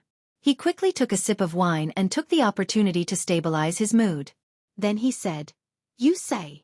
Xianxia said, "You will pay a part of the acquisition money and take shares according to the proportion. Then I will send my uncle to manage and operate Dongfeng. You will also send a professional team." "Su Yao, I didn't ask." Cough. Su Guang interrupted with a heavy cough and said, "We will talk about cooperation when we have time." "A's, did you buy a ticket?" Xianxia said, "Yes, 11 o'clock at noon, Shaoshan Airport. I asked Su Yu to buy it for you." "Shaoshan Airport?" Su Guang was stunned. "You bought the wrong ticket. We should go to Hongqiao or Pudong Airport." "I didn't buy the wrong ticket." Xianxia looked at the wine in the glass. "Uncle, I want to go back to Su Town." "Mr. Su, why don't you go together?" Chapter 591. What scares me the most is the sudden silence. Xianxia asked, and the lyrics of the song appeared in his mind. The two men sat there like clay statues, their expressions frozen. Their eyes were fixed on Xianxia. Some of them were in a daze, while others were in shock. Su Yao's hands were trembling slightly, while his uncle's mouth was slightly agape. The same lyrics could be used to describe their feelings at the moment. What scares me the most is the sudden tumbling of memories. Why do you suddenly want to go back to Shujia town? Su Guang suppressed his emotions and laughed to cover up his loss of composure. It's not Qingming Festival or the New Year. It's too early to visit the grave, isn't it, Su Yao? Su Yao nodded slightly. His emotions were far more turbulent than Su Guang's, but he was more composed. Even if he wanted to say, Go, let's go together." Every year, when he visited the grave, he stood alone in front of it. No one knew how cold his heart was. "I haven't visited Auntie Su in years. I don't have time for the New Year or Qingming Festival. I'll be busier in the future, so I want to visit her today." Xianxia's tone was gentle and calm. "Mr. Su, you're also from Shujia town. Do you know Auntie Su?" After hesitating for a while, Su Yao finally nodded with difficulty and said, "All right." "What's so good about that?" Su Guang touched Su Yao's ankle with the back of his foot and coughed. "A's, how about this? Go back to Shanghai first and ask your mom to come with you another day." Xianxia shook his head. Su Guang gritted his teeth. "Then you go." "I won't go. I'll go back to Shanghai first." He couldn't go back to Shujia town. No matter what Xianxia was up to, he couldn't go back, and he couldn't let Su Yao go with him. When they separated, he would text Su Yao and ask him to find an excuse. "I can't be the general manager," Xianxia said lightly. Su Guang was speechless. "You win." At the airport, Xianxia and the other three sat in the seats of Starbucks with a cup of coffee in front of each of them. This thing could only be considered a high-class drink. There was less coffee and more milk, and there was also a mess of flavors and other flavorings. There was a coffee machine at home. Qin Bao Bao asked a friend to bring some high-quality coffee beans from abroad for Xianxia to drink when he stayed up late. His sister would usually drink it too. When she first bought it, she would brew coffee every day. Once the novelty wore off, she would not do it herself anymore. If she wanted to drink it, she would ask Xianxia to brew a cup for her. At this time, Wang Zijin would say, "A's, help me take out the tea tray. I'll make Jin Jun Mei for you." Xianxia didn't like this kind of tea. He felt that it had been hyped up by the Wui Mountain Black Tea, just like those shameless articles on the internet that follow the trend and even more shamelessly plagiarized articles. After drinking a few mouthfuls of coffee, Su Guang said that he needed to go to the toilet, and Su Yao went with him. At the airport, he could always see a few graceful women. In the summer, they wore denim shorts, and their white and tender legs were pleasing to the eye. Especially a long-haired girl with an oval face who had walked past before. With those two legs, Xianxia's harsh vision, which had been influenced by his sister for years, could not find fault with them. Su Yu pinched his earlobe and said, "Do you want me to dig out your eyes and send them to that girl?" If Su Yu got up and walked around, she could also harvest a cluster of amazing eyes, which would only be more amazing than the girl just now. Sitting here at this time, there were several young people and uncles on the side who peeped at her intentionally or unintentionally. "Do you know why this society is dirty and ugly everywhere?" Xianxia said helplessly. "I don't know. It's because there are too many narrow-minded women like you, blocking men's eyes to find beauty." Su Yu hit him and asked, "Who is Aunt Su?" It sounded like a relative of Qin Zhe, and the relationship was very good. As his wife, Suyu thought so. She should also go to worship. And where did Aunt Sue's family live? In the future, it would be easy to find the door to send gifts for the new year. At least, she should meet them first and brush her face. Suyu knew that Xianxia town was Qin Ma's hometown, and the Su family came from there. A very important person. Qin Zhe paused when he spoke, probably not knowing how to say it. Suyu did not ask, and obediently said, "Oh," then leaned sideways and hugged Qin Zhe's arm, playing with her mobile phone, and leaned her head on his shoulder. Qin Zhe keenly found that several young people who were peeping at Suyu's eyes were dim. Their inner activities did not need to be deliberately guessed, and they could be categorized into 4 words. MMP. Qin Zhe had seen this kind of eyes before. When his sister took him out to play, the eyes of the men around him were like this. At that time, the passers-by's inner activities were, "Oh, beautiful women love salted fish." In the toilet, Su Guang and Su Yao stood in front of the urinal, stepping on both sides of the Yellow River. The two of them were true sworn brothers who had grown up together since they were young. When the 2 spillers beside him shook their bodies comfortably and left, Su Guang whispered, "I'm very weak now. You said that A's suddenly wanted to worship Sister Ru. What happened? Did he know something?" Su Yao said, "Little Sister Lon confessed?" "Confess my ass." Su Guang looked at the direction of the door and lowered his voice again. "She will never confess." Su Yao nodded and calmly said, "That's all right. Let's not talk about what happened more than 20 years ago. Under the premise of no files and records, the government can't find out, let alone him." "That's the truth. But why did he propose to go to the tomb now and drag you in?" Su Guang was worried. 2 reasons. Su Yao left the urinal, went to the sink, washed his hands slowly, and then took out a tissue to wipe. First, it was a coincidence. He himself had the idea of going to the tomb, and I happened to be there. I'm also from Xianxia town, and he intended to take this opportunity to improve our relationship. Second, he found something and wanted to verify his conjecture. Su Yao threw the tissue into the trash can. Su Guang trembled. What did he find? Su Yao patted him on the shoulder. "It's just my guess. Don't think too much. If you really have any guesses, the panic you show will only make people sure of their thoughts." He took the opportunity to wipe the remaining water stains. Su Guang murmured, "If that's the case, I will be killed by my sister." Su Yao nodded seriously. "I will plant you in the land of Xianxia town. It seems that a new Su Guang will not grow up in this year. Get out." The 2 returned to the Starbucks seat. It was 10 o'clock in the morning, and the flight was at 11:30. It was a very awkward time. They definitely couldn't eat lunch here, but there would be free lunch on the plane, but it was a bit unpalatable. "Uncle, what's the matter?" Qin Zhe asked. After Su Guang came back, the worry between his eyebrows was even stronger. He didn't drink coffee and just sat there in a daze. No one knew what he was thinking. Hearing this, Su Guang pretended to be relaxed. "I didn't sleep well last night. I'm a bit tired today." Oh, Suyu, who was leaning on Qin Zhe's shoulder, suddenly retched. "What's wrong?" Qin Zhe hugged her. Suyu held her chest with her small hand and lowered her voice happily. "I must be pregnant." Qin Zhe took her pulse and nodded. "Well, your child is in your stomach again." Suyu didn't believe it. "Nonsense, I haven't had gastric problems for a long time. Are you feeling a little nauseous now?" "So I'm pregnant." "It's really not. It's probably because of the coffee. You were tired last night and didn't have a good rest." Qin Zhe explained, "Gastric problems are difficult to pull out. It takes a long time to recuperate. It won't recover so quickly." Suyu gently bit her lip with her pearly white teeth and was disappointed. "I can't get pregnant." "Don't worry, take your time." Qin Zhe held her hand. "Where were we just now?" They were just discussing the acquisition of Dongfeng. "How should we calculate Sister Man's shares? How much should we give?" Suyu said.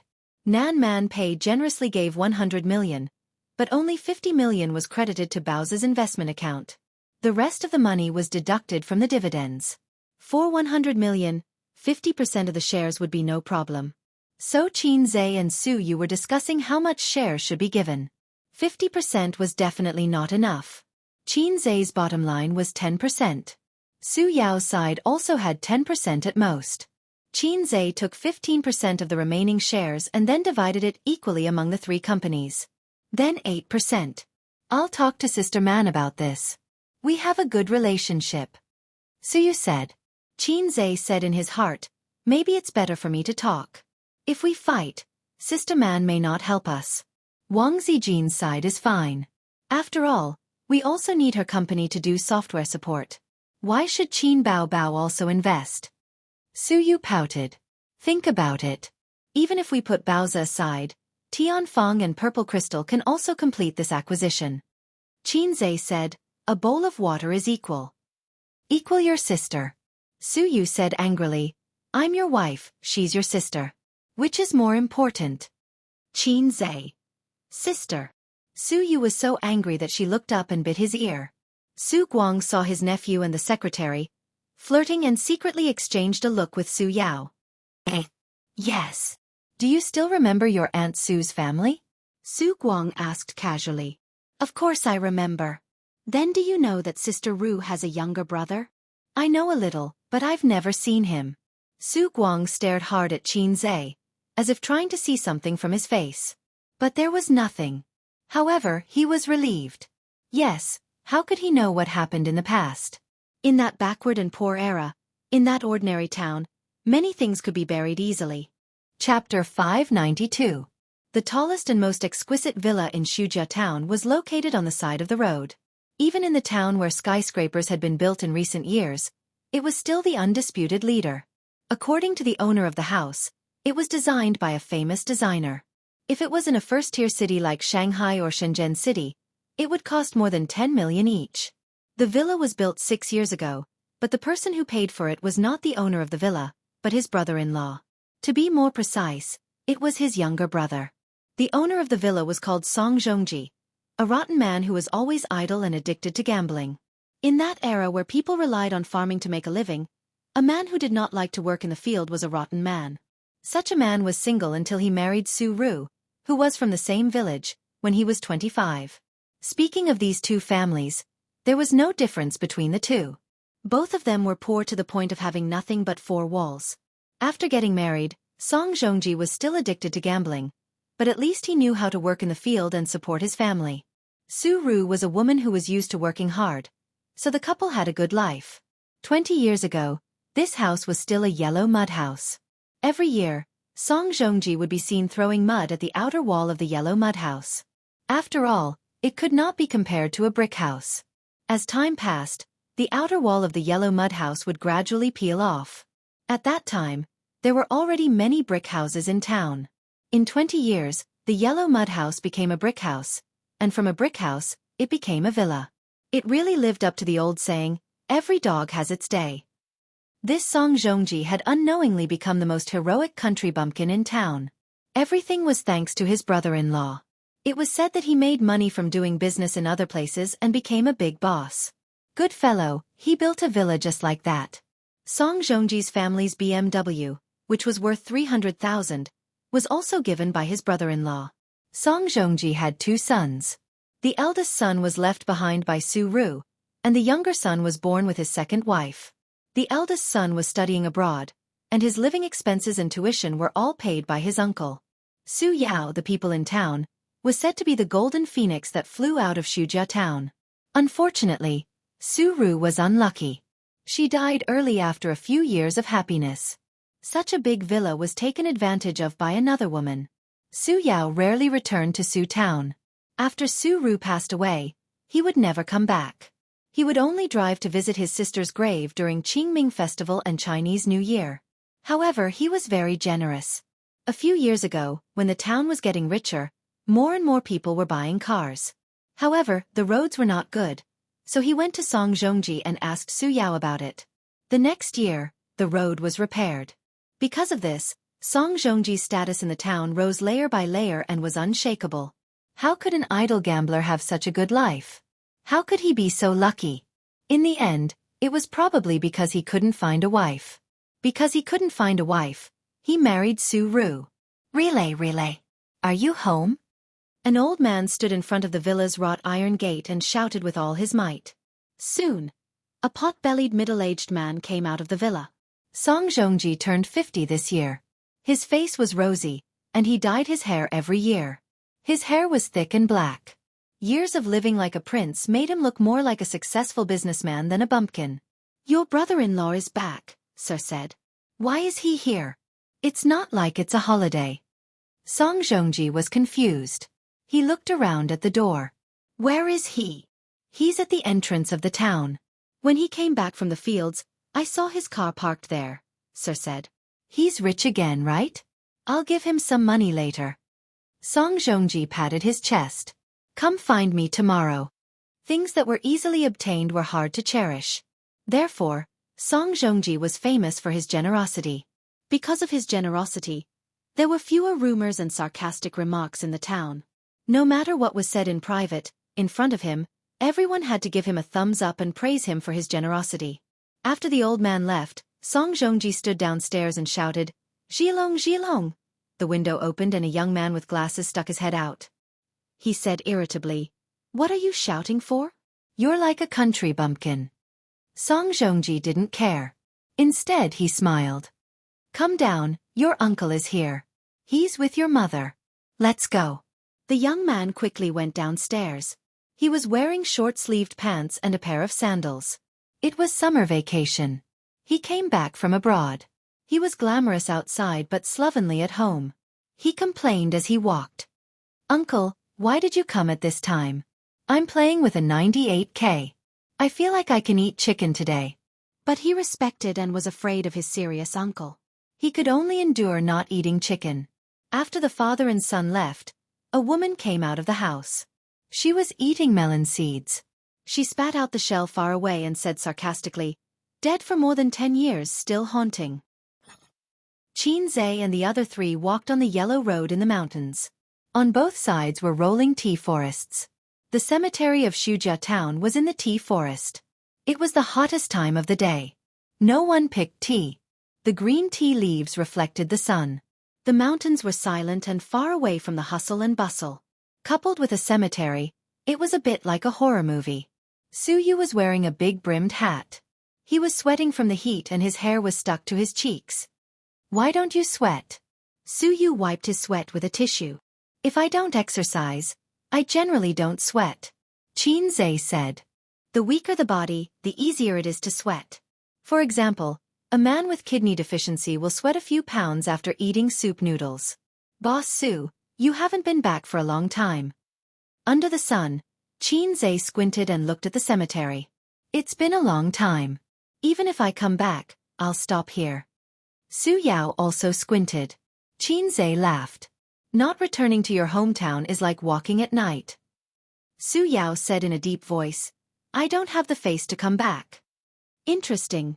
Xianxia retracted his gaze and stared at him. Boss Su, who built an industrial empire in Wenqing, and whose industry almost covered half of the south. If you don't have the face, who has the face? Su Yao did not answer. In front of the grave, Xianxia silently cleaned up the weeds around Su Ru's grave and burned some tin foil and yellow paper brought from Hangzhou. Su Yu and Su Guang watched from the side. Su Yao wanted to do something several times, but he restrained himself. I bought a little too much. Help burn it together.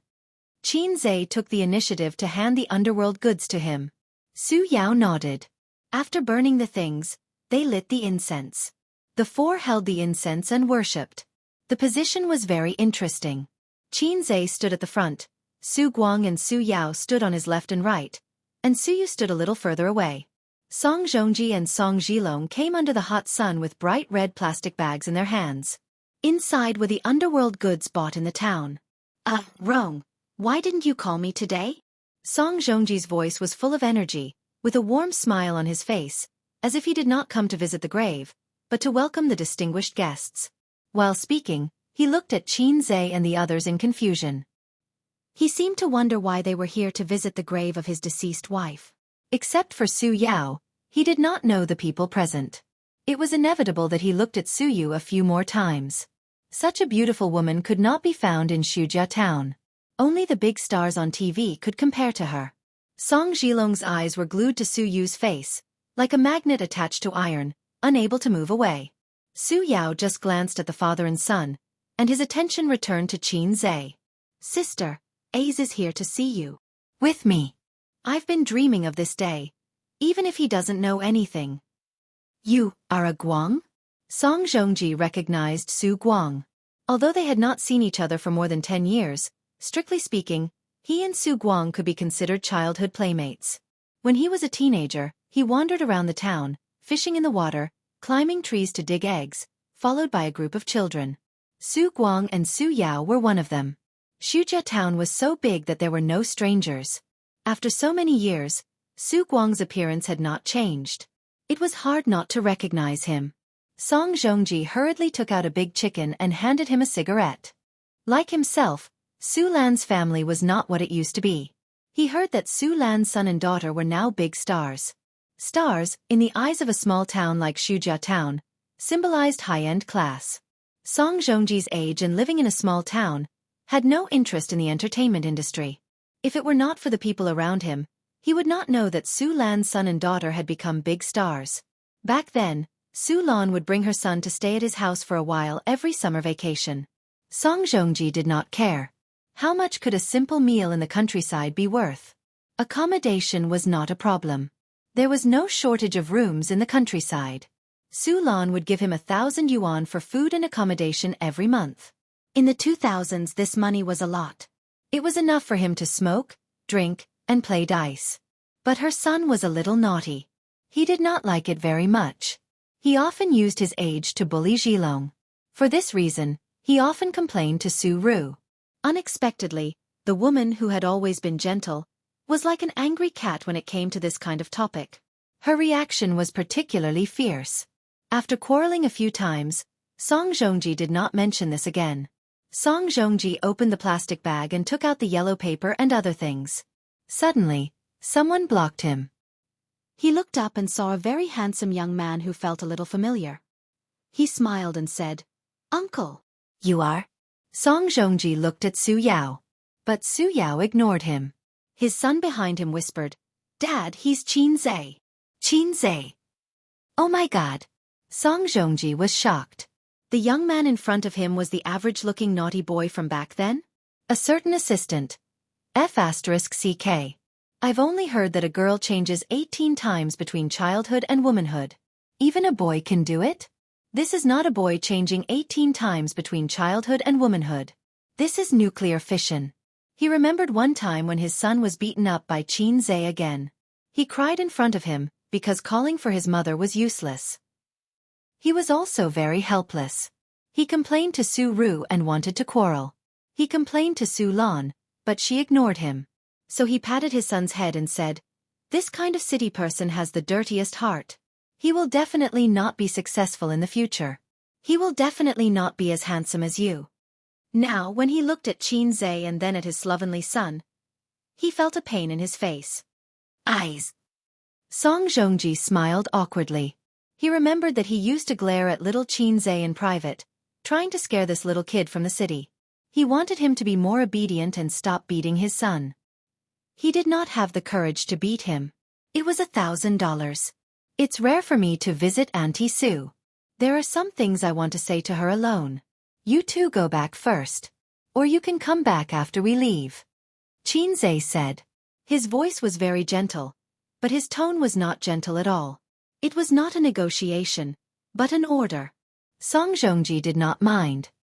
His experience when he was young had made this man abandon his so-called dignity. He was very smooth. These days, young people with a little bit of culture like to think highly of themselves and highlight their individuality. They despise things like celebrities the most. This sentence, in the ears of Song Zhilong, who studied abroad, was particularly harsh. It was especially high and mighty, crushing his dignity. At this moment, he finally remembered the fear of being beaten by Qin Zhe and the shame of being an obedient little brother. He did not have a good impression of Qin Zhe. Based on the unhappy memories of his childhood, not only was he often bullied by Qin Zhe, but also his mother's almost unreasonable favoritism. Every year, the city kid would come to his house, wearing beautiful clothes that made him envious. Between his words, There was always a sense of superiority. I never eat this kind of 2-cent popsicle. Rat poop. I've long been tired of eating it. Look at you with relish. I don't want to drink this kind of soda. I only drink calcium milk. Do you like that little flower next door? She's so ugly. My sister is much prettier than her. It was infuriating. And just now, when they were paying respects to their mother, this person stood at the front. Even his uncle was a position lower than him. Why? The way his uncle looked at him made Song Zhilong feel even more unbalanced. One had to know that his uncle was so good to him that even his cousins were not as good as him. But he had never seen his uncle look at him with that kind of eyes. Why? Song Zhilong said angrily. Why? This is my mother's grave. Why should we leave? Who do you think you are? You're still as high and mighty as ever. Why? I'm a top student studying abroad. My uncle is a big boss with a net worth of tens of billions. I'm not worse than you. Get out. Xianxia seemed to have lost what little patience he had left and shouted. Song Zhilong felt a strange pressure that made him instinctively timid. But he stiffened his neck and did not move. Su Yao frowned and said in an unhappy tone, You go first. Song Zhilong. He felt so sad. He was like a soldier charging at the front who suddenly turned around and found that his general had surrendered to the enemy. I'm your nephew. Am I not better than this guy? Uncle. Xianxia called out as he watched the father and son walk further and further away from him. Su Guang nodded. Xianxia ignored him. He turned to Su Yao and asked, Should I call you uncle or should I call you something else? Su Yao felt as if he was struck by lightning. Su Guang sat on the ground.